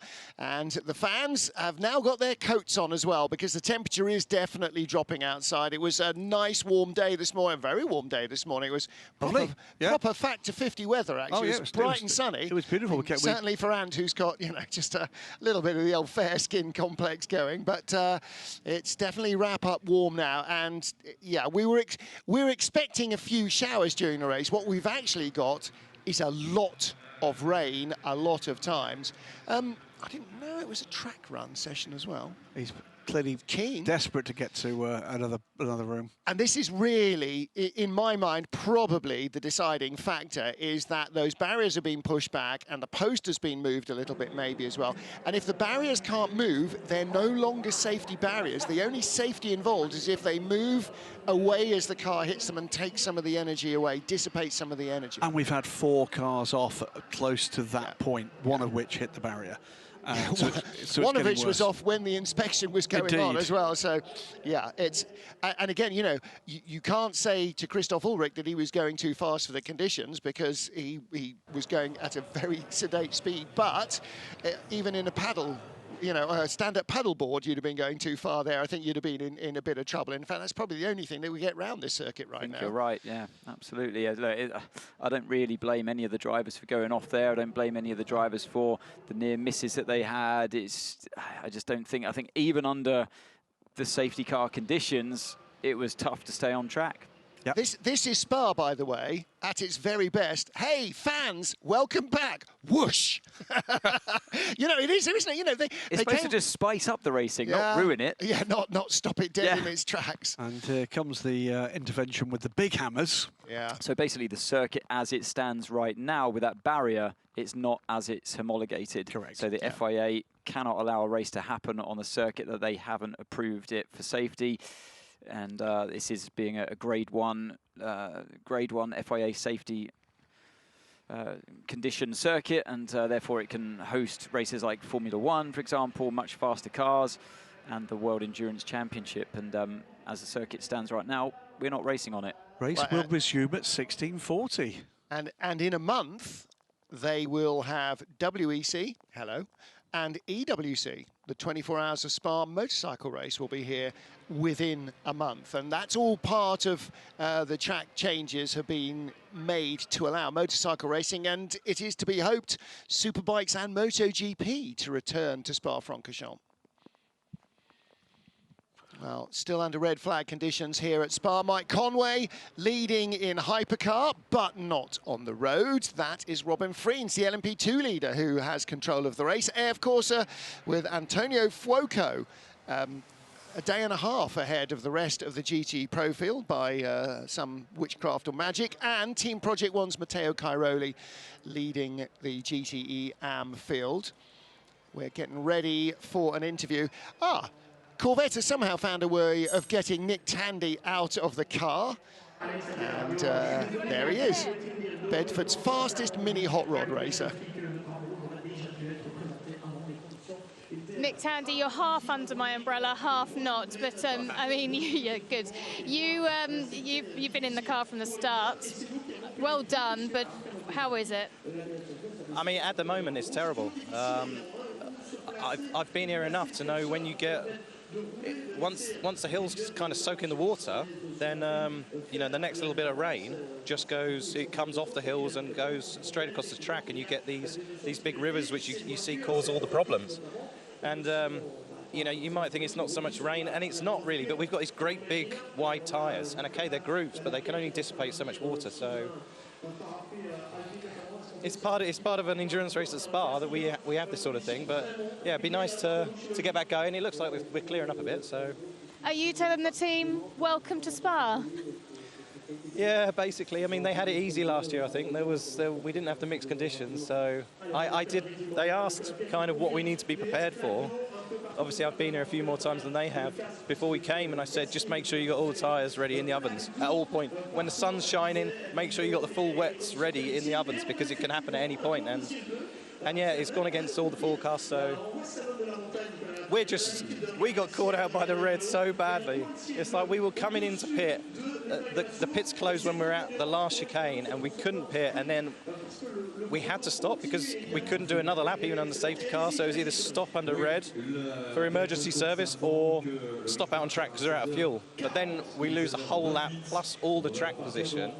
So I mean, we were lucky to jump ahead of the GT leader, the 52, during that run. If we get the wave by now, then we'll be back on the back of the pack on the lead lap. So still race on, I guess. All right, thank you. How do you think Tommy's going to be out there, and what have you said to him? Because obviously this is his first time at Spa. He's had some running, obviously, over the last few days. Yeah, I mean, Tommy's he's a top pro. He knows how to deal with things. Of course, this will be his first time running laps in the rain at Spa, so you know it won't be easy. He'll figure things out. I gave him a quick debrief on the radio on my way into the pits, so tell him where the standing water's the worst and try and look out for that. But otherwise, we've got to try and move forward. All right, thank you. Ladies and gentlemen, Nick Tandy. That's the most Nick Tandy interview ever. Excellent stuff from Nick. He's got a hat. He's all right. He's really frustrated, though, isn't he? And you heard from him the frustration about the tail of the timing of that red flag. But that was what I was about to say before we went to the interview with Nick. Is there going to be a wave by, which there should be, in which case we've got the 4 GTE Pro leading cars back on the lead lap. But are they in front of Robin Friens in the safety car queue, or is Friens the it's the class leader, in the queue? remember? No. But we had the wave round last time to get everybody who was in front of the race leader ahead, so there was no class wave around because the entire class got waved around. Right. The answer is no, they're not. That got stuffed up. So it's only when because before we were in exactly the same position with Friens at the front of the race. He was leading the overall race. They're pulling the barrier back. Well, they're in. trying to put a new post in and then pull the barriers back out from where the post should be. Now, we were talking earlier in the week about the standard motorsport toolkit. That's effectively a lorry-mounted hydraulic version of the hammer. That's what that is. A £5 lump hammer, gaffer tape. Yes. Tie wraps. Laptop. Fanatical devotion to the Pope. Yeah. That is working for Ferrari. Those of you who are not familiar with antique Monty Python sketches, go onto YouTube later and look for Nobody Expects the Spanish Inquisition. Yes. Then none of it will make sense, but at least you'll know what the reference was. There's the damage that was incurred on that Ferrari in the last safety car. Tyres going out onto the grid, and again, okay, I'm still not on board with this. No, I'm still not on board with this. The race is stopped for safety, not for service. Yeah. You know, you're not on your Tesla supercharger having a coffee and you know, a wash and a brush up. This is not safety. The race is stopped. Yeah. And it won't start until it is safe to do so. And no, yeah. Some people, I'm sure, could argue, yeah, but you've got now hot tyres going onto the cars, and it's safer to start with hot tyres. But let me tell you, after just half a lap around this circuit under the safety car conditions in the wet, you're going to be back to stone-cold tyres anyway. Yeah. No. And I understand it is in the regulations, and so you can do it, but I don't have to agree with that. They'll be repairing bodywork next. Well, there's no reason why they can't. That's a part of the rear of someone else's car. Who did he turn around? D-Station. I bet that's a bit of... probably fit after the race. I bet that is a bit of ex-Pro Drive bodywork. A bit of bonding. Get that back on. Just dock them back into position, can you? And then just bond it on. Yeah, reverse the Aston back up, super glue it, drive off. Yeah. You're all right. Back up, You're all right.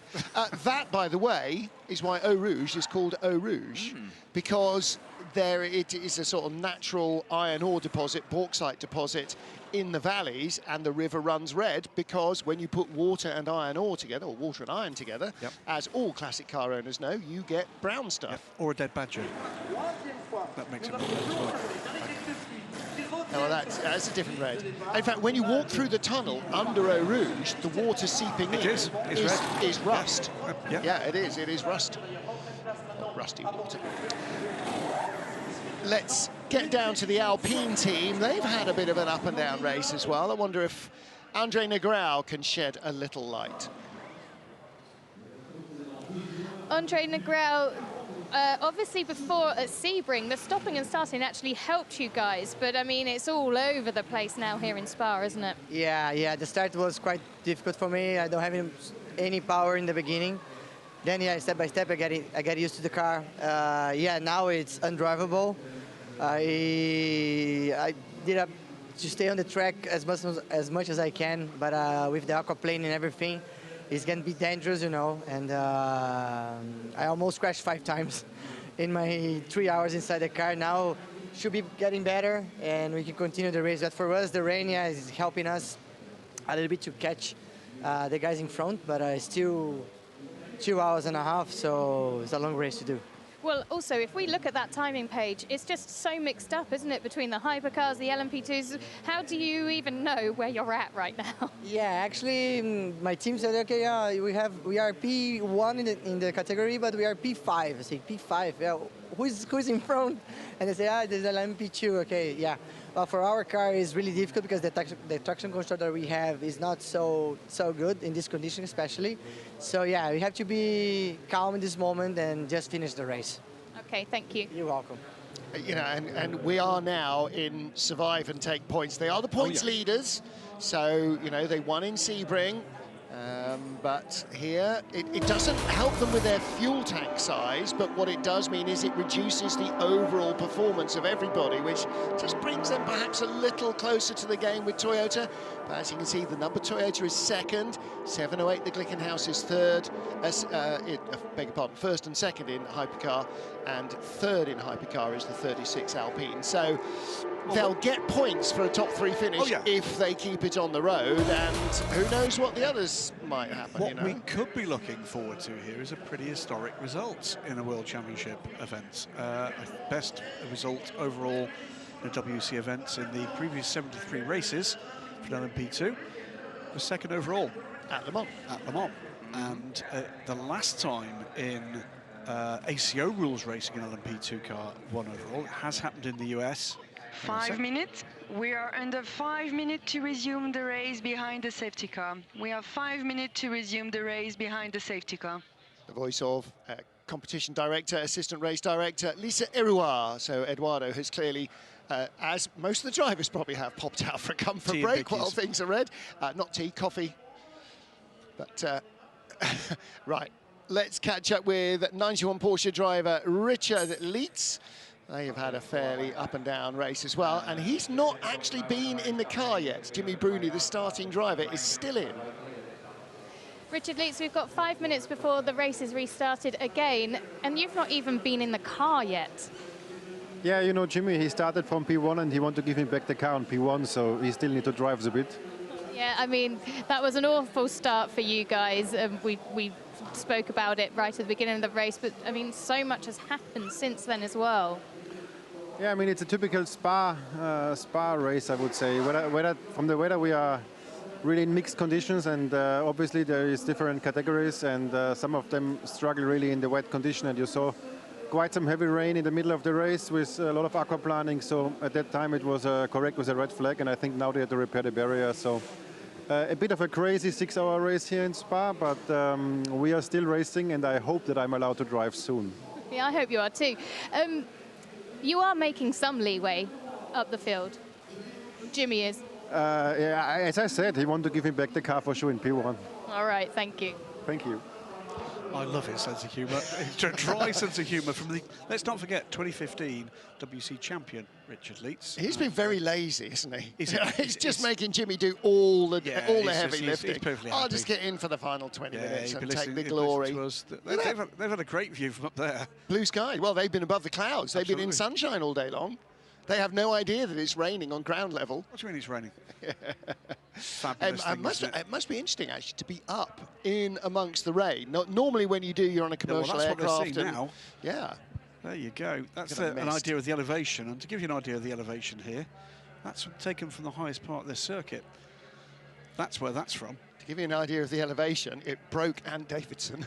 Made the stupid mistake of going out my bicycle around here. Oh, dear, dear. There's 100 metres of elevation gain around this track from as you go around the lap. So where we are, one of the lowest points on the circuit, and then you work your way up to the top of Eau Rouge and the Kemmel Straight to the Com. That's, I think, the highest point of over 100 metres where we sit right now. So Robert Kubica there behind the wheel of the Prema car. Did we get to the bottom of why he was really, really struggling for pace? Because his pace was nowhere. Lacking straight line speed by the looks of it. As he went up towards Eau Rouge out of La Source, it just he lost hand over fist to Albuquerque in front of him, and then continued to up the Kemmel Straight towards turn 5, 6, and 7, but I can't work out what was going on there. Maybe it was a traction control issue, because sometimes you go up so extreme on these cars to limit the aquaplaning.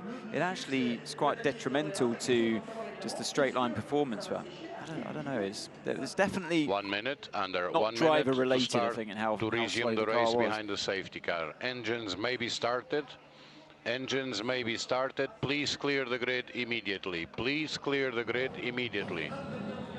I would say, by the way, our fans are still here in their thousands in the grandstand. And let's hope we can give them plenty of green flag racing. Yeah. It has been an absolutely prime Spa race, hasn't it, so far? 3 red flags in the first half of the race. Well, we've got still as much rain as you want. We've still got more than the Formula One's worth of racing to go. Absolutely the right. Last 10 minutes more than a season's worth of Formula One action.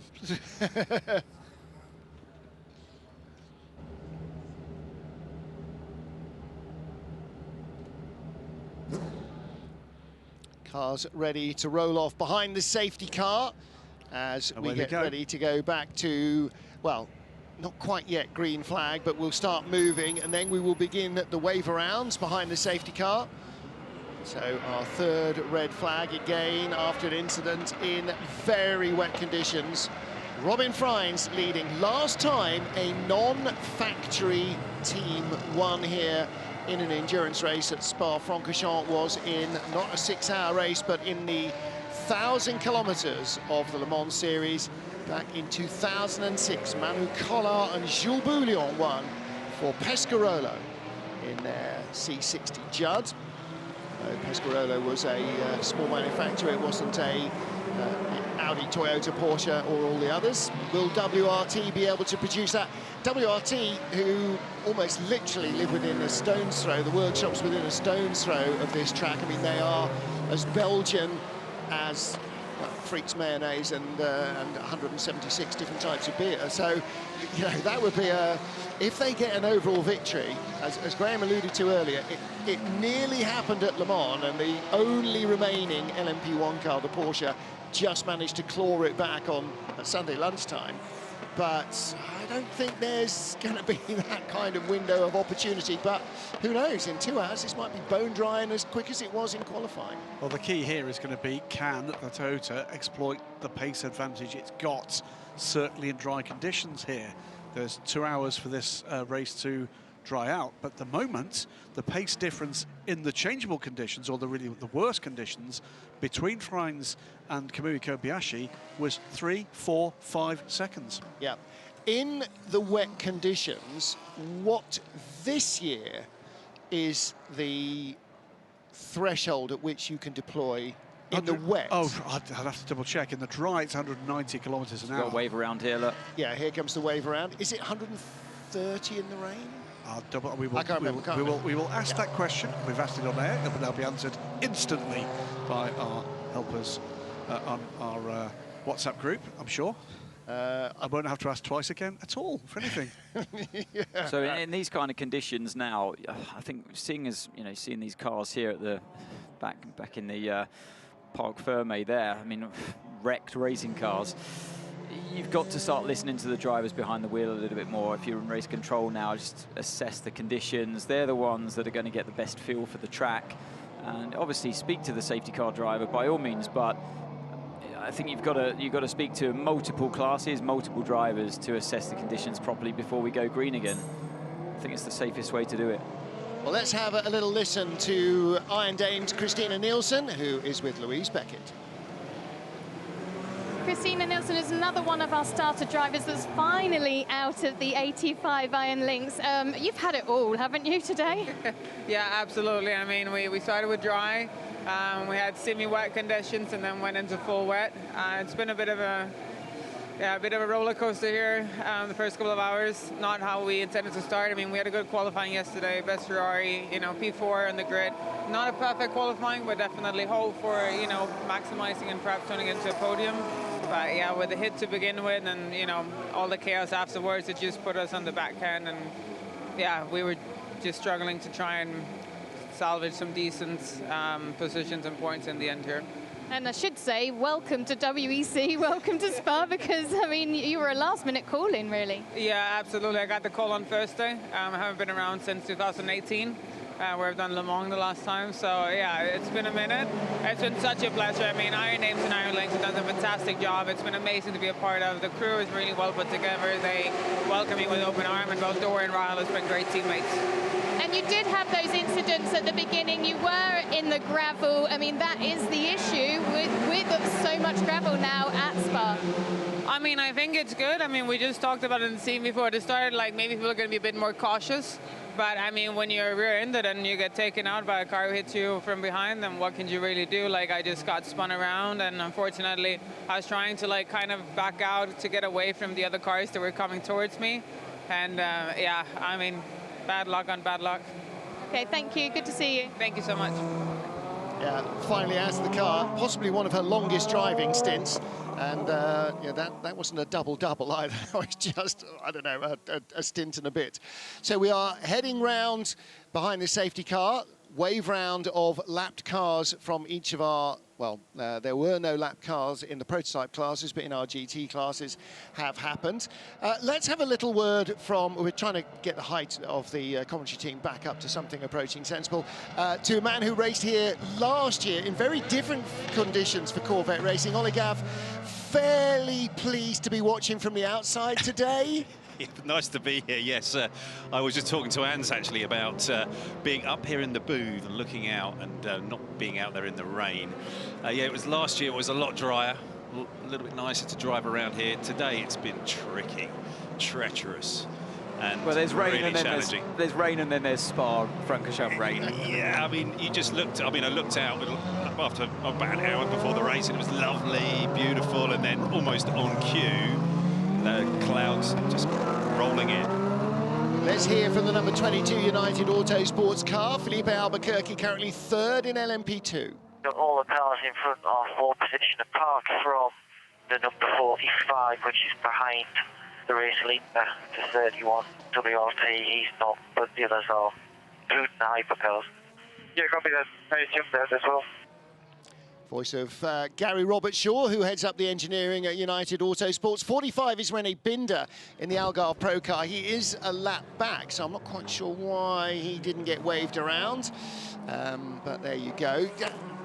Last year was the first time here with the C8R, so the setup sheet was a blank piece of paper, and that got filled in.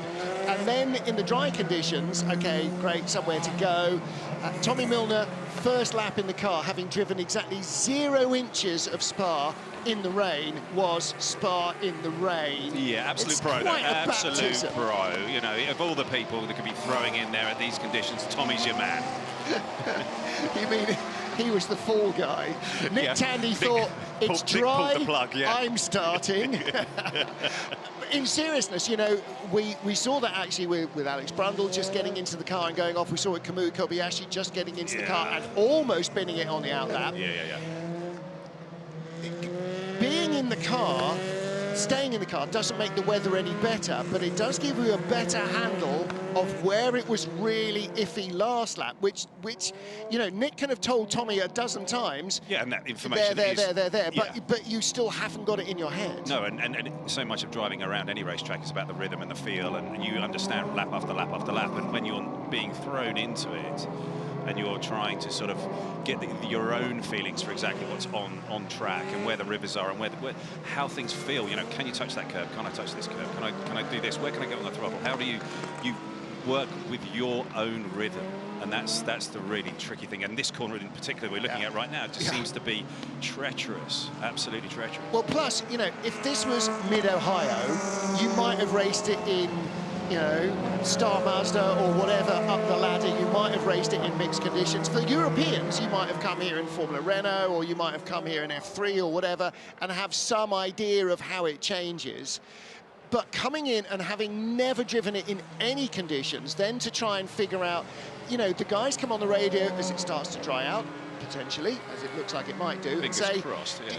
you know, is it time for... I don't know if it's time for slick slip. I don't know how I'm doing this. You know, he's not going to be able to prejudge where it's going. And again, if it starts to rain, then he's going to have to lean on what Nick is sort of suggesting to the team in terms of experience. Of course, and you know, I know they made this stop, and when they got Tommy in, they made a couple of changes, and they're looking to just improve the car and understand things. So it's, yeah. We go to team radio here with car 36. It's okay, you think? Yeah, it's okay now. It's okay, no problem. Honestly, I think if it was a track of lava and he was on fire, most things would be still no problem to Nico Lapierre. Again, you know, the So opposite end relaxed. of the experience scale to Tommy. You know, been around the block a few times here. You know, he was here when it snowed. He's been here when it rained. He's been here when, you know, probably when the tarmac melted and peeled up. But so, yeah, you just, you know, in these conditions, you sort of just have to deal with it. You do, and you're calling on all your experience. And I was just talking to Tommy before he got in the car and saying, remember, we were at Shanghai that year when it rained and rained and rained, and it was red flagged and it was horrendous. And you know, so he's got plenty of experience to pull on. And you know, Tommy's no newbie anymore, so he's really relying and pulling on all that experience. And the final words: just don't bin it, mate. Excellent. Safety car remains out here at Spa as we approach the end of hour 4. 3 red flags, at least 3 safety cars, a couple of full course yellows as well, predominantly for cars getting beached in the gravel and for barrier repairs after offs. We have only lost 3 cars. ALC Bratislava for Miro Konopka. The number 8 Toyota, Sebastian Buemi, after the first restart, the car decided it actually didn't want to restart really and couldn't be bothered. And then Alex Brundle losing control of the Inter-Europol car. So near neighbours from Slovakia, ALC Bratislava and Poland, Inter-Europol are now actually exact neighbours, sitting in Parc Fermé together. I mean, that was so tough to watch. Yeah. Horrible, just out of the pits. Horrible. No knowledge whatsoever of where the rivers were. And everyone will say, well, he should have been driving slower. He was driving slower. Yeah. He was driving so slow, he felt like he was in reverse and he was going to be overtaken by his own shadow. And he just catch you out. And I think we've been there ourselves. Yeah. And I could totally empathise with him. You know, it's so easily done. And he wasn't the only one either in that corner. It's just unfortunate the speed he was carrying at the time and the angle the car got into. He was never going to save it. No, there was no saving that. And you've just got into it. You know, I said at the time, Ollie, your eyes are on stalks and you're trying to manage the situation. It's all new to you. Yeah, you've got every single sense, haven't you? Completely out on stalks at that point. And your body's tense, totally tense. Yeah. And like, every movement you make is digital within the car because you just cannot relax and afford to. Just looking at that onboard, you know, from my viewpoint as just a pedestrian driver, if you were sitting in the safety car now alongside Pedro Cachero, you would be convinced that he was going to crash at every corner, even though it's four-wheel drive, because it's going faster than you would expect any road car realistically to be driven. And yet, on board with the Alpine, it still looked very quick for wet weather conditions, but the car's almost stalling. It's going so slowly. It is the difference, isn't it? Yeah. You know, when you look at these prototype race cars out there, you know, they're so finely and highly tuned, and they really are so much better and higher performance than any road car you can possibly get. But we are going to be going back to green here. Back to green flag racing, safety car coming in this lap. And again, D Station will be investigated for safety car procedures. It's always them. Maybe they try to get their bit of bodywork back out to the front of... Alex Lynn already harassing the Glickenhaus in front of him. He's not allowed to overtake until you get to the safety car line, of course. Exactly. So if the Glickenhaus drops it, he might be in trouble. However, he is going to give it a good run. That's Pipo Derani in the Glickenhaus in 3rd place overall. Alex Lynn in 4th place. And 5th place is Felipe Albuquerque. Robin Friens, our race leader. Green flag conditions once more as we head towards the final 2 hours of the TotalEnergies, or Total Rain, perhaps 6 hours of Spa-Francorchamps. WRT's Robin Friens leading in an LMP2 car. Toyota's Kamui Kobayashi in 2nd. Pipo Derani 3rd in 708, the Glickenhaus. And they are now going by the Algarve Pro car. That's the blue and black car that's basically the headlight in the gloom on the left-hand side. That is a lap down on the rest of the field. So he will need to make sure that he's not holding up the LMP2 cars behind him. And this is the view on board with 22, 23 is right in front. That's Alex Lynn, and Felipe Albuquerque is going to try and go with him. Lynn down the inside. And even though you can't see necessarily the blue flags around the circuit for this situation, you do have the marshal system inside the car, at least to rely on. So yeah, he lets Alex through down the inside in turn 8. Yeah, there was a lot of traffic, and there is the pole-sitting Aston Martin for the GT Am class trying to go around the outside. That's battle for position. Where are they? That's 33 on Christopher Ulrich in the AF Corsa car.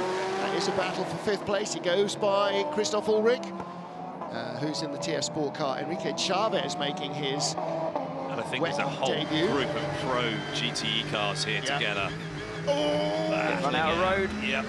That's the Iron Lynx car and the 91 car of Jimmy Bruni, still who started the race, and there's only just up 2 hours left. So, is he going to give the car at any stage to Richard Lees? Richard was joking to Louise Beckett that he'd only give the car back once it was back in the lead where it started the race, but I think that might be a long while yet.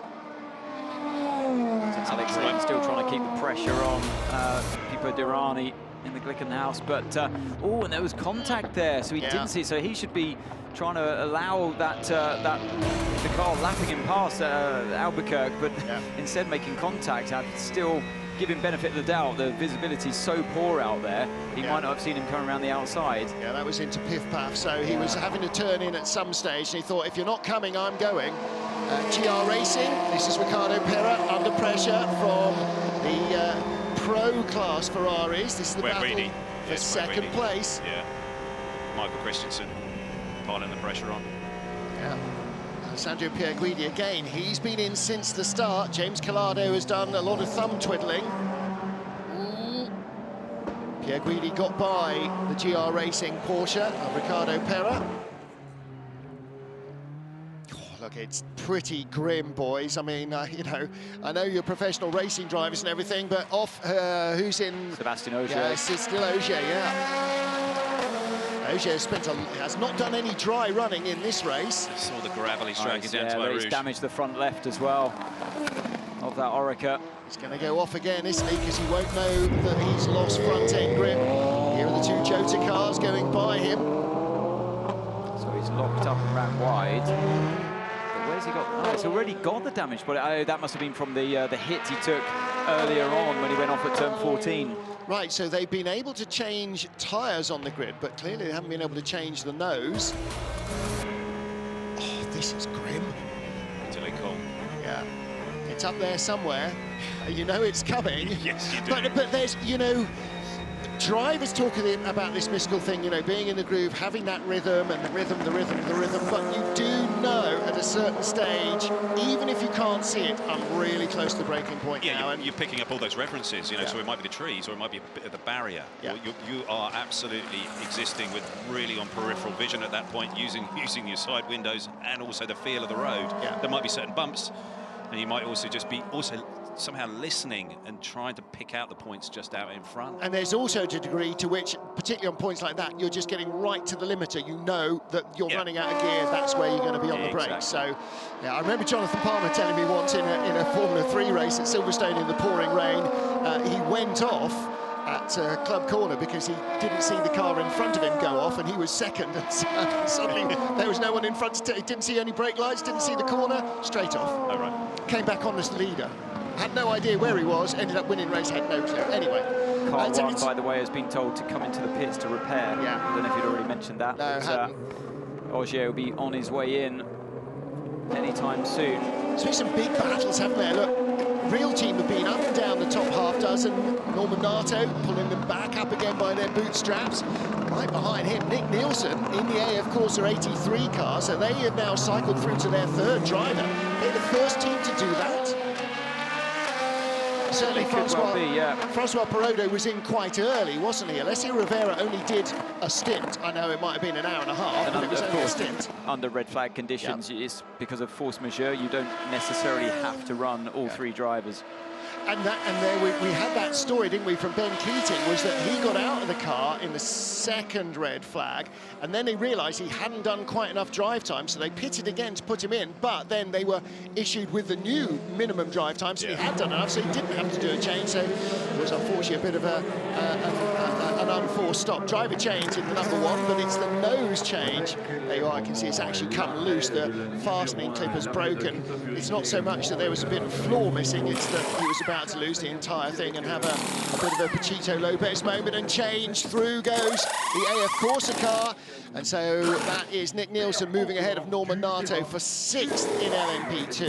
Yeah, there's the nose, you can see it there just in front of the car, can't you? They're just waiting to get it done. That's the fuel once the boys finish the wheels.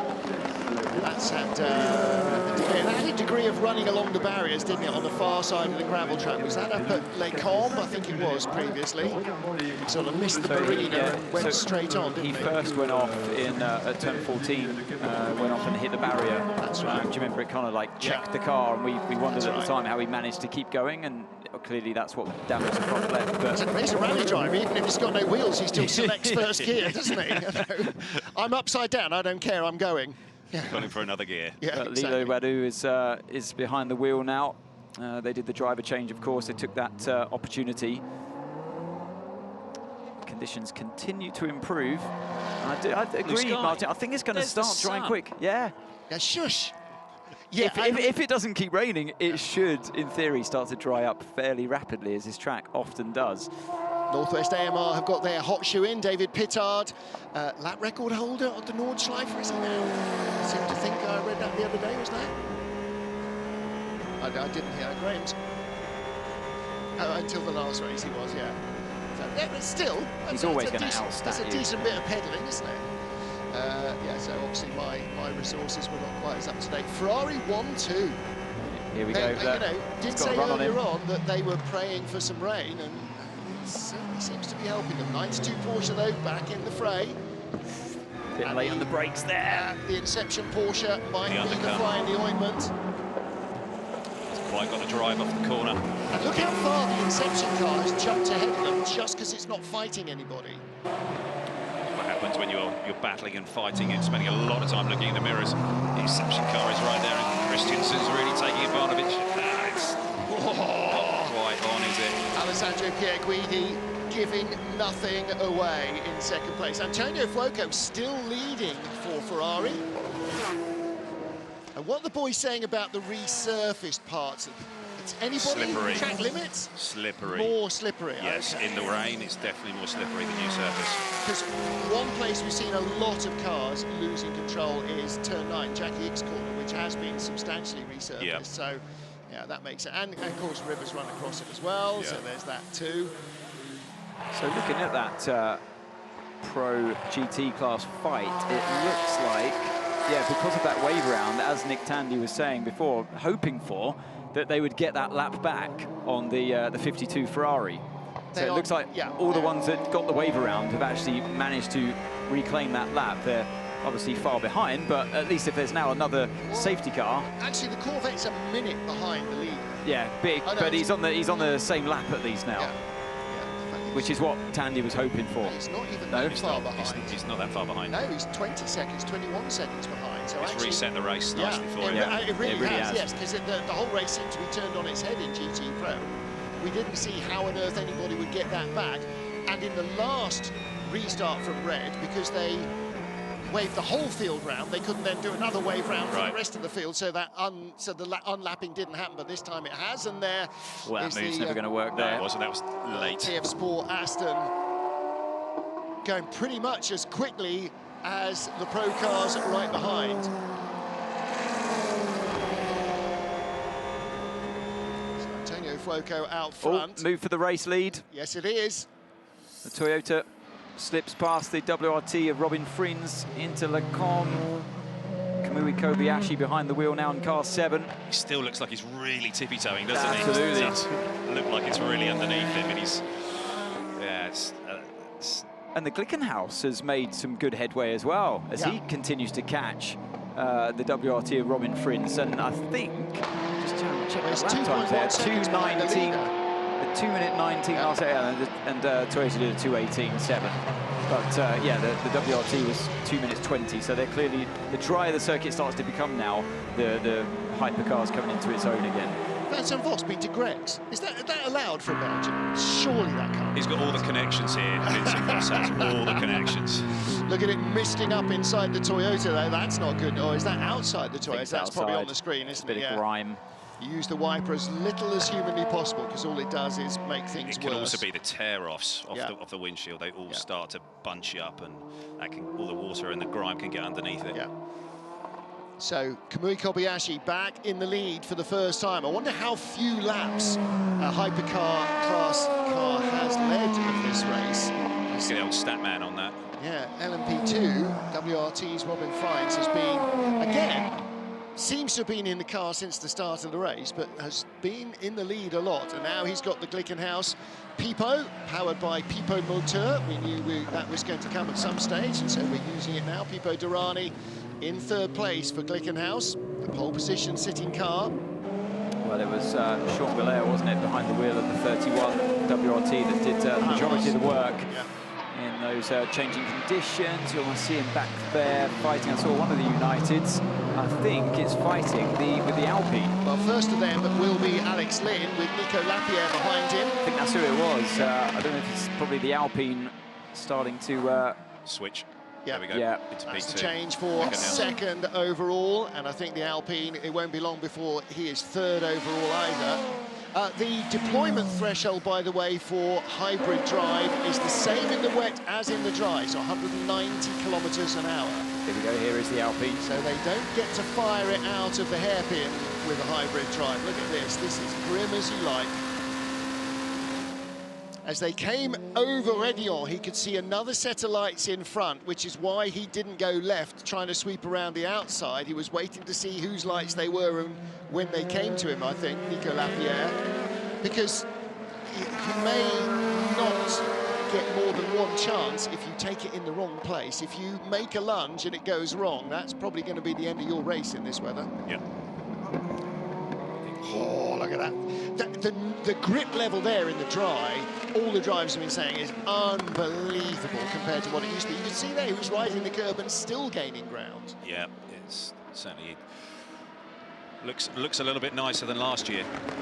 Lapierre's frustrated here, isn't he? He's got the speed on Alex Lynn, but he's flashing him into turn 8, but couldn't get by there. He's going to pop down the inside into turn 12. Yes, he does. Makes his way past finally, but he was getting pretty frustrated up until that point. Second United car, Felipe Albuquerque, is doing exactly the same lap times as Alex Lynn in the 23 car, so he's not going to reel him in that quickly, but he's only a second and change behind, so it won't take much of a delay in a GT clump before the two United cars are together. Penske down in 12th ahead of the 28 Jota car. 38 has been off a couple of times, the Jota car just in front. We saw the Penske off twice, didn't we, with Dane Cameron? Did it slap the wall? Well, yeah. It sort of went out wide and it was having a big tail slide, which then got straightened up. The back just tapped the barriers, and then he found some tarmac beyond the gravel trap and came all the way around. So I did say that when the captain is in here, you get one get out of jail free card, and he played it then. And then he had another one. He had a spin that didn't do any damage either. But shows you how tricky and treacherous it is. Yeah, absolutely. You know, someone like Dane is on it. I think he was one of the first ones to make that mistake at that corner, wasn't he? There was a GT car that spun. I think we saw a Ferrari spin off before that. Well, here's another battle for position. This is Vector back up to 5th place with Nico Müller. Nielsen in the car goes straight on up there, I think, behind them. Won't be the first, won't be the last. Now all the engineers are going to be on the radio to the drivers going, okay, right, when can we look, when can we think about going to slicks? All the drivers will be just ignoring for as long as they possibly can. Yeah, sometimes, but actually I'd say quite often, those requests coming stupidly early. It's like laughable. It's a spray coming to go. I just know how engineers work. Oh, straight on there for Vector Sport. And overload there, that's a rough ride. Yeah, it is. He'll be feeling that back through the seat for sure. And he's back. It's just like being kicked up the backside. Oh, it's grim. There's he only straddled one of them, but you know from driving your road car, those really brutal little speed bumps, well, those are much worse. Much worse. Yeah, Nico Müller would have been feeling that. Yeah. But you can see it just starting to come, can't you? And if the sun stays out like it is, that damp line appearing, the spray reduces, now the wet tyres start to overheat, and I think that's what we saw going on between obviously the two different tyre manufacturers, though they're not racing each other, with the Goodyear versus the Michelin and the Hypercar, and so there's that other factor to consider as well. And I think the LMP2 car, no intermediates anymore, of course, just wet onto the slick, so you got to get that call bang on. There's nothing in between anymore. So it probably means they have to run them deeper into where they really want to be and have them moving around on their blocks of rubber, and they'll be shedding rubber off left, right, centre, and as the track continues to dry, it's the only thing they can do. But if you're in a hypercar, even though there might be an intermediate, you don't want to squander a pit stop just to fit a slightly better tyre. And that's it, is, you know, you just got to try and make that call to kind of just make the full leap to dries. Let's say you're in the Toyota and you've got to come in 3 laps. You're not going to stay on the cane wets. You could put on a brand new set of wets. The real gamble comes, or for the Glickenhaus or for the Alpine. Do you move away from a wet weather tyre to maybe an intermediate, a slick immediate, or do you have a super soft slick that you might dare gamble in it? It's always a gamble, whichever you do. I think today we're going to see them easily go just straight onto the slicks if it doesn't rain towards the end of this race. 1 hour 51 still to go. You should be able to make that jump because it's warm enough and the sun is coming out. the only time you'd really be begging for an intermediate is if, like that day we had in Shanghai that time, where it's very cold, there's that miserly rain in the air, and it's never going to dry. And you're really in those intermediate conditions. That's when the Inter is the one to be on. There's plenty of energy around today, and the sun is still, it's still there. You can still just about see it. It's always there. You can't often see it. So, Ollie, I mean, other than it's lovely to have you in the booth and falling straight into your Asian Le Mans commentary mode immediately, what on earth are you doing here? Well, so I've come here with this driving academy I've set up, so the Oliver Gavin Driving Academy, and we're running experiences to the races. So we're bringing people with the Corvette travel experience coming to these races, and we're bringing cars, we're bringing people, bringing guests. And we're kind of setting ourselves up for Le Mans. We've got a big group of people coming to Le Mans. So we have a village set up there. So we've got to be bringing media and other members of the GM Europe management are going to be coming along. And we've got our own guests as well. So it's going to be a full-on experience. So yours is the red C8 that I've seen downstairs. Whose is the yellow one with the ragtop roof? It's not a ragtop roof. It's the... He wishes it was. That's it. Ragtop. It's convertible. It's got buttresses behind, like it's the Batmobile in yellow. It's beautiful. It's a fine machine, and it's I don't doubt it. Yes, just saying, whose is it? Yeah, it's one of my colleagues. Oh, so okay. we've got 12 of the C8Rs. Or C8. I wish I had 12 C8Rs, but no, 12 of the Corvette Stingrays with us. With our driving academy. So yeah, plenty of action going on at Le Mans. I don't think even Laura's got 12 C8Rs, has she, the boss? No. No. No, she has not. However, as we spoke to Laura Klauser earlier, that will change when all goes GT3, because I think that is looking like being a big rollout as well. Yeah, it's going to be really exciting times. It's very exciting to be part of this whole process, and you know, GM are going to be coming to Le Mans and the WEC next year with lots of machinery, and it's going to be a lot of fun. It's going to be great to be in sort of seeing how that develops. All the C's, Corvette, Cadillac. Yeah. I bet somebody is just champing at the bit to run Camaros in GT4 Europe as well. You know, just that's because people love these cars. People do Garage love 56 car as well at Le Mans. Yeah, there you go. Chevrolet. There you go. All happening. So yeah, exciting times. Well, we look forward to seeing you at Le Mans. We won't have the pleasure of your company full-time in the booth, but I'm sure I might just pop down for a pint of wine that you were drinking. Maybe. Shh, shh, shh, shh. Actually, I think you'll find that was Christensen. I've actually got a picture of that as well. I think you find that was Christensen. I think he'd had a pint or two before he arrived as well. Meanwhile, the great man was in fine form. Meanwhile, lots of racing going on. Excellent to see Ollie Gavin. Excellent to see Laura Wontrop-Klauser as well from GM Racing, the head of everything with GM, and we look forward to seeing you back at Le Mans as well. Actually, talking of Le Mans, our Le Mans commentary crew, Graham will be there, I will be there, and Davidson will be there. It's disappointing. In the pit lane, we will have Louise Beckett and the return of the redoubtable and unintelligible Duncan Vincent. Ooh. And joining us also in the commentary booth will be aviating Peter Dumbreck. Yes. And I'm delighted to announce that we'll be joined for the first time ever on air by Jazman Jafar. He will be our third expert driver, so a man who has plenty of Le Mans podium finishing experience under his belt as well. And a WC race winner in LMGTE, of course. Exactly right. It's great to hear we go, Jazz. He's got a very different point of view. Highly entertaining company. Isn't he? Isn't he? And I think he will be absolutely great fun to listen to on air as well. So he's very excited to come. We're delighted to have him. Did you miss your other lead? I think you did. Oh, I did, yeah. Ben Constantiouris will be our third lead. He will be rejoining the team. Joined us in lockdown a couple of years ago, didn't he? So it's going to be no fun at all. And where will we be able to hear and see? Everywhere. So if you're watching us in Europe or across Europe and the Eurosport Network, Discovery Sports Network, if you're watching us on Motor Trend, if you're watching us on the WC app, if you're listening to us streaming via the website, wherever you are, all of those and more will be available to you for the 24 Hours of Le Mans 2022, the 99th year of Le Mans, because 2023, I don't know what they've got planned, but I think next season, is, for all sorts of reasons, is going to be...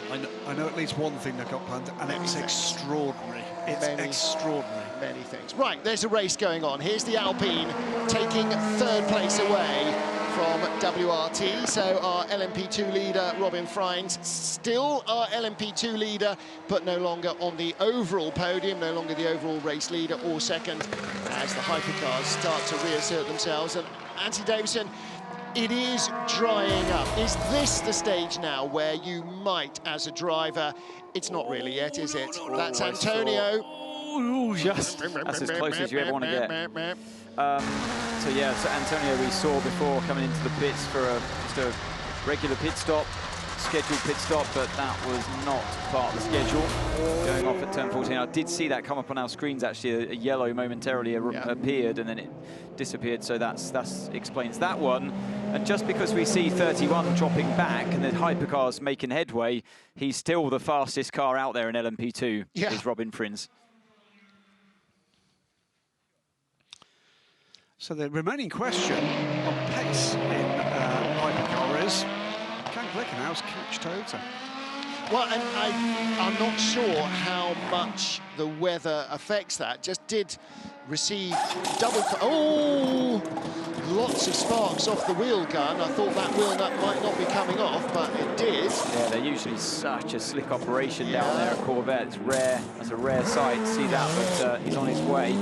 Nevertheless, but yeah, I think I have been studying the lap times of Kobayashi and Pipo Derani in the Glickenhaus over the last few laps, and they're kind of trading fastest lap times, 2-minute 18s, 2-minute 19s. I think the gap is just gradually increasing. It's up to 5 seconds now between the two of them. This battle continues to rage. Nick Nielsen with the chrome car, Norman Nato, we're on board with him in the blue and white car, and they've been backwards and forth, up and down like the Assyrian Empire. Oh, he's got the run though, look, but... Oh, but the Corvette's in the way, fresh out to the pits. And right in front of them, out the way Corvette, is Robert Kubica in the Prema car, right in front of them. So this is a 3-car LMP2 battle for supremacy. Kubica is the next car up the hill. There he is. In fact, that gap's opened up. And there you got Richard Mille and Algarve Pro. So that's a battle for position as well. Lilou Wadou is trying to pass, trying to hold off René Binder. I think what Nato could have done there is just to back off. He knew that they were going to get caught behind the Corvette. Back off and give yourself a run, for the exit of Radion, and he could have found his way past the air of Costa there, but of Nicholas Nielsen, but Dander is up. He wasn't thinking; he was just charging. Wasn't well, that's it's part and parcel of endurance racing when you're coming up to the slower cars and you're trying to lap them through a route. They are considerably slower, especially straight out the pits, as the Corvette was of Milner. I think that's a bit of a missed opportunity there by Nato. Yeah, it's an interesting moment. Can they close down the Robert Kubica car? I think they're going to, because he's in traffic. Well, exactly. LMP2 traffic at that. Yeah, and he's still not by those two cars. No, he's behind that. Well, he's caught right up now as the back of René Binder. Lilou Wadou in the Richard Mille Racing team is just in front. Nato sends it down the inside. Gets it done. And by the way, also catching both of these cars are the Team Penske car and the 28 Jota. They're there in fairly close contact as well. They're there, you're trying to calm them down. Yeah, they're about 1.5 seconds apart, and oh no, that's not them there, but they will be coming around the corner now. So there is a Ferrari just in front of them. And here's the United battle for second in LMP2. So it's interesting, Alex Lynn in the 23 car just going down on the inside there of the Porsche, had the speed in the full wet conditions, but Albuquerque is catching him in these intermediate conditions. Yeah.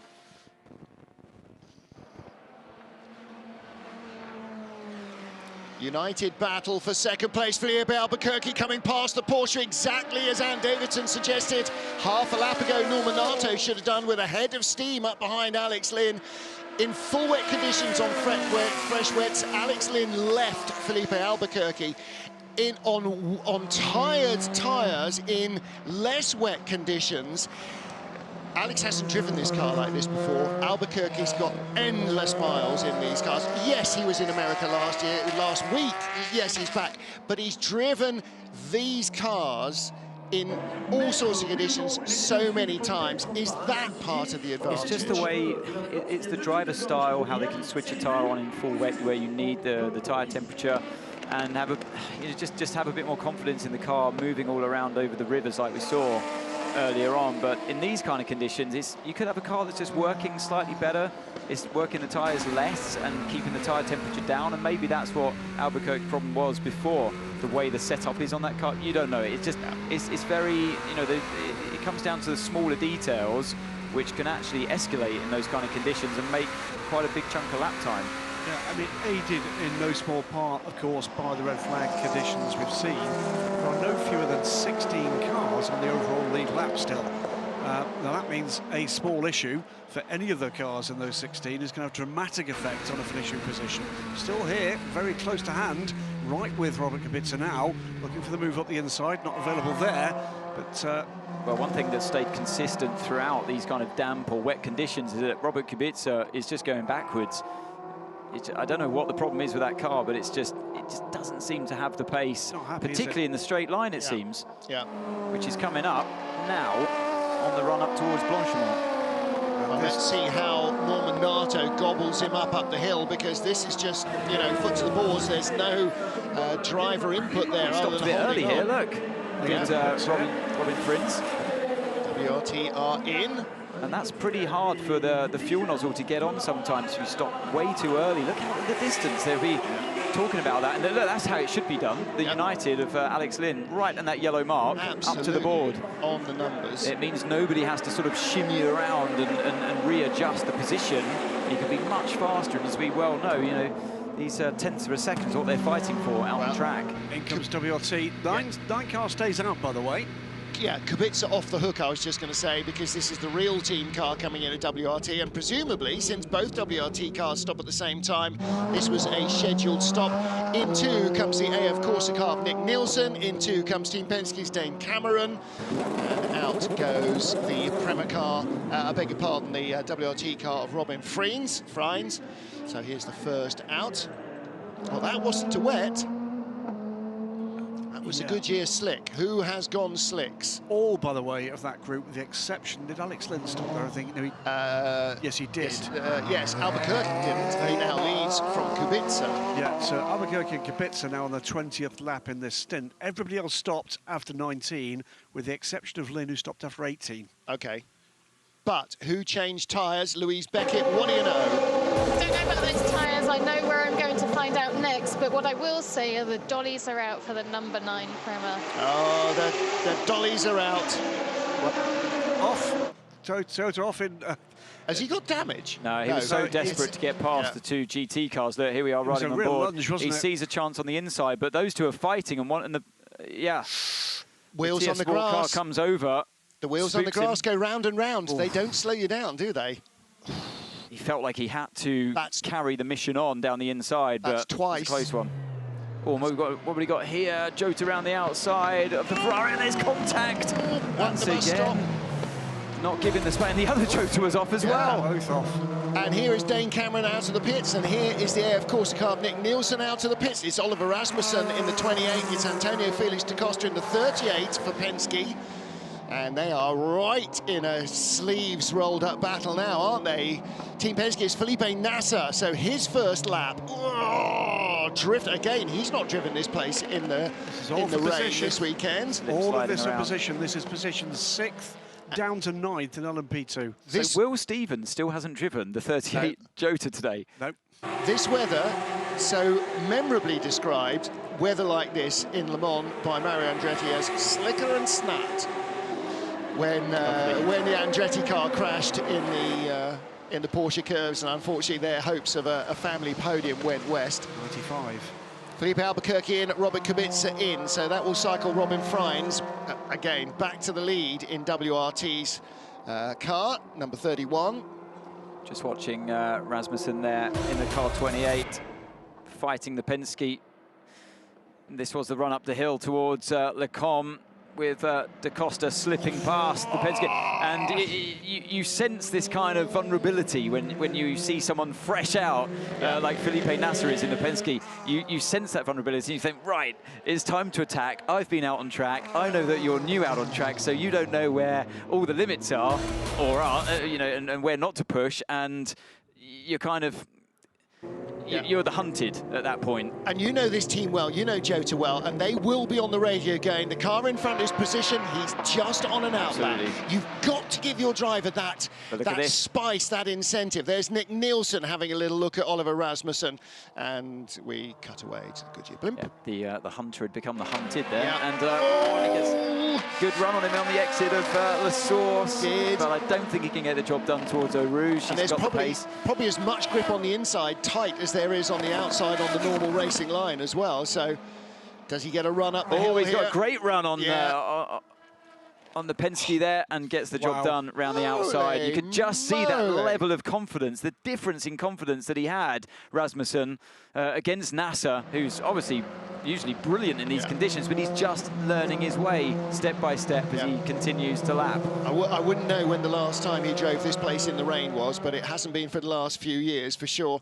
Felipe Nasser, I mean, again, as we saw earlier on, this is like a single-seater battle, isn't it? I mean, this is proper single-seater, elbows out racing. This is what I was waiting to see from LMP2 this year.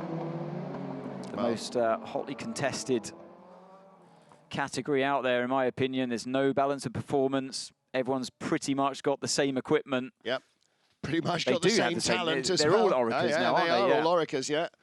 Just to mention, by the way, with all the pit stopping we've just seen LMP2, up into the top 10 overall comes the GTE Pro leader. Yes. This is messy. Look, we got an AM in the LMP2 there, getting overtaken by a GT. He's going to be well in the way through this Piff Pass section from 12, 13. They're all queuing up behind him. Yeah. You got the Jota running a bit wide there. And James Allen in the Algarve Pro car also on an outlap as well. So he's not feeling the love for the tyres and the surface or any of that yet. He's just feeling his way around, trying desperately to make sure he doesn't bin it. Just thinking, he's not on slicks, is he? Nobody's been brave enough to go onto something. This is a sure. drying line there. Yeah, but look at the spray on the inside there. It can't and again, look, watch James be. Allen at the bottom of your picture. There's so much spray offline. And on the, you know, everybody venturing onto that green, don't do that. It's still pretty wet in a lot of places.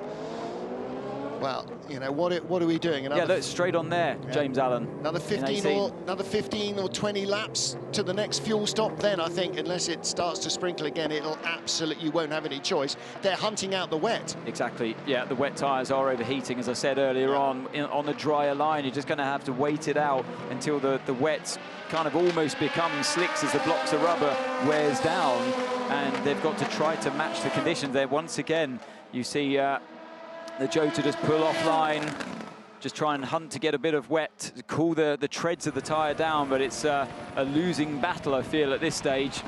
Fantastic action. The two United cars are a second apart. 18 seconds behind them, Norman Nato. 5 seconds behind him, Kubica.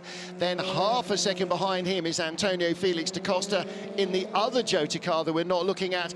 And these three cars, as you can see, covered by a second and a half. There's the number 5 Penske. Felipe Nasser now feeling the love a little bit more. He's holding off Nick Nielsen. Nick in his second, third, fourth, I don't know, umpteenth stint in the car. But Nasser fresh out of the pits a couple of laps ago now. Now it's starting to come to him, and the temperatures that dropped down are now back up, and he's of course, starting to feel it a when bit. those blocks of rubber start to wear down, I'm presuming he just jumped in on the same set of tyres, did the driver change during the fuel stop only of 35 seconds worth of fuel. Yeah, I guess. So the more your gauge of rubber goes down, the harder it is to get the temperature back into them. It was 1 minute and 1 the stop. I'm not sure that's long enough for tyres as well. Yeah, so he's on warm tyres. They're going to change tyres under the red flag, remember, so they're relatively fresh rubber after the red flag. Everybody will have changed tyres under that flag because they can. Yeah. But you're right, it's been a close battle for the last 15, 20 minutes. And lots of them, you know, here we are, Ollie Milroy in the Porsche, the Inception Racing car. Whoa, the curbs are still wet. Third, yeah, absolutely. All over the back of the Ferrari in front. It's Francesco Castellacci ahead. He's had his moments today. Seb Prio, the next car behind for Dempsey Proton in the Porsche. Can't see him in the shot at the moment. I don't know if the two drivers out in front, Kobayashi and Pipo Durrani, had lots of traffic on that last lap. I need to keep an eye on these lap times because they're being caught by the Alpine. Because Lapierre did a 2:19 compared to their 2:21. Second 2:19 compared to 2:2. Okay, maybe it was just traffic. It could be a coincidence, just 2 laps in a row. But I'm kind of wishful thinking here that we've got a bit of a race in our hands with Lapierre putting in some seriously good laps here. By far the fastest driver out on track right now. Da Costa has now caught Kubica and he's going to pass him here. The GR racing car jumps the curb, so too does Da Costa. He gets a good run on Kubica but couldn't handle it. Trying to go around the outside, can't get through there, the GR Asia car. That is Ben Barker, currently 7th in the AM class, in GTE AM. And Antonio couldn't get by there. Probably just as well, actually, because he'd cut turn 4. So he will get a warning for that. So to answer the question from Ant, the last 2 laps for each of the 3 hypercars, the number 7 car, 2:21.3 and a 2:23.0. The Glickenhaus, 2:21.3, 2:21.6, side by side. Yeah, Da Costa nearly going through with his tyres on the wet. So much more grip, look. Yeah, but Kubica was on the dry. That's Alpine, 2:19.9, 2:19.4. Yeah, it's getting quicker. The other 2 are beginning to struggle. Overall, gap first to third is 11.5 seconds now. That was 15 seconds. The Alpine being a little kinder on his tyres. And again, Antonio Felix da Costa there, hunting out the little wet patches, just trying anything to cool those tyres down. As we are joined by Will Owen from United Autosports. They're in a bit of a battle. Here is that moment where Da Costa ran clearly wide off the track in turn 4 at the top of Radion. An irony there is he's actually carrying too much speed for the tyres to handle. If he carried a fraction less, he would probably have made the pass. I do feel like if he did make that pass stick, he would have had to give the place back. If he'd got alongside, he'd be going, don't pass, don't pass, don't pass, let him go. But he's got a realistic run here. As he comes through Blanchemont, it's totally dry there. Look, this is kind of slick conditions on the run down towards the bus stop chicane at 18 and 19, but can't get the job done there. Problem is, it's murdering the tyres, isn't it? You know, this is exactly what wet weather tyres die because they overheat so chronically. But still, you can't overtake down the inside anywhere because you have to go on, you have to commit to the wet stuff. So, and you can see that because Rasmussen's now catching up this battle. Da Costa's clearly got the speed, but he just can't place the car down the inside on the wet stuff. Well, joined now by United Autosports, Will Owen. Will, hello. How's the race been going for the team? Hey there. Yeah, it's been going pretty well. Let's see, we're 3rd now, and I had probably about a total of an hour of driving in the dry, and then lined up just perfectly. So when I got out, the rain was beginning. So, all right, so you actually had dry seat time. I was going to say, a lot of people have had a lot of seat time and done very few kilometres with it. Yes. Ooh, again, Antonio Felix da Costa got the run there, and coming up close from behind is the 2nd Jota car as well now, Oliver Rasmussen.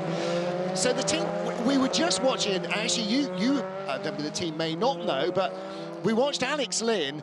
Immediately he got into the car, catch and pass and leave Philippe, and now the cars are right back together, and it seems either as it's got drier or the tyres have got more warm or whatever, for some reason, the 22 car is right back with 23. And do you know quite where that imbalance has sort of swung back the other way, or why? I don't know exactly.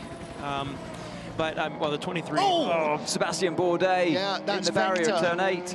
How long has he been in the car, Bourdais? His first drive for the team, he was due. No. He's just going to beach it, surely. Yeah, the man from Le Mans, I'm afraid that is going to be safety car.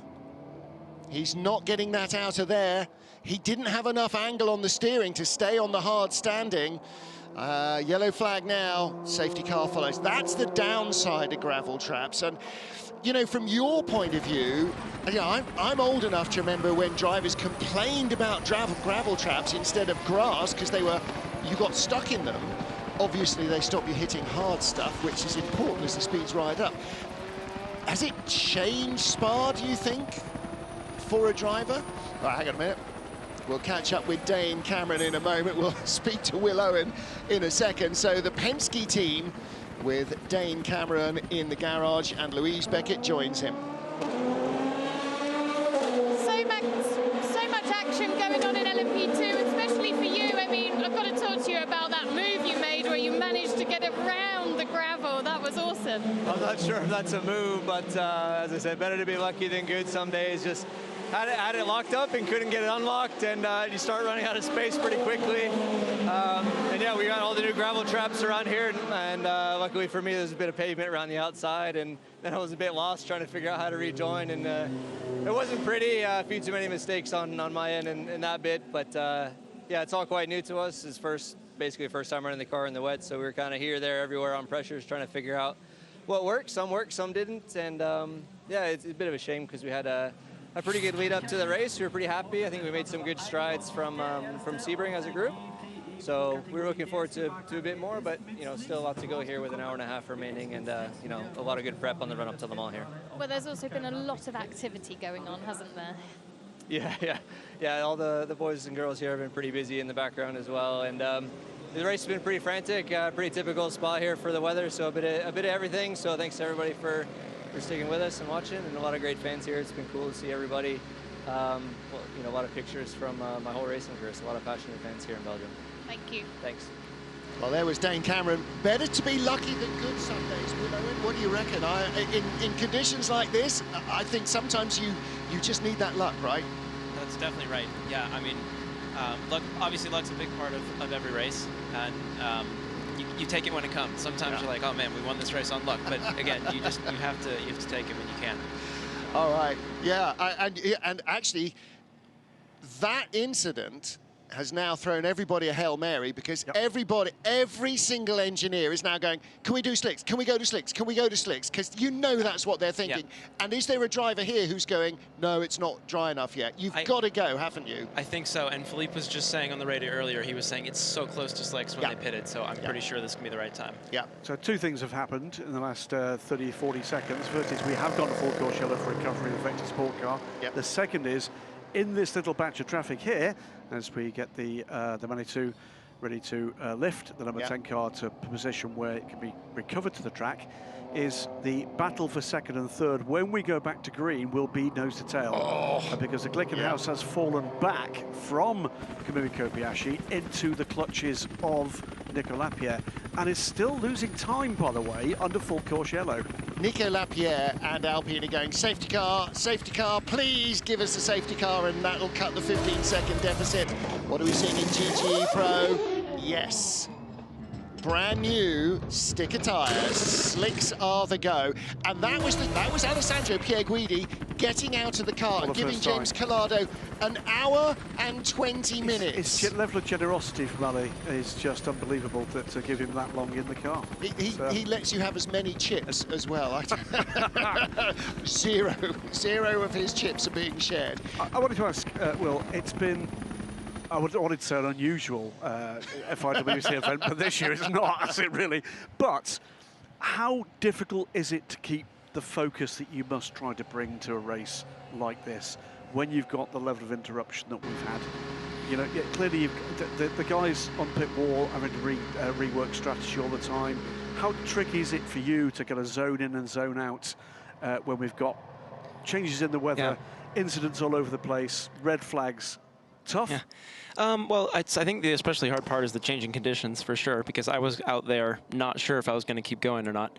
And I was like, I'm going to be on slicks. Eau Rouge is going to be wet at the top, and then turn 18 and 19 will be. So that was already, that's a very difficult situation. I was kind of planning in my head for what it was going to look like. But these weekends are tough for, even if it's just dry in a normal race. I mean, you come in, you have a little bit of practice, and you're straight in right away. So my biggest thing that I've been trying to improve is just adapting quicker and not just getting fixated on one little thing that I need to do better, but having a more complete picture and just bringing all the changes and every bit of input that I can. You're a good guy to ask. That you've been away from us for a couple of years. You're back now. What are the changes you've seen in the World Endurance Championship since you rejoined United Autosports?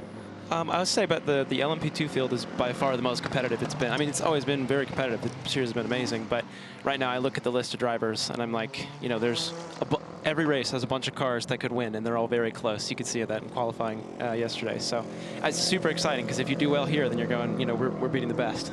And here we go, box, box, box. In are Antonio Felix Costa, Robert Kubica, and now Felipe Nasser. Louise Beckett in the pit lane. Is going to get busy, isn't it, Lou? So pit stops are happening, driver changes are happening, and I can see the Glickenhaus, Jotas, and the Iron Lynx Ferraris all with slicks out around me, and I'm going to make my way along the pit lane now and see who else is. I think there's no choice. I mean, this is a natural break. It's been forced on them to make a decision. You can't go intermediate or anything. You have to go slick, because if you get that gamble right, and everybody else goes slicks, you're all in the same low grip boat. If you hedge your bets, you're going to get crucified, because you daren't stop again, because everybody now will be on the same fuel strategy. So, Will, you know, as a driver, I mean, especially here, look.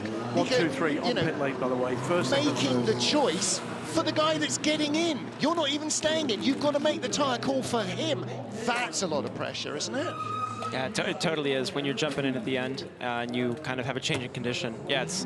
Oh, intermediates are ready, but there's 2 tyres there. Are they both... They bring both options, I suppose. Yeah. What's he going? Is that a slick, the other one, or is that a pair of inters for the front? Ooh, well, okay, so now they're back timing from the end of the race, and they're going, right, we need 1 8-lap stint, and then we're 2 stops to the end, or 1 stop to the end, and we're going to do the 8 laps on inters and give you a chance. And was it fronts only?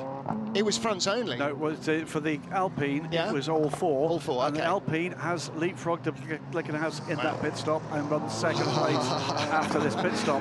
This is where the pit wall earns its money, isn't it?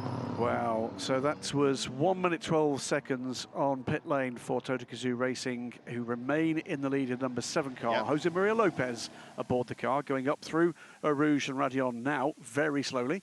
112 112 in the pit lane for Alpine, so yeah, that gap from first to Alpine hasn't changed, it's just Glickenhaus has dropped out of the middle.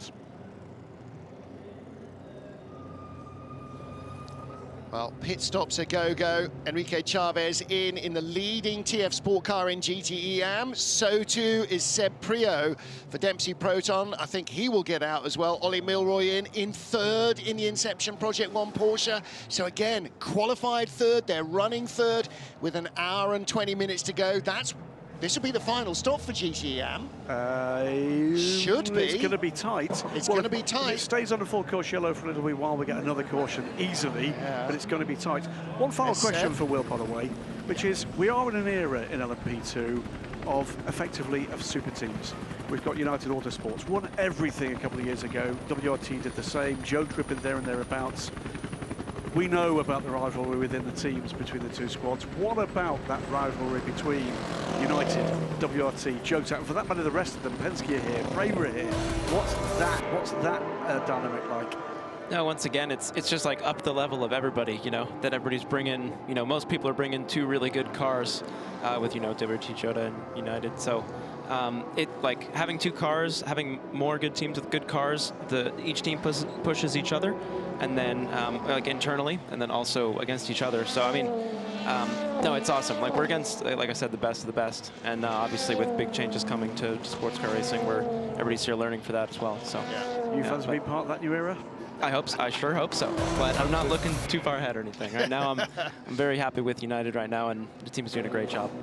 Oh, well, listen, thank you for joining us. Great to have the insight from somebody hot from the hot seat. So Toyota took inters as well during that pit stop. So Toyota on intermediates, Alpine on intermediates as well. Not sure what Glickenhaus took. Slicks here. This is the roll of the dice. Overshoot by the 22 United car. 23's in, Alex Lynn. 22, Felipe Albuquerque over. Oh, no, he had to go round 23, so it was a rollback into position. And it is basically a whole field pit stop. And Davidson, at this stage, you know, hour and 20 minutes out, just saw Inters going on to the top 2 cars, so they're not fully committed to slicks. There's no choice in LMP2. You either go on a wet, which you know is going to die a death, horrible, slow driving death, or you go slick, and there's no option. They went Inters. Now, they're back timing their pit stops from the end, and if they're going, okay, we've got 1 full stint and 8 or 9 laps or 10 laps, Inters now, in 10 laps time, we get another chance to make a tyre decision. I mean, so they don't have to go a full stint if there aren't full stints left to do. Ideally, you would have just stayed on the wet for that a little bit longer and made the decision yourself. But like you say, they've been forced into it, so yeah, it's very tricky now.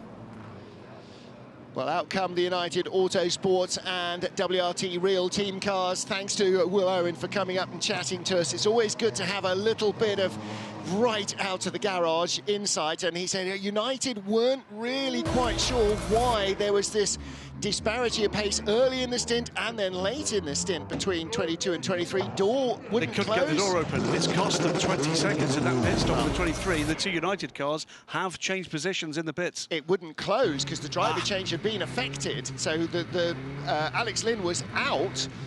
Ferdy Habsburg in this car. And Alex Lynn is still in, and Phil Hansen had taken over from Albuquerque in 22. From how I read that, there was a driver hovering to get into the car. And I don't think they could open the door to get Alex Lynn out. Maybe I'm completely wrong, but Alex Lynn is still in that number 23 car. I thought that was 22. Was that 22 in? No, it was 23. It was 23. Look, and he's still fiddling. I can see through the window. He's still fiddling with his seatbelts. Yeah. So he's trying to do him up again.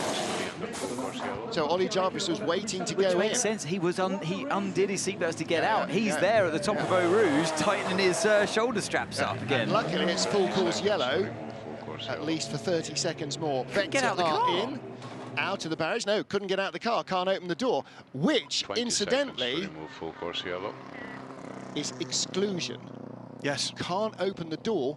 That car will be excluded. More to the point, if a driver doesn't do their minimum time and is declared to the start of the race, you're excluded. 6, 5, except for force majeure in the rain. 3, 2. Remember the rain, Francois Perotto didn't drive at all. Full course yellow removed. The track is back. Several drivers didn't drive at all.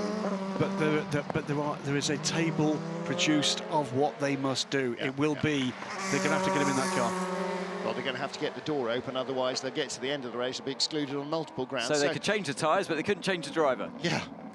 I've never seen that before. No, I never have either. I've seen doors come open when you didn't want them to, but never not open when you want them to. Yes. Hello, Porsche 956-962s. By the way, what you can't hear on air, but I could vividly see with Willow just having left us, it was his car, of course.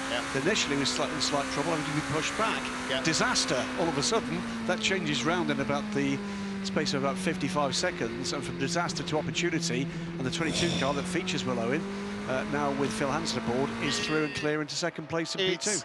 Touch and go where it's not dry, and it's still raining. It is, yeah, but oh, disaster! 3 minutes stop and go. That is the LMP2 Pro-Am class leader. Yeah. There is Ollie Jarvis. So Alessio Rivera is back in the car. Kevin Est. Is he going to be rescued out of this? Michael Christensen in the 92 car is third. This isn't done, you know. If the Porsche's got the pace here, if you can get by the 51. Oh, they can't slow the car down on the wet, trying to overtake the slower car there, car 21. Yeah, and I think he's going to get done here. Yeah, that's Collado fresh into the car, didn't get by.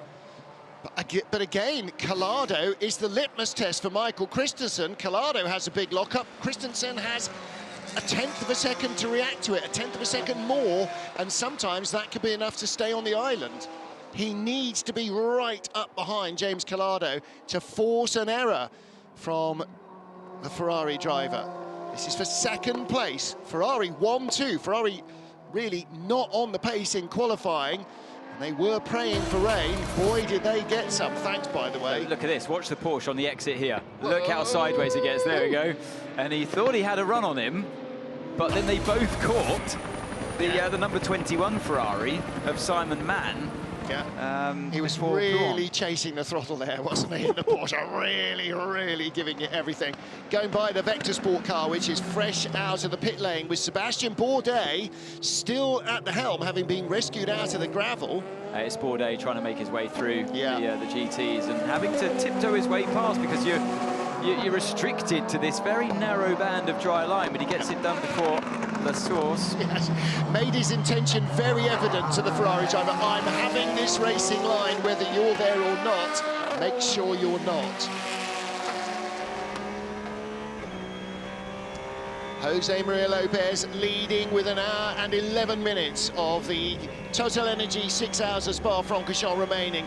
In second place and closing fast is Mathieu Vassivière. When we went back to green, the gap was 16 seconds. Graham, it is now 12. Yeah, there's trouble, I think, for the Glickenhaus. It's incredibly slow. It's in the pit lane now after a very slow in-lap indeed. Louise Beckett. So they went on to slicks at that last stop, and I can see right now they've got a set of inters out. Whether that's the reason, I don't know. I think you're absolutely good spot, right. Louise. Good spot, because the inters are going on. I think it was just too much. Oh, and number 9's off. Is that still... Who is driving the Prema? No, it's Louis Delatraz. Delatraz. Virtual Le Mans winner. Damage to the front of the car. Significant damage to the front of the car. Splitter's gone. It's all attached, but he's going to have to come in and again, it's turn 9. Oh, it's just got its aquaplane. It's the Jackie Hicks corner. It's going to go in hard here. And you know why? Water is running down the the motorcycle track and coming across and finding its way across the line where they're not expecting it. This is up at Les Combes. And again, that's not Christoph Ulrich still in that car. No, it's Simon Mann. Yeah. And he's going to be in the gravel. Oh no, that's beach there, isn't it? Yeah. Surely I saw the wheel spin and the car not moving. It's going to be full course yellow. Yeah, yeah. You've got to be so careful when you try to just tease the car out of the gravel like that. If you just spin them up, it just buries itself. WRT onto the podium right now with that stop for the change of tyres for Glickenhaus. And yeah, it is going to go back to full course yellow surely now. Well, look at the way that the Ferrari of James Calado is pulling away now in second place from the Porsche of Michael Christensen. Romain Dumas has dropped down to 7th place overall after that pit stop. They gambled incorrectly. Full course yellow is a coming, 30 seconds away. They gambled incorrectly at Glickenhaus. Toyota lead, but look how tentative Pachito Lopez is being because of the yellow flags. He daren't pass there. Under green, though, his speed is coming into the 216s last time he's for flying. Pachito. He's absolutely flying before he caught that car there as the Prema comes in for a nose change. Yep. That'll sort their problems out as long as it hasn't damaged too much underfloor. It hasn't. Of course, Yellow is out now. Yeah. Now they practice these changes all the time during free practice sessions. You basically practice changing everything that is changeable on you a can, car. yeah. Because again, as you said before the start of the race, sure as eggs is eggs, something's going to happen. 83's in as well. Now what happened to them? Alessio Rivera, did he go off? No, this is the 3-minute stop and hold. Oh yes, oh, God, that was like applied 2 hours ago or something. We just haven't done much racing in between times. But, so that's going to be a disaster for them. They're going to go tumbling down the order. The key here is... Luckily, it's happened during a full course yellow. Well, at least it limits some of the damage, but it's just also they're still leading Pro-Am. That's the point. I'm looking at where Algarve Pro are going to emerge here, and I think they could be lucky. They could have saved them here. Algarve Pro... the full course yellow could have saved AF Corsa here. Algarve Pro are a lap behind. Yes, 3 minutes is not a full course yellow lap. No. 7 minutes is a full course yellow, well, not even 7-8 minutes probably. Louis Delatraz did not expect that, did he? Pulling out to overtake a lapped car, get onto a slightly more wet part of the track, maybe got wheel spin or aquaplane, I don't know, but it totally out of control. That's where he was. Driver change at AF Corsa to the 54 car, and that will be Nick Cassidy getting in, I guess. Thomas Floor out. 708, there's the Glickenhaus. Wets going off. And slicks going on. That was the last pit stop. That was a full course yellow stop where the Alpine in the inset below. They put the inters on. And the number 7 Toyota both went inters. Now, I thought that was then just being super conservative. The gamble, unfortunately, didn't pay off for Glickenhaus. But when you're chasing... I'm as certain as I can be that Glickenhaus has been off the road. It was 99 seconds in the second sector. And under green conditions at that point, a reasonable time is 30 seconds quicker than that. That's not just that car going slowly, it's had an incident. Well, he must have just gone off the track, but yeah, either way. Skated round a gravel trap somewhere, hasn't he? Maybe up at Les Combles somewhere. He couldn't even stop in the pit lane in his pit box. He was sliding all locked up. Well, of course, famously, pit lanes always stay much wetter than the racetrack much longer, don't they? Because nothing dries them out. Absolutely. Here is that moment where Simon Mann lost control. Just you drift out wide, and then you're on the wet stuff, and you're out of sequence for that right, left, right section of the track. Just started to pick up the throttle and probably didn't need to, or stayed off the throttle and probably didn't need to. Oh my lord, here we are. Who's just rocked up. The great and the good are joining us, right? Let's hand over the headset to Robin Frimes, and Davidson can have a chat. I know Ant's going to bail, he needs another cup of coffee. So, joined by Robin Frimes, who appears to be not in the car for, I don't know, maybe the first time today. Robin, it's been odd driver sequences today. Yeah, I thought I was doing a 24-hour race at the end. I know. I mean, but people have spent like 4 hours in the car and done about 50 laps. I mean, it's just bizarre. Really, really...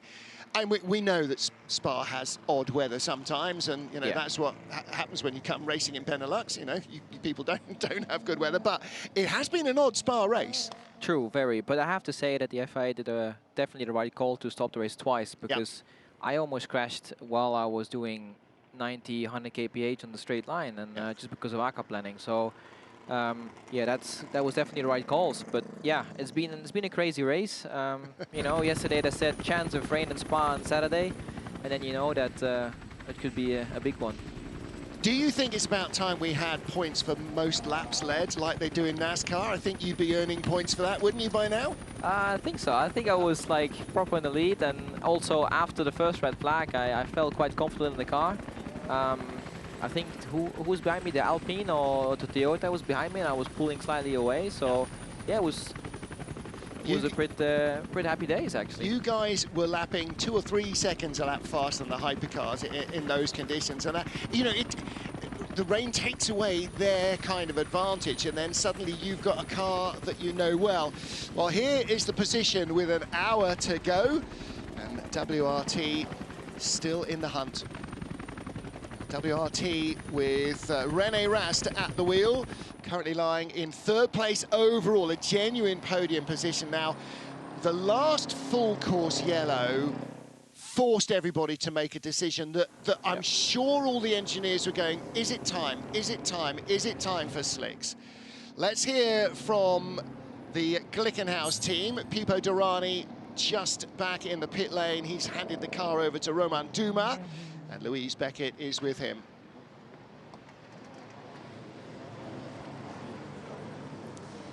Pipo Derani, you're looking on at what's happening, but the Glickenhaus came in, went out, came in again, lost some time, so what happened? Yeah, unfortunately we had a miscommunication. My radio wasn't working, so I think they put slick tires in the car, and then we had to come in for cut slicks. Just a little bit of a mess at that moment, but we were doing such a great race up until that point. But I think, you know, if we can get back into the podium, would be a great pre-Le Mans race for us, with a lot going on, a lot learned, and hopefully we can take all that to Le Mans. Going on to slicks, I mean, I assume that you didn't think that that was the thing to do then?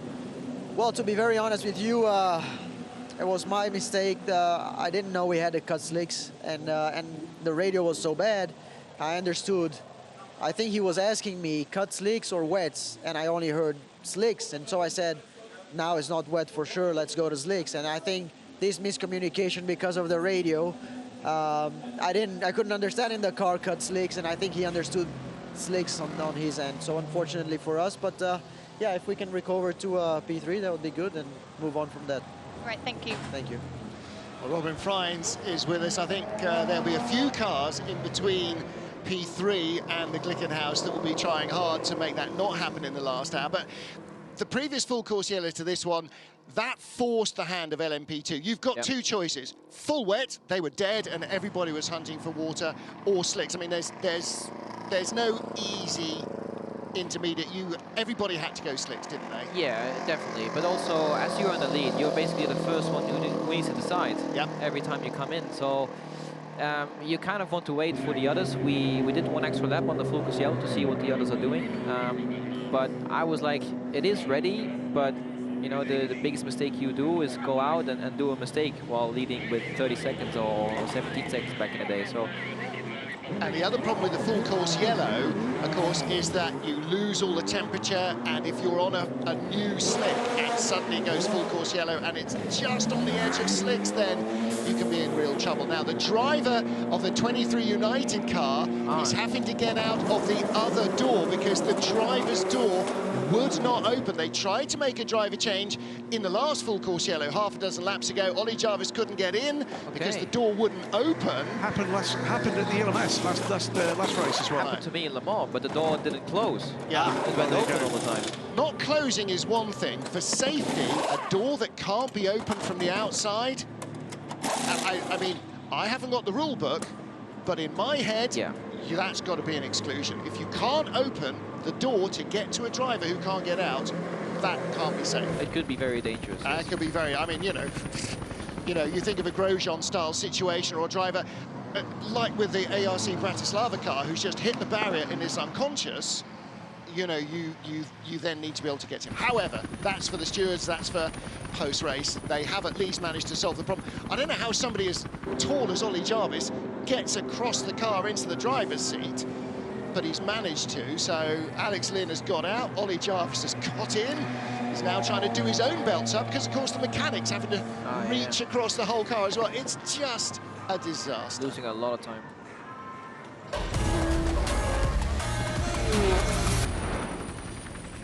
5 hours down, 1 to go in the TotalEnergies 6 hours of Spa. We're joined in the commentary booth by Robin Fries. Robin, I'm going to let you go and have a drink in a moment or two, but any more craziness still to deal with, do you think, in this race? I certainly don't hope not, because we had a lot of drama with the weather, obviously. So, yeah, we are pretty much in the lead by a good margin. So hopefully no more mistakes. And there you go. Even as we're talking about the fact that it should be getting easier, we see the Vector Sport car of Sebastian Bourdais having another off. His first drive in the car, his first race in Europe in a while as well. But yeah, well, listen, one thing endurance racing and Le Mans particularly tells us is that nothing is out of the question and anything can happen. With 59 minutes and 9 seconds, we've still got 60 minutes plus of racing. So we'll let you go and join the team.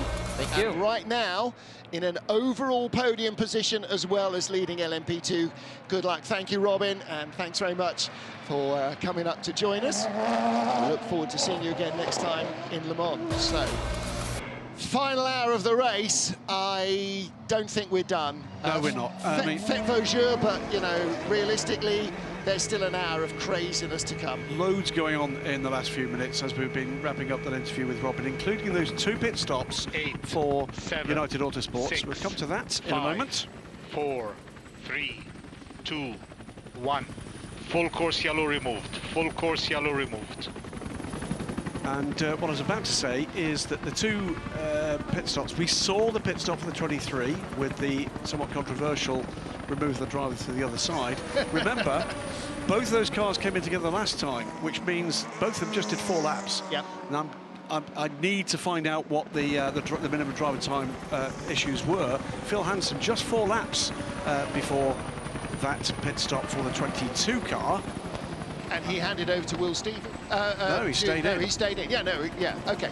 No, so why did he come in after 4 laps? No, they're not good to go the full distance. No, it'll be, I'm sure they may well be counting back. Yes. But I'm at a loss to understand why they just did 4 laps for the 22 car. Oh, and we've got the 28 just going off there. Turn That's a big 14 one. in the barrier.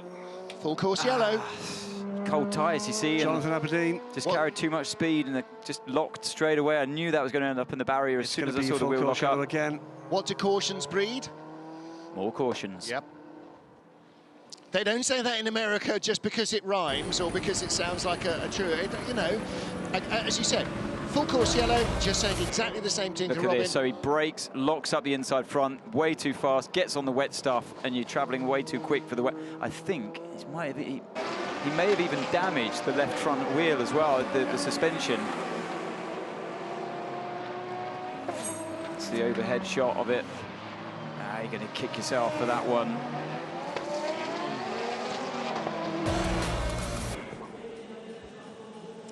Alex Lynn, we saw it all playing out with the 23. You came in, couldn't get out the car, so went back out again.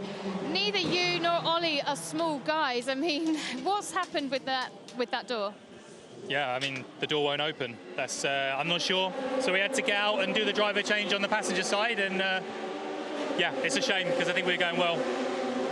I mean, what happened in the car after that incident? Because I could see everyone talking to Ollie here. So how did you know what was going to go on, how you were going to play that out where you're coming out of the car on the right-hand side?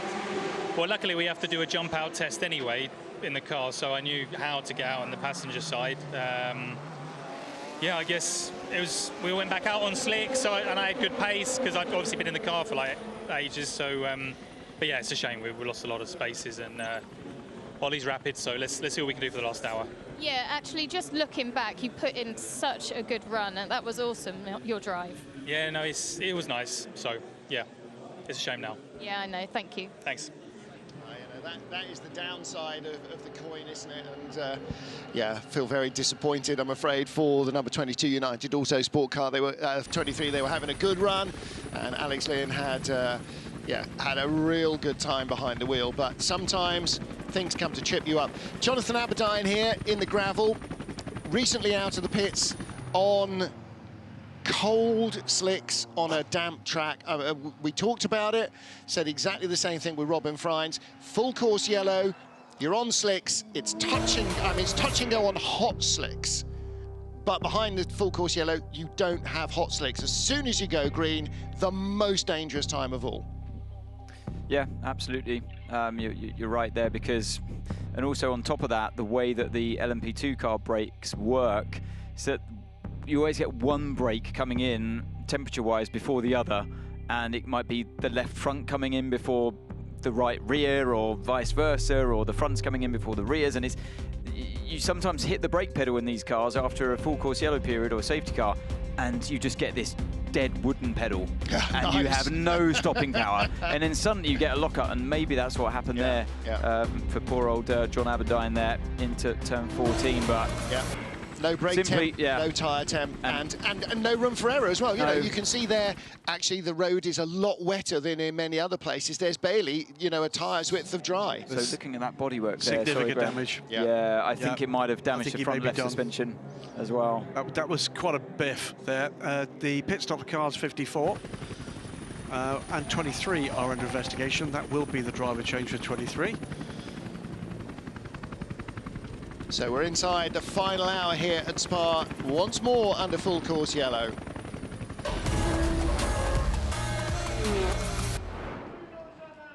Well, a day that promised so much at Spa-Francorchamps with the return of the fans en masse. 37 cars on a sunny grid.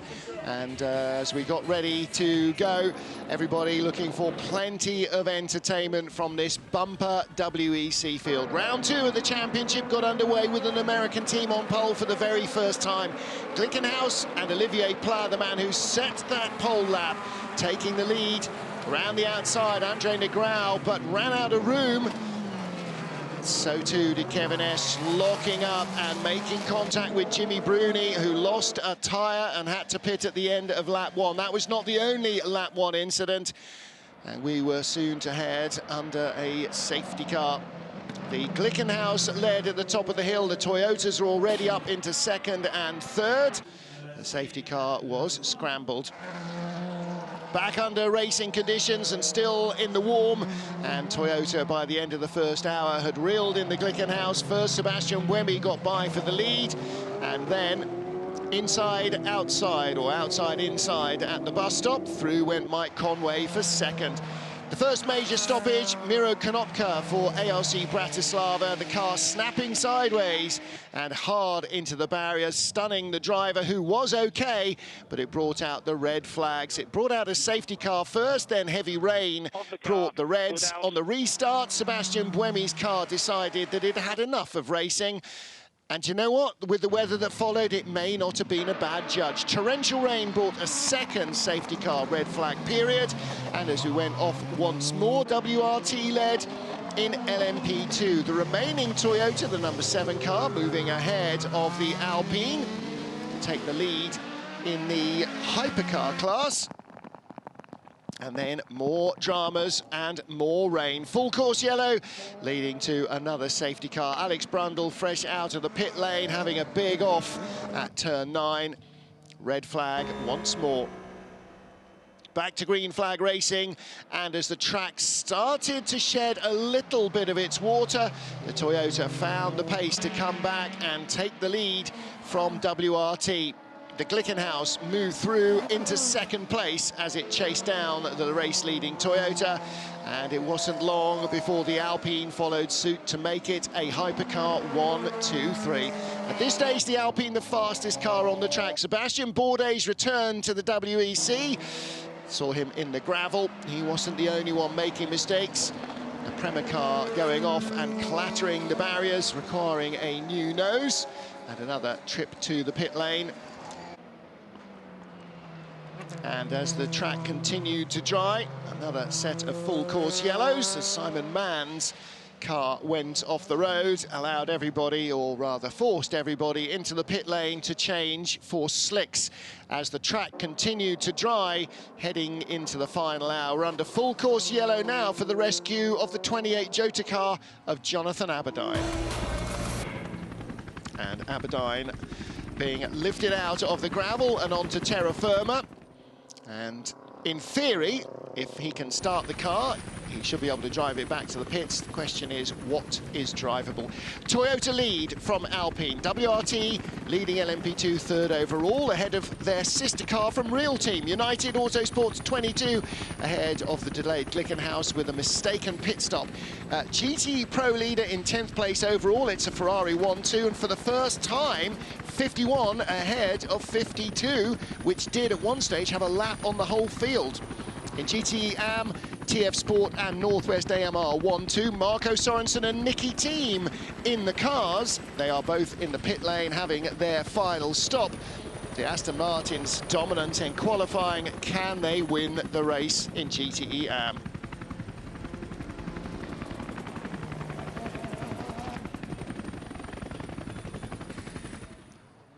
Into the pit lane comes the number 31 car, and back out it goes. René Rast at the helm of the WRT car. Now, a full course yellow pit stop means that he should not have lost the lead.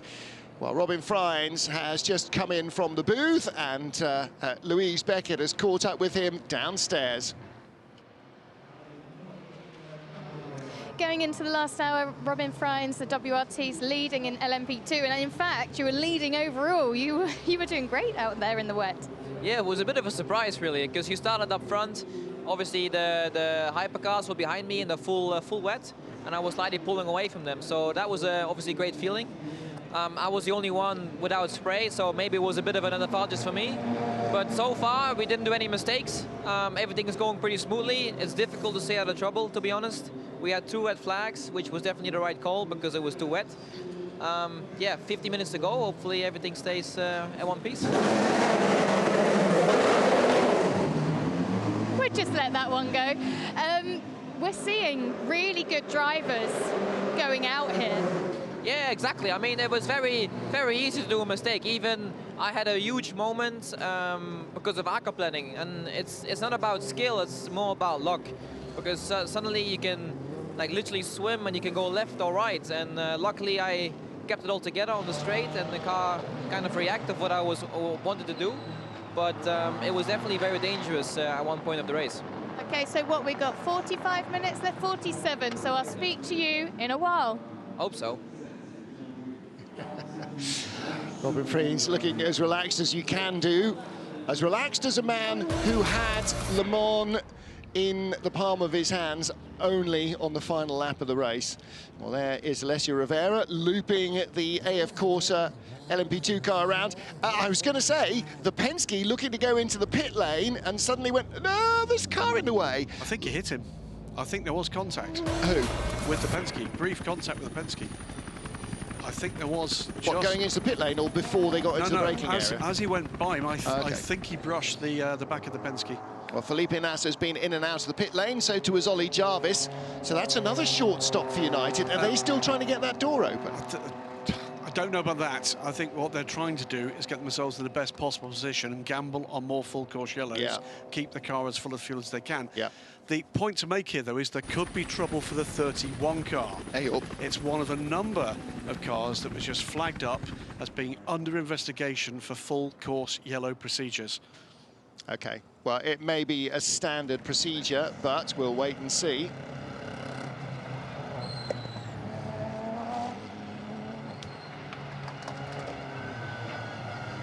Looking here at the, I was going to say battle, that's probably not the right word, the procession for second and third in GTE Pro. Interesting point here, though, is that we went into full course yellow with the Porsche right under the rear wing of the Ferrari, which is some little way back from that yellow Porsche.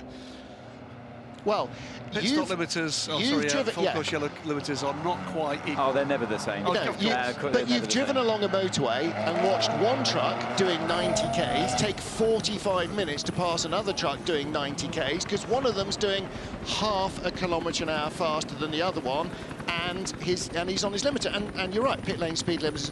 Some teams, and look, the 88 team, Dempsey Proton, possibly have just clicked it back to be less optimistic than the factory pro Ferrari, and maybe that's the case with the Porsche as well. It's a quarter of a kilometre an hour difference is all it takes to just creep away over what's a lap 7 Ks. There's the Jonathan Aberdeen car coming. Well, at least it looks like the wheels are pointing in the right direction. The front left suspension's not in bad shape. We're going back to green in 10 seconds.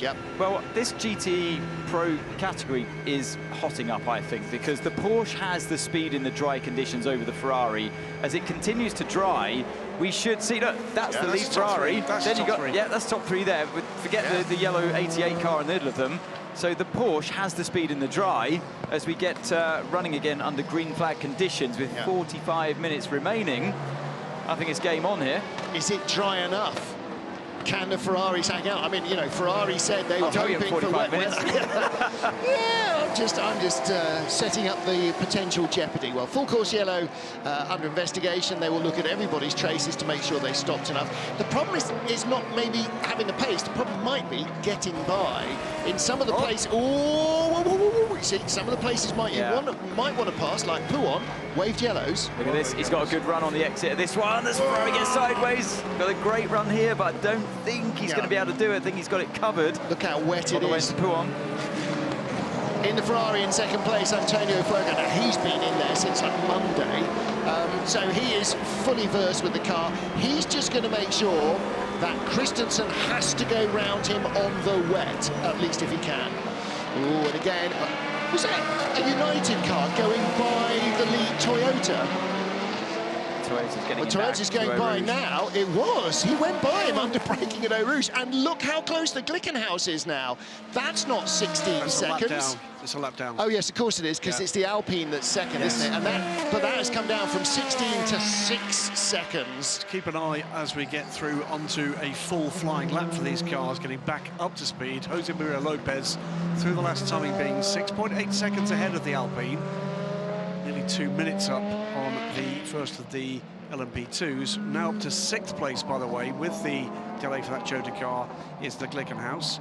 And the Glickenhaus is not even keeping pace with the 22 United car. That was for position against the United car. It is for position with the United car with the Glickenhaus. That is 5th position. Oh, someone's off goes the Ferrari. Is that 21 again? I think it is. I think it'll make it back. The yellow one, I think it is. I think that's Simon Mann. Look how wet it is there. Kept it up there. I think it is 21. Yeah, it is. Right, Simon Mann, yeah. It's the yellow windscreen strip, I think, was that one. And so, yeah. But, oh, again, and look. The Jota had to make avoiding action. In 9, where so many cars have gone off, there's a big patch of water right there. The drivers have to be warned by the teams not to go to the inside on the exit of turn 9. Well, he would have hit the Ferrari if he hadn't gone inside. That's a good point. He would have had to slam the brakes on. Devil in the deep blue sea, literally there. Right, riding on board with Christensen in the 92 Porsche. Where's that Ferrari gone? It's gone. Is the answer, yes, it has gone, because that was not a Ferrari in front of him. No, 1.6 seconds. No, the Ferraris put traffic between them. Now then, what are we looking at here? This is 22 chasing down 41. That's the real team car. This is for position as well. This is for second. Real team, Ferdy Habsburg. And behind him is United's Phil Hansen. That's a position. So it's third, it's fourth, fifth, sixth. In line astern here, 41.22 and 7.08, with a shadow hanging over the car ahead of them. The 31 under investigation for full course shallow procedures. Yeah. Felipe Nasser, 5th in LMP2 for Penske. Will Stevens for Jota in the 38 car, 4th in LMP2. Those are the cars with a little blue bar. Not making ground on the car ahead of him at the moment, but quicker at the moment than Ferdy Habsburg. So looking Will for the Stevens gap, didn't get through. So Ferdy got through in front of the Porsche, and Phil Hansen did not, so he gets held up a little bit here. Can he dive down the inside into Rivage? Look at the 4th queue there. No, 4th car in the queue. He can't. Hasn't got the front end there. Look, you see, tried to tuck in, and the nose is just sliding out wide. Too wet on the inside to make the lunge into turn 8 anyway, but he might get the run down towards Pouon here. No, gets a snap of oversteer. I don't think he's going to make it. Wicked wet. Look, the water comes all the way down there off that. Oh, and he's on the wet on the way into, but he just keeps the right-hand side tyres on the dry, and that's obviously the loaded tyre that gave him the chance. Oh yeah, they're just on the left-hand bottom corner of your screen, working on that number 28 Jota, so the left front did take a hit. It's another mighty penalty for a safety car procedure. This time it's going to the number 60 car, currently in the hands of Giancarlo Fisichella, the Iron Lynx car, 7th in what is, by the way, another hotly contested class. We're going at the moment. It's going to be another 3-minute stop and go for a second car of the race. 1, 2, 3 as we're on board now with the number 41 in the GTE AM class. Harry Tincknell leads the way, 1.5 seconds ahead in the 77 Dempsey Proton car of Marco Sorensen in the ETF Sport car, and Nicky Thiem 1.5 seconds behind that in the Northwest AMR 98. That's 3 drivers to conjure with as we get into the final 40 minutes of this race. Blue sky behind the pit lane grandstands. Big dark clouds in other directions, though. We could go raining again. And one of the AM class Ferraris staying out of the way of the GT Pro class cars. That's the 71, I think, isn't it? I think you're right. That is the Spirit of Race car, Frank de Zoto. Oh, he does hold him up. He can't avoid it. He's trying to stay on the racing line, do what you're supposed to do, which is not vary away from the racing line and cause problems. Being pedantic here, he did overtake him off the track on the exit of Pouon. I saw the car go all 4 wheels over the white line in his desperation. This is the lead battle in GCM. They're all right together, the all top three together. And don't forget those Aston Martins driven by the Dane train, 2 former teammates and good buddies, Marco Sorensen, and behind him Nicky Thiem, and Harry Tincknell having taken over the Dempsey Proton car from Sebastian Priaulx, his Multimatic teammate. And those two keeping themselves very firmly race ready for what comes next year with LMDH. And here is the battle for second in GTE Pro. The Ferrari now under the cosh. Antonio Fuoco, not sure how long he's been in the car, but it's been a mighty long stint. And behind him, Christensen. Got a great run here, a great run. He's going to be tempted to try and pull a move down the inside into the source, but it is wet there, and that's why the Ferrari ducks out to defend. But he thinks better of it, does Christensen. Now he's focusing on the run through Eau Rouge. This is great stuff. Yeah, Christensen needs to be cautious there, because don't forget what Kevin Estre did in the very first corner of the race by diving to the inside in the dry there. So, yeah, he's not going to take any of those chances. He knows he's got the pace, probably, to win this race. Meanwhile, United goes by. That's the second place in LMP2. Yes, it is. Phil Hansen And he is 29 seconds behind WRT's René Rast, but he's up to second place. Hansen has become quite the charger, hasn't he? From a young guy starting out with United, he is a real pro driver. Goes by Ferdy Habsburg for second place. And the Toyota's intermediate tyres are going off in these dry conditions, so they're starting to slip back. The Toyota is getting in the way of the battle. Oh, didn't give him enough space on the outside. We've seen that so many times this race. Ferdy Habsburg is there. Race director wants to see the team manager for the number 21 AF Corsa car with immediate effect. Simon Mann. And in this battle, by the way, we know the Glickenhaus is on Inters as well. That is falling off from the LMP2 battle now. Yeah. 2:15 last time around from Romain Dumas against 2:11s and 2:13s for the battlers ahead. Yeah, 2:13 and 2:14 for Pachito Lopez in the Toyota, Mathieu Vazevière in the Alpine. 2:13 and 2:11 for Phil Hansen in second and René Rast in the lead in LMP2. Fastest car on track in Spa-Francorchamps last time round. United Autosport's Phil Hansen second in LMP2.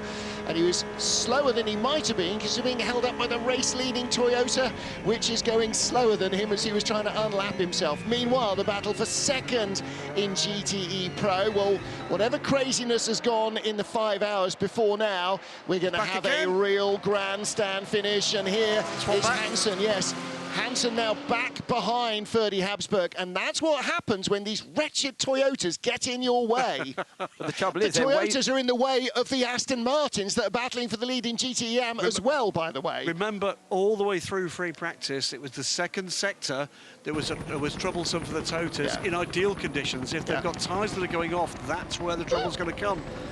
Habsburg goes right and then sees that's where the Aston's headed and goes left. Through to goes Phil Hansen. That was tighter than it seemed from this aerial shot from inside the car. Trust me, that was closing gap on the kink before Blanchemont. So Hansen's got the faster car. He's overtaken once before, but he's off onto the wet stuff. And losing time, hand over fist here. Yeah, overdriving a little bit. They've caught the Toyota. And look, the Toyota can't catch the Aston Martin. Oh, the Porsche in front. That is Harry Tincknell. That's the GTM class leader who has actually opened up a bit of an advantage because the Astons were being held up by the Toyota.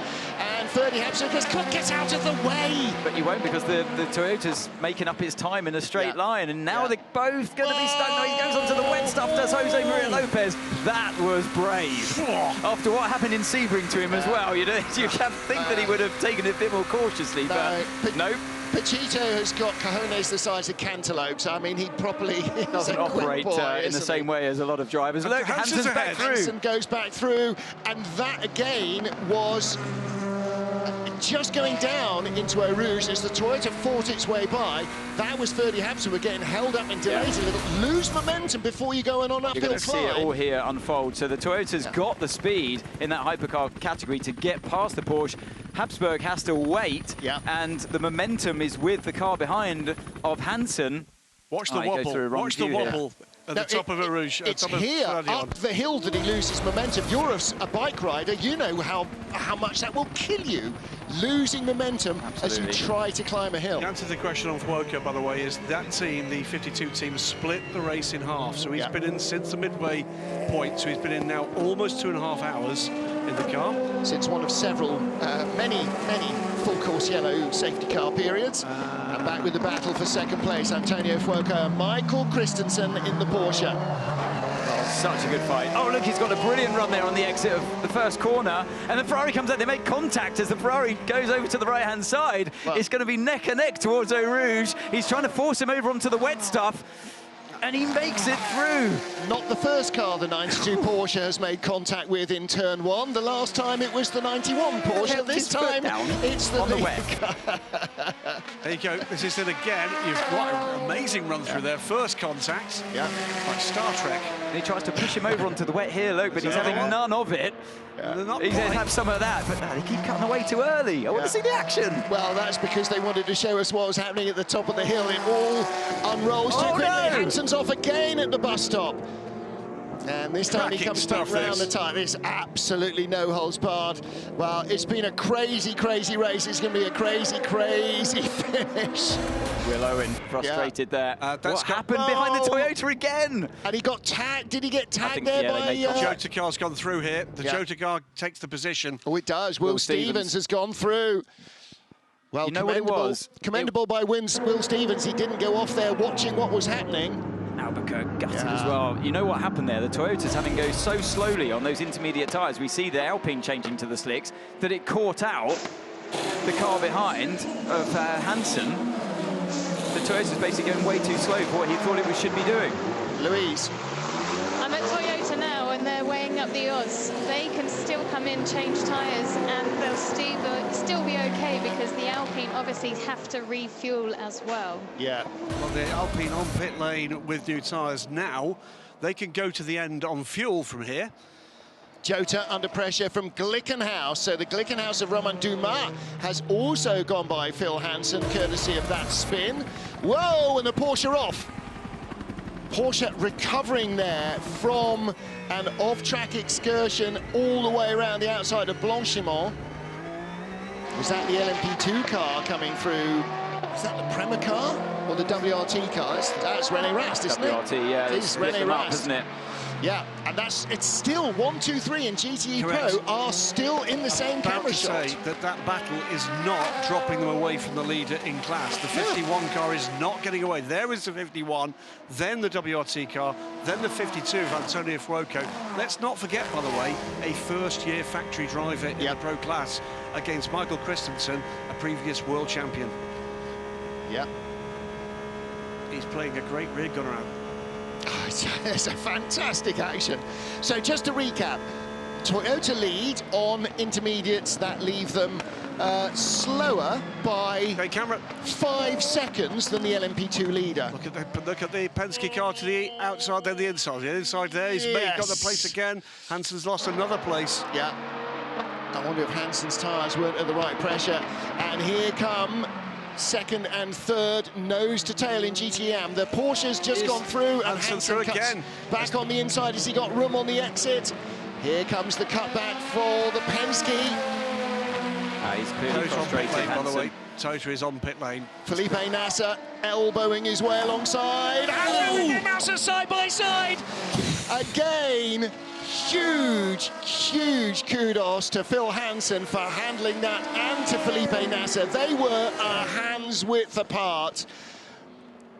And managed as well to actually get the momentum to get right in the tail of the Glickenhaus. Felipe Albuquerque is dying the death of 1,000 cuts right now, isn't he? And so is everybody else in the United Garage. And get out of the way with your wretched hypercar. I've got a car to attack. Yeah, he's trying to get back past the Glickenhaus. Well, he's on the wet. Yeah, but he's got good front end. He's got the Glickenhaus. That was impressive. The Glickenhaus is on slicks for the first time, don't forget. They know that was a good move. I fully expected him to run wide there and off the track, but he has now got the bit between the teeth. Right, Phil, no more mistakes. Come on. 6.2. The Toyota caught you out before. It's had its pit stop. That's out of the way. You've got the speed. He should be the fastest car on the track.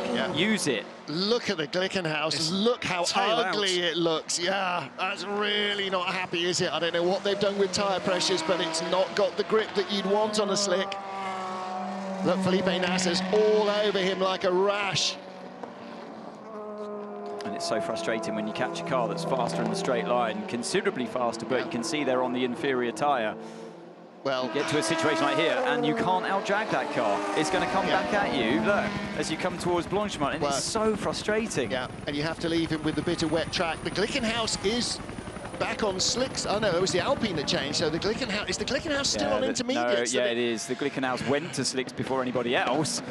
And now it's on the wrong tyre again, still on the intermediates. This is the GTM leader with the two cars side by side behind. And it's this time, through goes the Penske Orica. Well, it's got the grip, hasn't it? And you know, again, the wrong tyre on the Glickenhaus. They gambled on, or they didn't gamble on slicks. It was a misheard radio conversation. They went on the slicks thinking that that was what was being recommended. Here's the battle for second, and again, the Ferrari hangs on. Antonio Fuoco Michael Christensen must be chewing the steering wheel in frustration every time he gets alongside. It just doesn't happen. 27 minutes to go. There's the top 3 in GTE Pro in the same picture. Yeah. Do we get 27 minutes plus 1 lap? Like we've had in the Carrera Cup races, because it all seems to go off there as well. If he can just get past Fuoco, we really have got a race for the win all the way to the end of this one. But he's just, yeah, Fuoco's just playing the perfect team game right now, isn't he? Just keeping that buffer, keeping the fastest car in the GTE Pro category behind. Top 3 covered by just under 1.7 seconds. It's very, very close. Unfortunately for Corvette Racing and Tommy Milner, they are out of it. They're a lap behind again. It has not been their race. Topsy-turvy, and it's gone away from them again. Well, James Collado is our race leader, at least for the moment today, of course. So while he is, and he's having his nominative 20 minutes in the car, let's hear from his teammate, Alessandro Pierguidi. Alessandro, you're obviously watching the action intently there. It's been a good race for you. I was talking to the team during those conditions, and they were saying that you were trying to push it as far as you could to stay out on slicks. Yeah, I try really hard to stay as much as I could, but yeah, it was really difficult, and we didn't know exactly how much rain was coming, so we tried to stay out, but at the end it didn't pay. We have to pit. And we lost a lot, especially in the first red flag, because we didn't have the way by after the start of the safety car. Then I catch the lead after the second red. The pace was good, but now with the dry condition, the Porsche is very quick. At the end, we didn't expect it to be there. It's still 20 minutes to go, and it will be very long. We know the difference in terms of pace of the Porsche, so we try our best. We knew that just a strange race can help us. At the end, we are in the lead, 25 minutes to go. We will be very difficult, but we'll be there. For sure, in a dry condition, we won't be there. So, thank you. You're welcome. So Thanks, Lou. Well, as he was speaking, we saw that change, didn't we? The Porsche moving through into second place as, ironically, Ferrari back marker traffic gets in the way. He had to go down the inside, but look, he ran out onto the wet stuff, did Fuoco, and that allowed Christensen through on the inside, the slingshot. He read it beautifully. He did. Behind this pair and overtaking the Ferrari as well as the Prema car, 4 position. Could that be the pick that proves the difference? Between now the 51 and the 92 on track is the number 9 Prema car in 11th spot. 36 coming through. It's 24 seconds is the lead gap, but the Alpine is losing time to the lead car, but being caught by René Rast. James Collado, by the way, 1.1 seconds ahead of the Porsche. That's 51 and 92 in GT Pro. Here is the Alpine, 25.4 seconds back. Both it and the Toyota on slick tyre. Very slow car, WRT, real team, what's going on? Or is that the Algarve Pro? That's the Algarve Pro. Phew, okay, because WRT have their 2 cars in the top 2. WRT lead with 31, real team by WRT 41 in second place. Big wiggle! LP2. Big moment for René Rast across the water. Oh! Lives to fight another day there. That was a proper get-out-of-jail card moment, wasn't it? Oh, that was. Oh, and as it all locks up, it goes quiet inside the car. Your heart's in your mouth. You think, where's this going to go? Please slow down enough. I can stay on the dry line. Oh, that was such a tough moment for him. Yeah, but he handled it well, didn't he? And so did Vincent Vos. Here's our GTE AM leader. Here's our GTE AM second place. There's our GTE AM third place. Do we need any of our classes to get any more exciting? Nicky Team outbreaks himself rather than Marco Sorensen. Rejoins right behind. There's Phil Hansen behind them as well. Or is that the 23 United? Either way, it's one of the United cars wanting to come through. Harry Tincknell, Marco Sorensen, Nicky Team. That is your lead battle.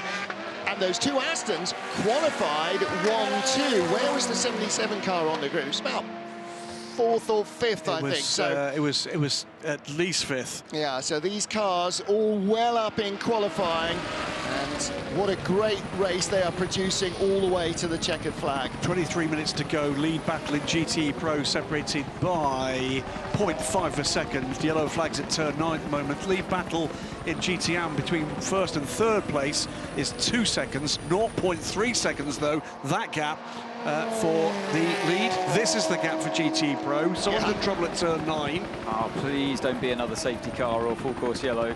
Full course yellow is one thing. Safety car, well, it's Brendan and the Inception car. It's not Brendan in it, though, is it? It is Brendan. He's been into the barrier as well. There's damage to that car. I did fear when I saw turn 9 pop up on our screen there that there's going to be a car in the barrier either side of the track. Well, it's going to be at the very least a full course yellow. There is debris and there is damage to the rear of that car. That's been in backwards.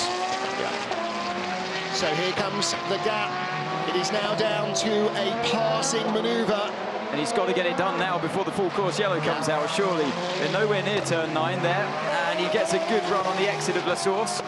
Not going to make anything happen before Eau Rouge. 30 seconds to do it before we go full course yellow. It's going to happen at Radion. It's not going to happen at all. He's not close enough, is he? Well, he's close enough, but you can't overtake with that lack of momentum. 20 seconds for full course yellow. In the dirty air, both off the track, but more so for the Ferrari. He's not going to get it done at Les Combes. And so he will have to sit and wait. He now needs to suck up the Ferrari in the slipstream and be right on his back bumper under full course yellow. Full course yellow, full course yellow. Well, there you go. Now they are as close as can be. Right in front is the Iron Dames Ferrari. And that's Dorian Pain at the wheel of that car. Right, this has to be the fastest recovery job known to WEC. There you go. There is a relief of pressure. Now then, also, surely Alpine need to come in now and top off. I don't know if Toyota need any more fuel. Right, okay. I don't know if Toyota need any more fuel. Alpine surely do. Look at the steam coming off those tyres. We talk about hot tyres, Anthony. I mean, they are hot tyres. Those are running. The surface temperature around 90 degrees Celsius. The answer on Toyota is no. Yeah. The answer for Glickenhaus, as we can see, is yes. And the answer for the Alpine is no. No, they didn't need fuel. OK, so they don't need to come in, although Toyota thought maybe they might. 32 seconds is the gap. And Glickenhaus will still be, should they finish the race, and they should finish the race, third in Hypercar, but they will not be on the overall podium. 28, Jota still there trying to rebuild the front end of the car to get it drivable to classify as a finisher. And right now, that car is, 14 laps behind the leaders. So what can still be decided, as they've got intervention in place? Well, what can still be decided is the overall win. Yes. It's Toyota versus Alpine. Looks like the balance is pretty much in Toyota's favour, we don't know. The podium in LMP2 can still be decided. Absolutely up for grabs is the race in GTE Pro, because there's the lead gap. And AM, absolutely so. The gap in AM, first to third, was first to second 0.9, second to third 2.9, so 3.8 seconds covers the top three. And remember too, whilst we do have a reasonable gap for the lead in LMP2, there is still a matter of an investigation for full course. That's GTE AM. That's first and second. Correct. Right there. Harry Tignall, Marco Sorensen. And third, just coming into the That's a good arm wrestle, isn't it? GTE Pro. And the red Ferrari and the white Porsche, the gap isn't much bigger in GTE Pro either, is it? It's now, warning flag for car 52 for the contact with car 92 at turn 2. So that side-by-side contact was adjudged unfair. Yeah, he did come over at him, didn't he, on the exit of La Source? We saw it. The Ferrari moved to the right. There was contact through turn 2. I mean, no harm was done, but just maybe the stewards felt it was a little bit too unsporting. 31 on pit lane and out again from the lead in LMP2. There's the 35 Ultimate car. Currently sitting third in LMP2 Pro. We've not said a lot about that. We'll say a little under full course yellow. Despite that 3-minute stop and go, as the Prema team go to work, the AF Corsa car still retain the lead as they manage to serve their 3 minutes and 2. Away goes the 56, so we're going to get back pretty soon. As long as this thing doesn't drop debris, that's the key now. Right, so we've had cars from LMP2 making fuel stops. Everybody pretty much stopped on the last but one full course yellow, and that's when everybody went on to slicks. Real team are on pit road now. The other one that's going to definitely have to come in is the 38 car. Yeah, and what about 22 for United? Looking now. Surely they all need fuel. It's tight. I think they can make it. Ooh, United might end up winning this then, because the others in front of them are stopping. There's 41. No. WRT were 1-2. Of course, they do get almost that free stop. But look at this battle. GTE Pro, nose to tail.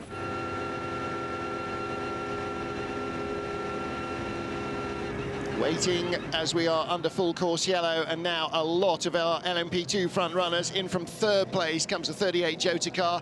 WRT and Real Team have stopped from first and second in LMP2.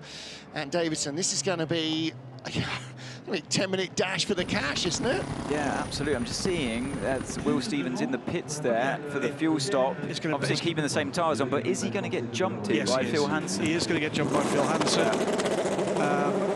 No, Hansen's pitted. Is he pitted as well? Yeah. Oh, they're not going to get jumped by Hansen. They all pitted at the same time with over an hour to go. They can't do an hour. That was when... No. I mean, Hansen's pitted after 12 laps. Right. Will Stevens has just completed a 20-lap stint. Well, they were obviously out of sync then. There's Hansen trading blows with the 42 car. Hansen did a 4-lap stint, a 3-lap stint, and a 12-lap stint. There's something not right with that car. That's why I was surprised he came in again. I was sure he was going to jump Stevens there. Unless he's got a tyre problem. No, they didn't touch the tyres. They didn't touch the tyres. No, and maybe it's a fuel filler problem. Maybe it's a fuel pickup problem or something. Maybe it's that. It just seems that maybe, I mean, if you do a 3-lap and a 4-lap, it means there's something up with the fuel, and that was the big moment there for Phil Hansen. Whoa. Yeah, that was a big mistake. He'll really kick himself for that one. But he caught out by the Toyota, but he should be prepared for that. The only door on the 23 car opens that can. Yep. That's Ollie Jarvis staying aboard the car. This is their final fuel stop. Away they will go. In section Porsche in the pits there, the Project 1 car, Brendan Iribe. So it is back in the pit lane. We are still under full course yellow. Is that to allow the entire field to stop for fuel if they need to? Does happen occasionally. That's just the risk you take as a team. You get winners and losers in the safety car or full course yellow periods. In which case, is there a little bit of barrier damage down there on the exit of turn 9 that they are having to work on? Or is our race director waiting for a vehicle to reposition itself back to its normal starting position? You know, all of these things take a little bit of time and need to be done. We've not had our usual 30 to 60 second warning of going back yet. No. It would be warning flag we've seen. It's the contact we saw down towards, here we go, you can see it again. So he loses control. He's gone down the inside of the Laps car and then thinks, oh no, you don't. It's just, like I say, no harm done, but So it was a warning, not a penalty. Yeah. So we know you are racing to win this race. It wasn't. They did touch again. Yeah, they did.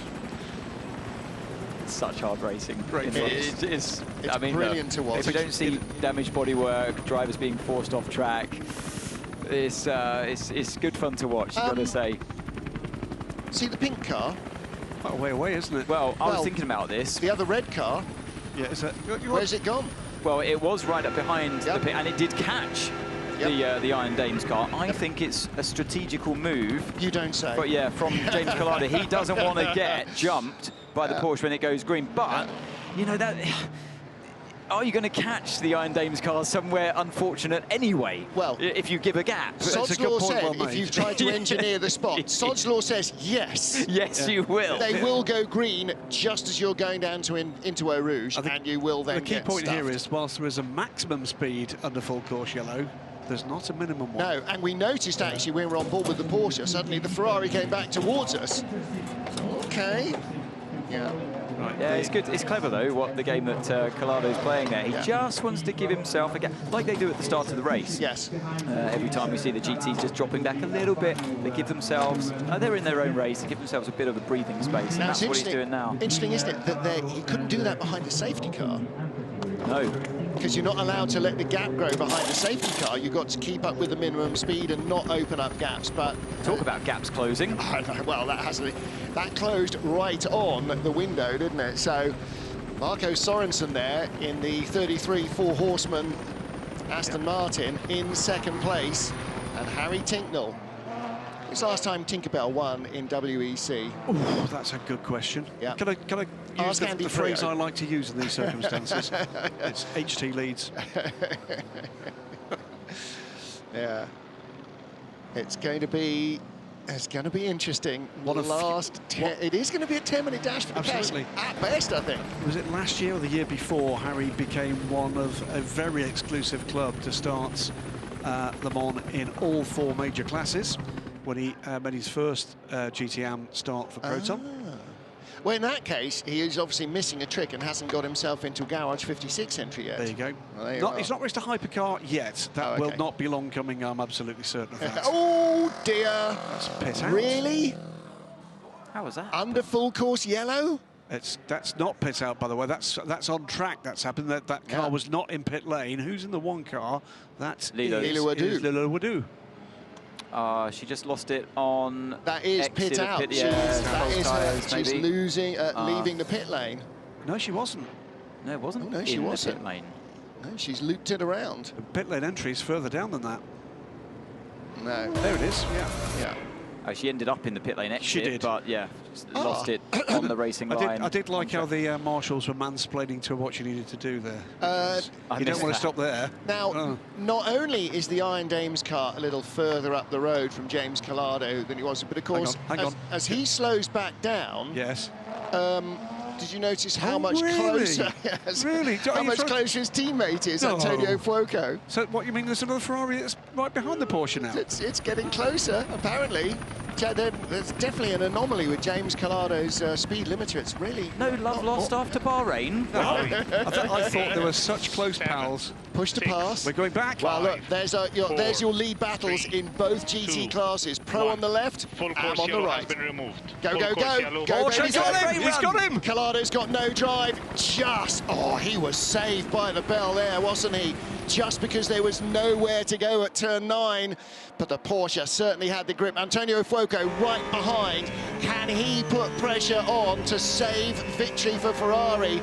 Yellow's at bus stop. He might even fancy a 1-2. What about the AM cars? The Harry Tincknell going away. It's another Ferrari. It's the 21 car. He's had a shocker. Yeah, just a shocker, Simon Man. Must be dizzy by now. Story. Yeah. Well, Antonio Fuoco's not going to play a part in this. Already they're distancing themselves from him, but they are going to catch the Iron Dames car at the bus stop under yellows. And Christensen, if he could take his hands off the wheel, would be rubbing them with glee. Here is our AM class battle, and Harry Tincknell has got the hammer down ahead of Marco Sorensen. Nicky Thiem in the background, third place in the other Aston, the Northwest AMR car. Not able to close either. 9 minutes to go. And this is now definitely in Porsche territory, this weather, more so than Ferrari. We heard from Alessandro Pierguidi, it's going to be a long 25 minutes to hang on. You can see Kevin Estre praying now that his teammate Michael Christensen can bring home the victory and somehow make everybody forget his complete haulix at the first corner where he took his own teammate out of the race. Harry Tincknell is really tight on fuel. Really tight. Hey, he's used to racing in America. He's gone really wide there. Christensen way off. He got onto the wet stuff mid-corner through turn 3 and properly off the track. Yeah, well, he couldn't pass, and although both of them were off, he loses more ground. He had more of a moment there. Look at the top speeds, 260, 261, 260, 260 miles an hour uphill. He's got a great run through here, though. He made up for that mistake through Eau Rouge to be back on the rear end of that Ferrari as they head down the hill towards turn 8. Brussels We just look at the Penske and United heading down towards Eau Rouge. Felipe Nasser ahead of Felipe Hansen. Oh, Hansen with a wicked wriggle there. Hansen coming, and he's got the toe. Has he got enough to get the slingshot to go by? Nasser's trying to cover the inside. Hansen's going late, he's going deep, he's going on the wet. Nasser can't get it stopped. Hansen really can't get it stopped. Thumps over the curb, has to give the place back, does so. But he's going to have a gung-ho attempt, isn't he? I've never seen him, you know, push so hard. You need to watch more European Le Mans series. European Le Mans, all right, in WEC. In WEC, I've never seen him. He is fighty, and we've seen him put in some Ironman stints as well, but this, I'd agree with you, this is a bit of a coming-of-age stint from him. Yeah. Here we go for the lead, for the win. 7 minutes to go. Christensen still trying to get by.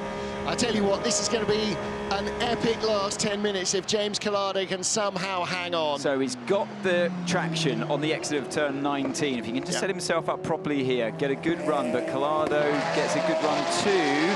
Don't think he's going to be close enough down towards La Source this time. No, they both run out too wide. And it is wet on the inside at La Source. It's very wet on the inside in the braking area, isn't it? It's like a high-speed game of chess. Here we go. He's better off than Apex, isn't he? At La Source. He's got the traction. But he hasn't got. Everybody's twitchy. Everybody has got the Christian Horner leg. Big wiggle again. He was airborne there. It's the turbulent air. Yeah. That the car in front's kicking up, and he can't quite get close enough through Eau Rouge or Blanchimont. I think he has all four wheels off over there. He's creating his own bump. They've ironed them out. He's making his own ones. It's starting to get dark, by the way, over in the distance. I'm not hoping that anything else happens. This is traffic coming. Going to be an entertaining end to the race. Well, they've got the traffic of the Ferrari in front, and they've got the Prema LMP2 car catching them from behind. Frank de Soto pulls out of the way, but again the Porsche gets close. So it's Ferrari, Porsche, Ferrari, and in fourth place Corvette, the 91 Porsche in fifth, but not able to make up even one position from that early shunt, courtesy of Kevin Est. Broken the toe a little here, further away. Oh, another and look, it's dry there, and it's not bumpy. Christensen is ragging this car with more than it's got. Here comes the Prema car that's going to break this battle up for a short while, at least. And so often in the GT cars, it's a faster car that affects the back. Again, think back to the last lap in Bahrain. It was a faster car that caused all the carnage, that created that incident, that contact. So the P2 car is going to overtake the Porsche here. Will he get the Ferrari? I think he will, just before Blanchimont. It's going to be tight, though. He's got to go around the outside. Exactly, he has to, because if he waits to the bus stop, he's going to park it, and the Ferrari will have to stop dead early, because the P2 car will stop much later and much more suddenly. Look at the Porsche on the brakes there. Catches there, better in the slow speed, better traction on the exit of this one. But I do think, unless some traffic gets in the way or Collado makes a mistake, I think he's making that Ferrari wide enough to win this. And Tinkle is pulling away. Second place, Marco Sorensen is now how far back? 2.3 seconds. 2 seconds plus, and also Sorensen is pulling away from team. Yes, he is. So Harry Tinkle is making this into a GTM potential win for the 77 Dempsey Proton car in his 74th race. Christian Reed could claim another victory in GTM in WEC. And here again comes Christensen. Tidier that time, but not fast enough. Ferrari's got long legs up this hill, hasn't it? This is his penultimate chance, I think, to try the move into Le Com. Well, it depends where the leader is. Where the leader is. They might just get to the line ahead of the leader and get one more lap than the leader does. Yellows are out, that's the Inception car, and it's cooked. Steaming at the back, and that's probably not from being on the damp grass. Oh, he's made a mistake. Whoa. Yeah, but he goes out wide there every lap. He was right on the ragged edge there. So is the Porsche, though. Look, here, the Porsche not got the front end that it wants. Is that fluid down from the 56 car? I'm not sure. René Rast leading in LMP2. We've sort of forgotten about that, but WRT now back to 1-2 in LMP2. WRT ahead of Real Team by WRT. Jotas Will Stevens in third in the 38 car, and oh my lord! That is the number 31, hitting it.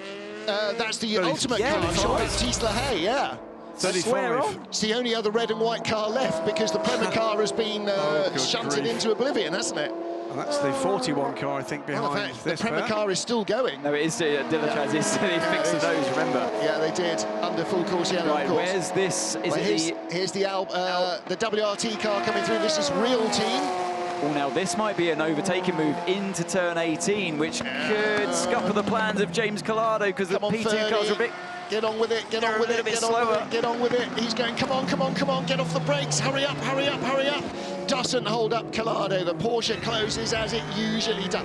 Look at the sky, though. That's what we're looking at. We're at the end of the pit building, looking out at that sky that's just cruising by the end of the circuit.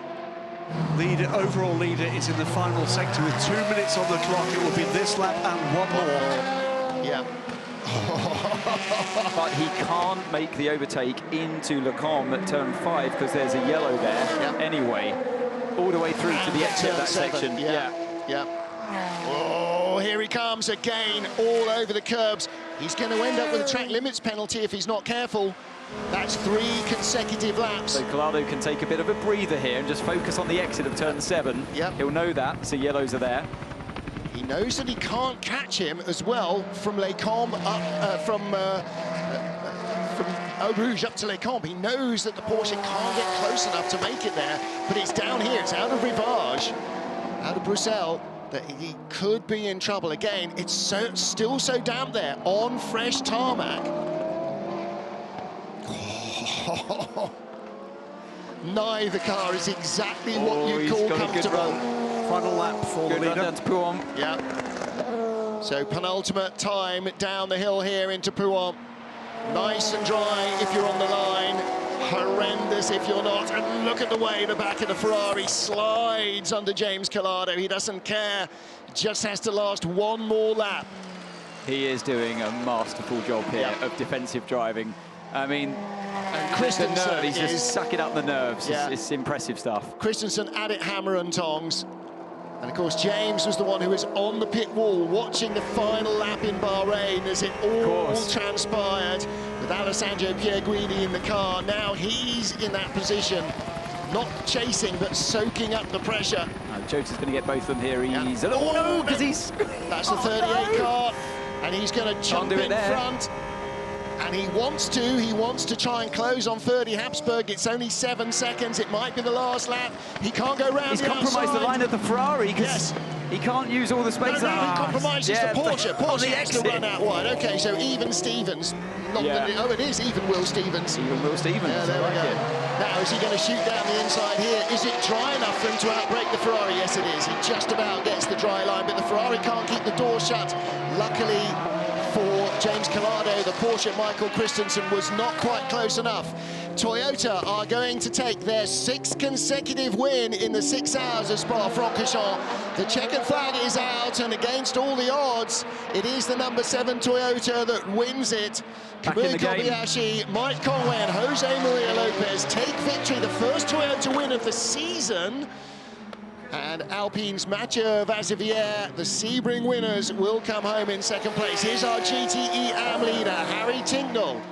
Christian Reed started the car. Sebastian Priaulx did the middle stint, and it's been Tinkerbell who hangs on at the end, leaving the challenge of the Aston Martins. Well, not quite trailing in his wake, but just opening up enough to make it a little bit less fraught than in GTE Pro. He will take victory in the AM class for the Dempsey Proton Racing team. TF Sports, Marco Sorensen is right behind him, and for Northwest AMR, it is 3rd for Nicky Team. And let's get back to WRT with René Rast about to take victory in LMP2. A 1-2 coming up for WRT with Real Team.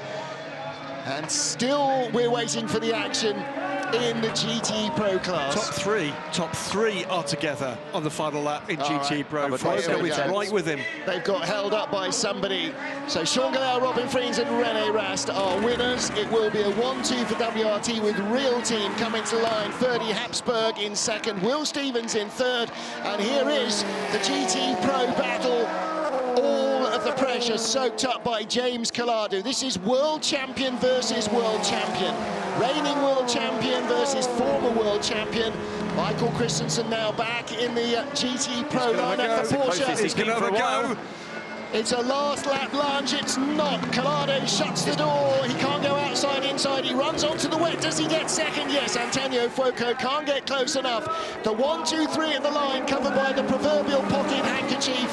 That was a Silverstone-style finish. What a finish to the race. 1-2-3, covered by 1.2 seconds after 6 hours of unbelievable craziness here at Spa. Yes! I love that racing. That was brilliant stuff. My Lord. Top class driving from all three drivers there at the end in the GT Pro category. Collado holding his nerve, hanging on to that victory. He was not going to let that one go. Really impressive drive. And I loved how they fought right to the end. That final chicane, the Porsche was at its closest it's been all race into there. And just the way, I loved watching how they placed their cars into that. And I thought maybe Christensen overcooked it a bit, got on the wet stuff, and Fuoco got involved as well. But yeah, great. I think that was proper professional racing there. Talk about sensory overload. You've got Michael Christensen there looking for anything he possibly could do to win the race. He's slowing pick up, isn't he? Yeah, he's picking up everything. But he also will have realised that second place was up for grabs as well. Yeah. Because Fuoco was right there. By the way, magnificent race from Antonio Fuoco. Yep. For a young man coming into the GTO Pro squad against competition like that, astonishing stuff from him. Brilliant stuff. What a crazy race. Spa, you have done it again. Unbelievable. Well, long before the race started, right at the beginning of our broadcast, I said, this track is not just a classic circuit because it's been around a long while. It's a classic circuit because, every time you come, you expect craziness like this and close racing like this. And look at Ferdy Habsburg. Yeah, that's what it means to a driver to get through mixed conditions like this. Jose Maria Lopez as well. Goes some way to redeem himself from Sebring. A great drive today. Some ballsy moves by him. Yeah. He really showed that he's not had his confidence knocked at all. That's the thing with Jose, he never does. He doesn't hang his head for long after a mistake like that he had in Sebring. And yeah, great drive from them. Yeah, fully back in the game now. It's more than reset after Sebring, and with the failure of car 8, I do feel sorry for them, Sebastian Buemi and the rest of the car crew there. Better still, as we get the cars coming down pit lane towards the podium, they're going to be greeted on the podium for the victory by a full grandstand. People stayed for this, despite the challenges. People stayed. That grandstand, I would estimate, still 80% full. You know, and it's only 80% full because people have spread out. Now it's stopped raining to be watching all the way down the pit straight. And again, you know, that big new grandstand. What a bonus for the fans today, particularly for 4 hours where the weather was, well, yeah, let's hold this race in the church hall sort of material. That big new grandstand up at overlooking Eau Rouge was absolutely a big boon for the fans. So at Sebring, it was the other Tota's turn to have. Sorry, Sebring, it was this Tota's turn to have the troubles. Yeah. Here, it was the number 8. It's a very mixed season so far for Toyota. Yep. Excellent race though for the number 7, kept their heads. The Alpine, not quite there today. No, but if it had remained mixed longer, they might well have been, actually. 31, WRT. Last year, they came here off the back of a very successful start to the European Le Mans Series and just sort of misfired. All of the little things that can trip you up sort of did. This year, no mistake. This year, all the pace. This year, all the composure in the cockpit. and on the pit wall, and a 1-2, the real team car that they also run, finished in second place. There's Sean Galao. Yeah, he drove a great race at the start. You know, in the dry, he held off the drivers trying to get by at the beginning. You know, faster drivers with a better seed in their category. He's just a silver driver, don't forget. And yeah, he hung on in there. He's really happy with himself, with the whole team's performance. But I must say, a masterclass of a performance by Robin Frins in those treacherous conditions, lapping faster than any other car on circuit at times. Brilliant stuff by all three of them. Well-deserved victory. First win in a World Championship race for Sean Galao after winning the Asian Le Mans Series title this year. So he and Robin Frins catch a lift. Their doors open with no dramas. And out gets our final man of the trio, René Rast.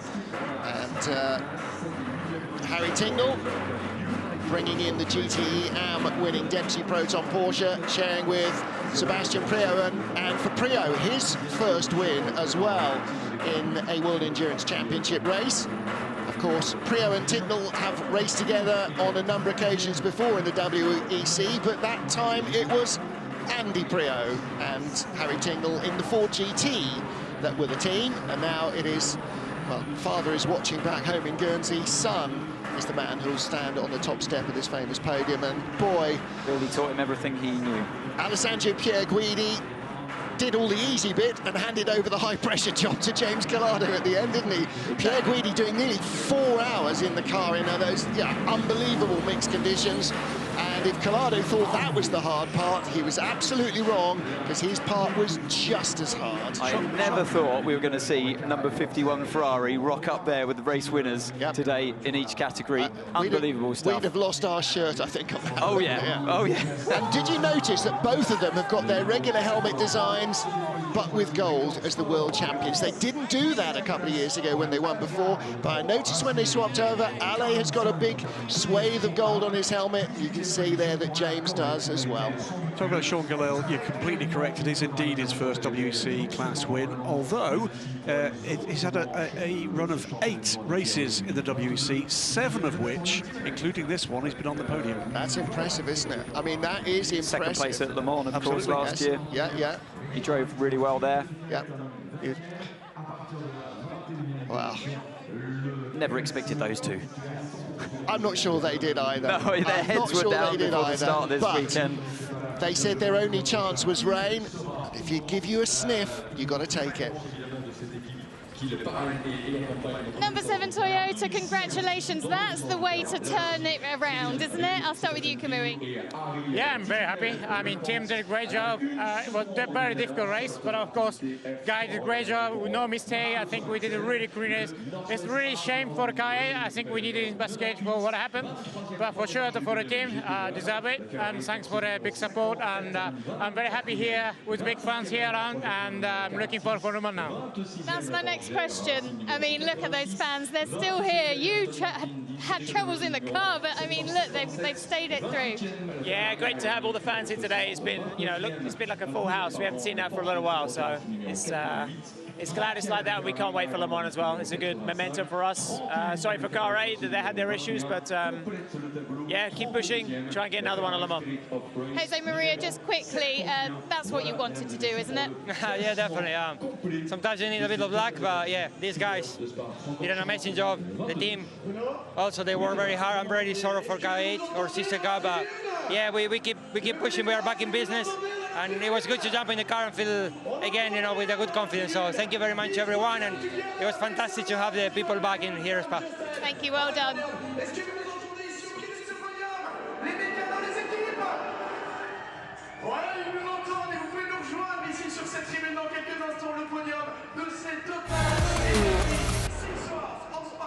Beautiful Spa-Francorchamps bathed in sunshine, ready for the start of the TotalEnergies 6 hours of Spa, round 2 of the FIA World Endurance Championship, with a huge crowd in attendance and huge anticipation.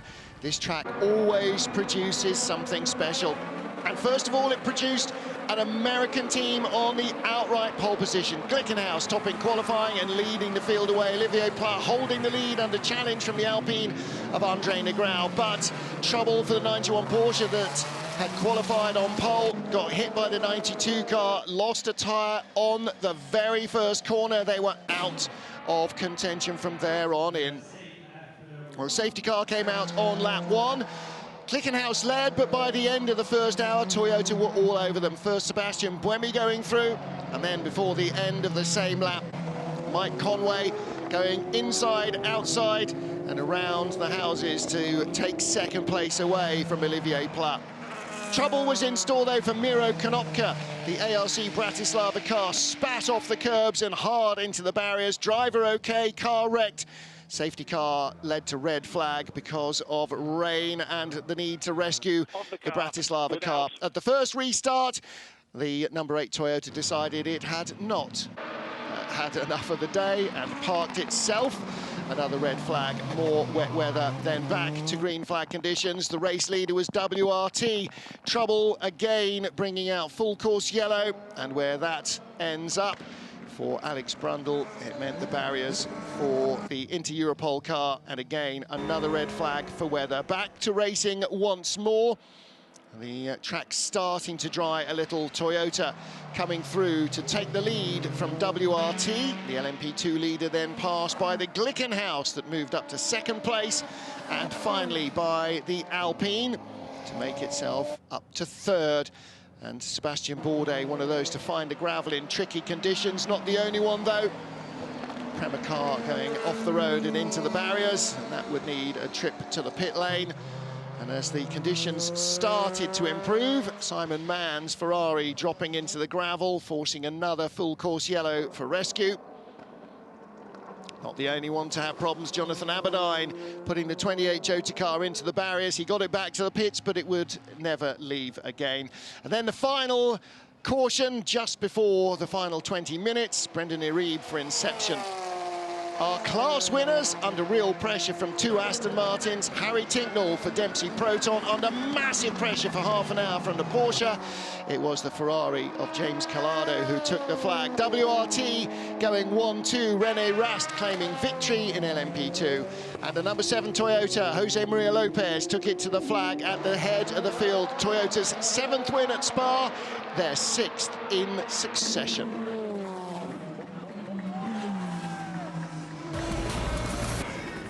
It speaks volumes of the quality of racing that we did get, Martin, that the weather and the interruptions didn't spoil it as much as it otherwise could. There is the overall result. Number 7 from the 36, the 2 hypercars leading the field. WRT on the overall podium with a 31 car and heading LMP2 ahead of the sister 41, the real team by WRT car, and Jota Sports 38. That was a great GTE Pro battle. Look at the gaps, half a second and 7 1.2 seconds between the 3. By the way, it was 5 hours in the car from from Michael Christensen. That's in just that 92 car. 51 from 92 from 52. And a great finish from Harry Tincknell to fend off the pressure from Marco Sorensen and Nicky Team in GTM. Dempsey Proton 77 Porsche, head of the 33 and 98 Aston Martins from TF Sport Northwest AMR. Lest we forget, LMP2 Pro-Am goes to the AF Corsa 83 Orica. That despite a 3-minute stop-and-go penalty that they were fortunate they managed to serve under a full course yellow. Well, and they started from pole position in the class as well. Wolfgang Ulrich there in the winner's room. Sure, he's been there more than once. In fact, Audi have won 4 times on this track in World Endurance Championship history.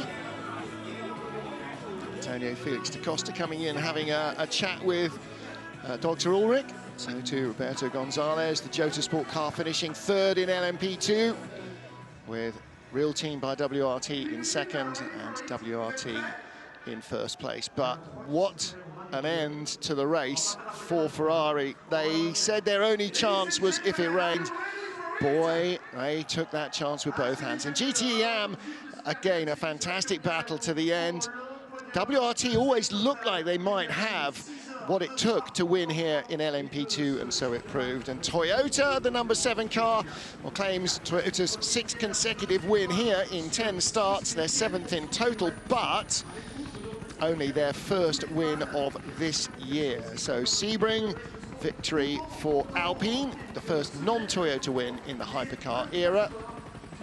Toyota back to their winning ways here in what is effectively always the shakedown for Le Mans. They'll have been using their full Le Mans low drag spec bodywork, and WRT coming out first, not because we're doing the LMP2 podium first, but because they are in 3rd place overall. With his back to us, Sean Gallel in the centre there, Robin Freins getting ready for the penalty wall, and René Rast. I didn't realise René Rast was actually taller than his teammate.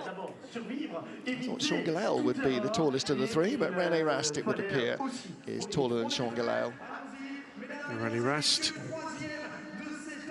putting in a cracking display there, but for me, Robin Freins was stellar. Yeah. Stellar. Yeah. Absolutely amazing stuff from him. Yeah. It'll be, by the way, the 2nd class win in WC history for René Rast after Bahrain in 2016. He scored a podium, of course, the first round of this season. That's a first overall podium for René. Oh, there you go. That was a camera angle job. Sean Gallel is taller than René Rast. I thought he just has to be. In my head, he was. So he is. So 2nd place for Alpine Elf team. Which will mean, of course, that with the win in Sebring, they will retain the World Championship lead. Absolutely. And a first victory for the crew of car number 7. Kamui Kobayashi comes out last, the team director, to join Mike Conway and Jose Maria Lopez. So yes, their first finish, and it's on the top step of the podium. Campaign underway after disappointment in Sebring.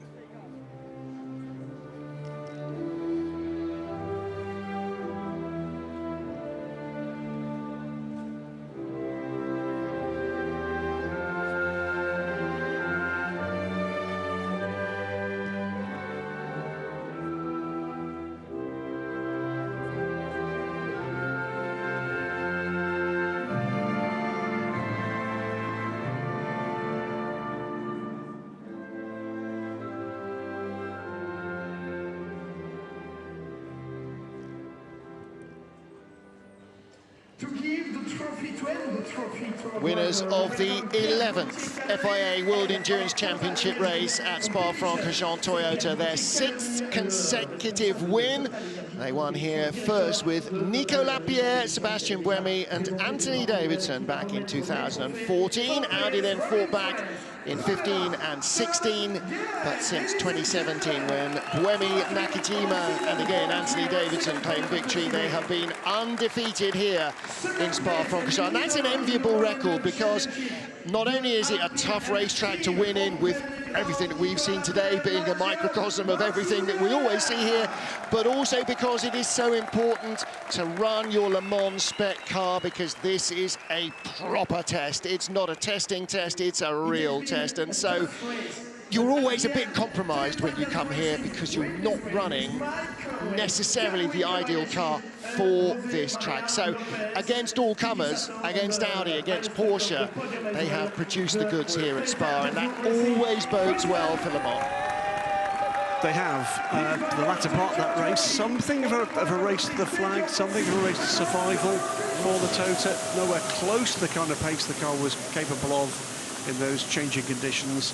Does make you wonder what a mixed weather Le Mans might bring. Yep. Well, as we know, thanks to Truth in 24 and history, it always rains at Le Mans. Always. Always rains at Le Mans. And yeah, I mean, it always rains at Le Mans. It doesn't always rain a lot. Sometimes it really does rain a lot. We've seen some crazy weather at Le Mans over the years. Crazy hot, crazy wet, crazy everything. We've seen plenty of that here today. Well, the drivers universally were approving of the reintroduction of gravel traps here to Spa-Francorchamps. They said it will make it more difficult to make those passes in traffic to pass traffic cleanly, to pass rivals cleanly, and so it proved. And when the rain came, it meant that we had more delays, but we had an epic race nonetheless. Under the ground, Mathieu Vazivière, Nico Lapierre are our points leaders. From Olivier Plat and Romain Dumas, Brendan Hartley lying in third with Rio Hirakawa and Sebastian Buemi, and their teammates Jose Maria Lopez, Kamui Kobayashi and Mike Conway, 2 points behind them now, 4th position, but they have got points on the board.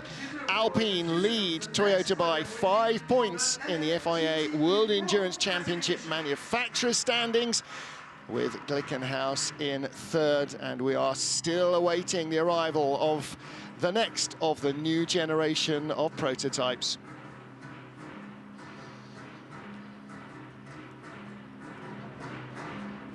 I'm going to start with James, because the end of that race was just epic. Yeah, it was really tough, and I knew the 92 was a bit quicker. I was struggling with the tyres. We chose the soft compound and risked everything. But yeah, what a race. I mean, it was really fair, I have to say, to them, and, you know, close racing, and I just thoroughly enjoyed it. Finally, we, you know, we went over the line together with a split second. Wasn't expected, but honestly, Ale did an amazing job. He was in the car 4.5 hours, yeah, fair play to him. Well done, you. And for you in the car, you did a great job, as James says, but for you to watch on, it must have been so nerve-wracking. It was so difficult to watch the race, so difficult. Still can't believe how we won this race, because we know we need like a crazy race. It's Spa, always the reserve, something special, and we are here. So James did an incredible job in the last few laps, but was so nervous. It's worse than stay in the car. I think it's much worse to watch the race than stay in the car, but at the end we are here, and I'm really happy for us, for F-Course, for Ferrari. We did an incredible job this weekend. Well deserved. Go and enjoy it. Thank you. Well, this place produces remarkable racing and remarkable results, and there was another remarkable race.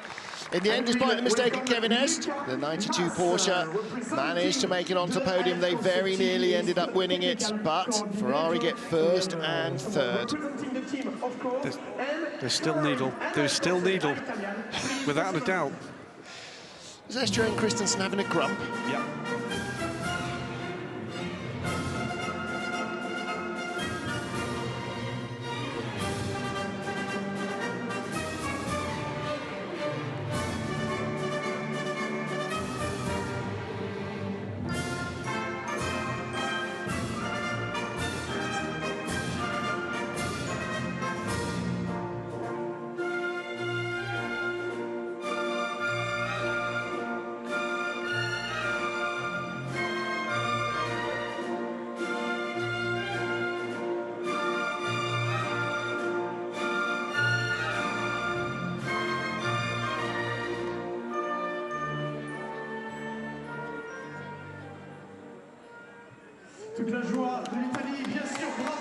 So victory for our reigning champions, Alessandro Pierguidi, James Collado. Second place for the Porsche G team, Michael Christensen and Kevin Est.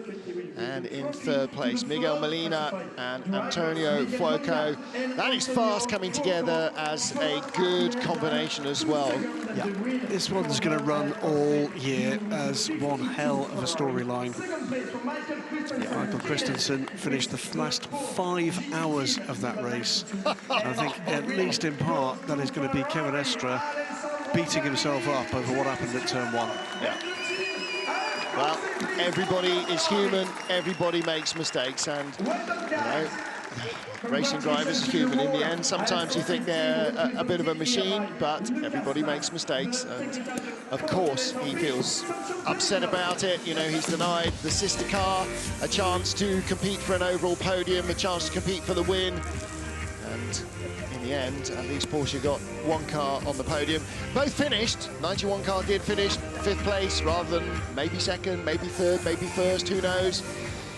But again, the weather had a big part to play here, and it definitely had a big part to play and helped Ferrari. Kevin Estre and Michael Christensen lead the point standings, though, by 14 over Alessandro Pierguidi and James Collado. So it's a long chase. Nick Tandy and Tommy Milner, in the Corvette, lying in 3rd place in the overall endurance driver standings. Now, those also, as you can see, include the drivers in the AM class category because they score points there too. But Porsche lead Ferrari in the manufacturer standings with Corvette in 3rd place. Corvette, of course, with one hand tied behind their back as they have a single car rather than two in the battle of their rivals.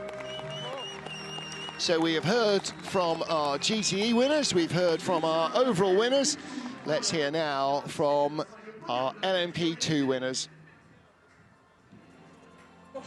Now, the number 31 WRT, I've got to speak to all of you because all of you put in such a great job. I'll start with you, Sean, because you started. I mean, that was a great drive. Yeah, it was fun, you know, in the start. It was still sunny, so that was good. Good fight with the Prema car as well. Antonio checked off a bit, but I think he had the box early as well. So, no, it was really fun. Gave the car back to Robin early in P1, so that was easy. And then Renee didn't really have to do anything today, so no, it's good. And no, everyone did a really good job. The team did an amazing car for us, and again, they deserved their 1-2. So. Well done, well done. You enjoyed that, didn't you? I did enjoy that. Oh, sometimes it was a bit very difficult at some occasions because of the aqua planning, but we kept it out of the wall. So yeah, really happy to stand here now. And for you, just to take it home, I mean, that was great. Yeah, it wasn't that easy as it might look have, because I was 2 or 3 times on a focus yellow with cold tires in the wet outside. And then in the end, some LMP2 car just spun in front of me and I hit him. So some cold brown moments over the stint, but obviously very happy in the end. Well done. Again, as we talked about earlier, sometimes, I mean, to win, you've got to have luck on your side. You've got to have everything else as well, but you have to have luck on your side. 38, mighty 38 from Jota taking 3rd. The jack in the box there. You can see Ferdy Habsburg for Real Team by WRT, and the local W Racing team, basically the pride of Belgium. A local team in every understanding of the word, not just from Belgium, but from Spa-Francorchamps. They have taken a 1-2 result here. Yeah, dipped their toe in the LMP2 water half a decade ago here with a one-off. Won it all last year and won it again today with a 1-2.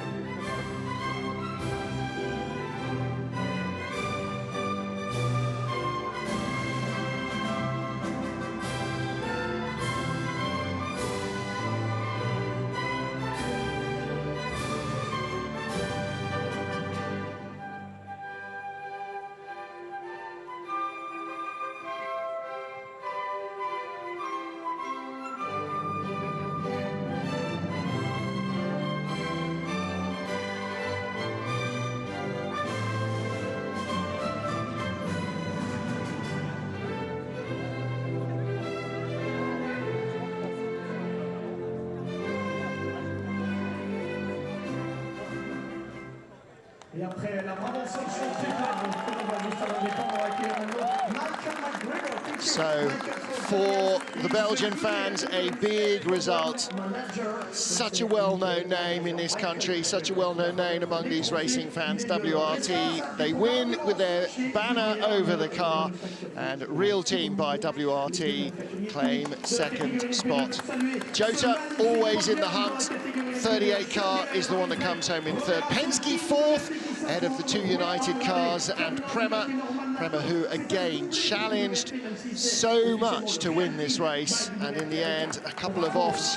Dane Cameron, as he said, sometimes it's better to be lucky than good. He got away with a trip across the gravel and had a pretty, in the end, adventurous stint here.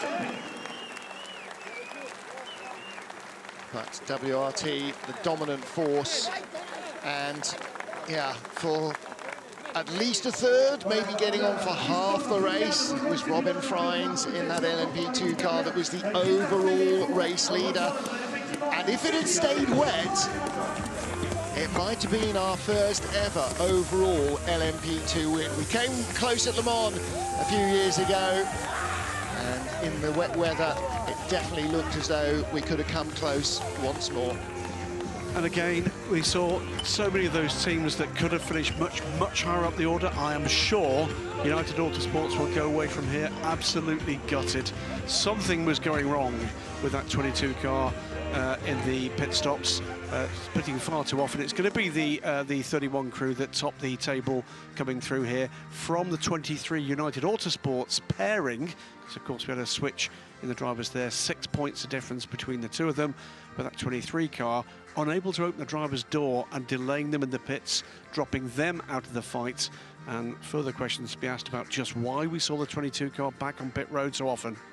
Yeah, they definitely had issues, but they still have a lot of racing left to go in terms of Le Mans and the rest of the series. I've just got one question. I'm going to go with Harry Tincknell. I mean, where did you guys come from? We were lurking the whole race. I think all weekend we've had good pace. Christian did a fantastic job in qualifying and the start of the race. You know, we were right there. Even though there's some pros in the car, we were always like P5, P6, but we knew it was going to come to us. And then, yeah, little blip in the middle when it rained, and then we just started coming back. And then once the full course yellow safety cars came, got us right back in the race. And, you know, we were talking at the end about whether to box for fuel or try and risk it. And I just said, let's stay out, you know. I can try and save some fuel. We never know what's going to happen. It could rain again. And the full course yellow came. It meant that we were safe on fuel. And, yeah, that last stint was just crazy. I mean, to start with, I thought we had it won easy. I had great pace. But we were on the soft tyre, and I think they were on the medium. And so you use the juice up, and then you start to lose. But then that last full course yellow cooled the tyres down. The first 2 laps were crucial. You know, I could see he was coming back to me, and I just said, look, it's kind of do or die now, you know, win or fence. And I just had to just take maximum risk on the damp parts of the track, use the grip where I could, and then by the time he started coming back at me once my tyres were starting to overheat again, it was too late. Well done. Congratulations. Well, Harry Tincknell, I said when you said, look, they might be a little bit questionable for fuel, all of his experience of racing with Yost and with Mazda and so on in the States, he was going to gamble. They were never going to go safe. Like he said, win or fence. It was that. It was always going to be the long roll of the dice. And in the end, the Astons just couldn't get to them. They couldn't, and it was a great performance from both the chasing Aston Martins after a great Sebring for them. It is a win on his 74th consecutive start for Christian Ried. It's a first win in the WEC for Sebastian Priaulx. We'll talk about Harry Tincknell in a moment.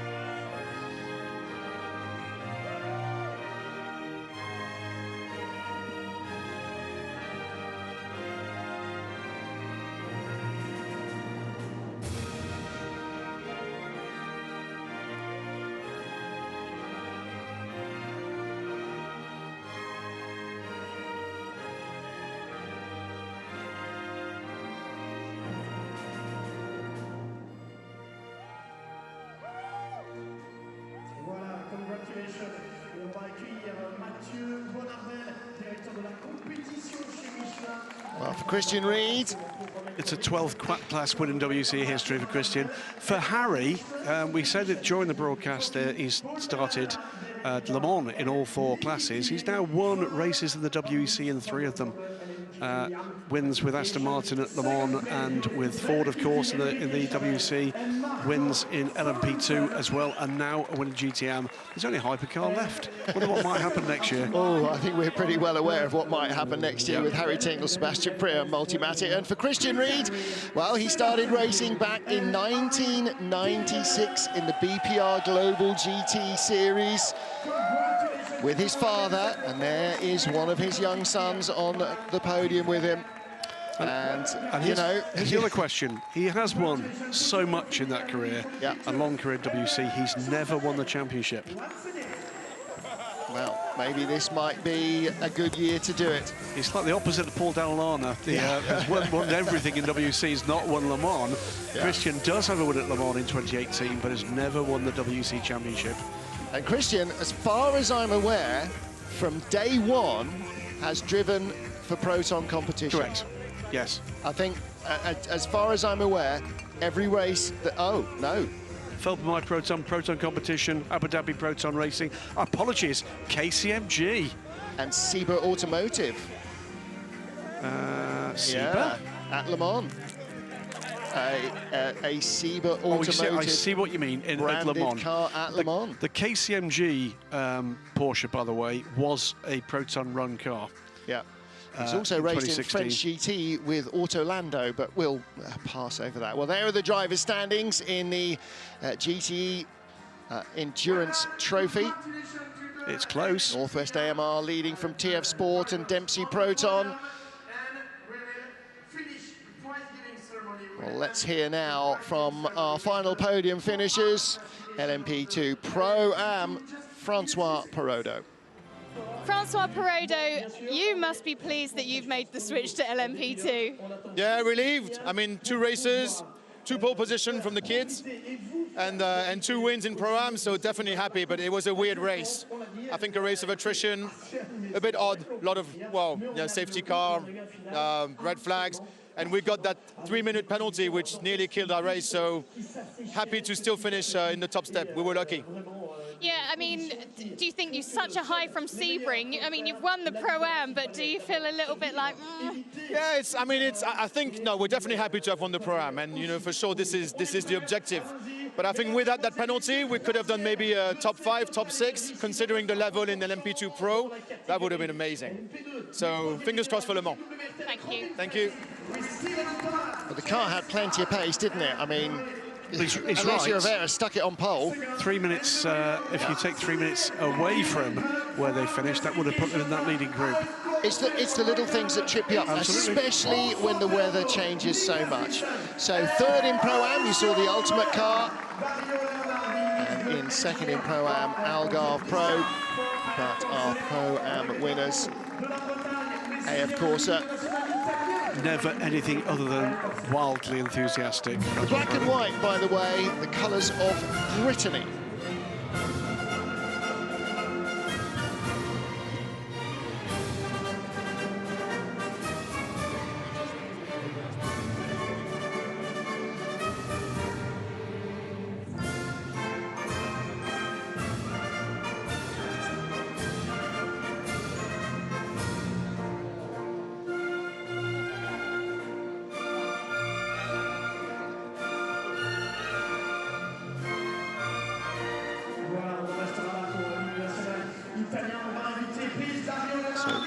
Breton Francois Perrodo, the man responsible for this programme, for putting it all together. And AF Corsa winning in GTE Pro and winning in LMP2 Pro-Am as well. There's Dr. Wolfgang Ulrich handing out the trophies. The Algarve Pro team, I'm sure they will be very happy with their day's work. Well, that occurs to me, by the way, that's their second consecutive place in international sports car racing, with the Sophia Flörsch and Ben Viscal car winning, getting to the second podium spot in the LMS. They've had quite the start. And I think they were on the podium at Sebring, weren't they? That's a very good point. I'm pretty certain they were.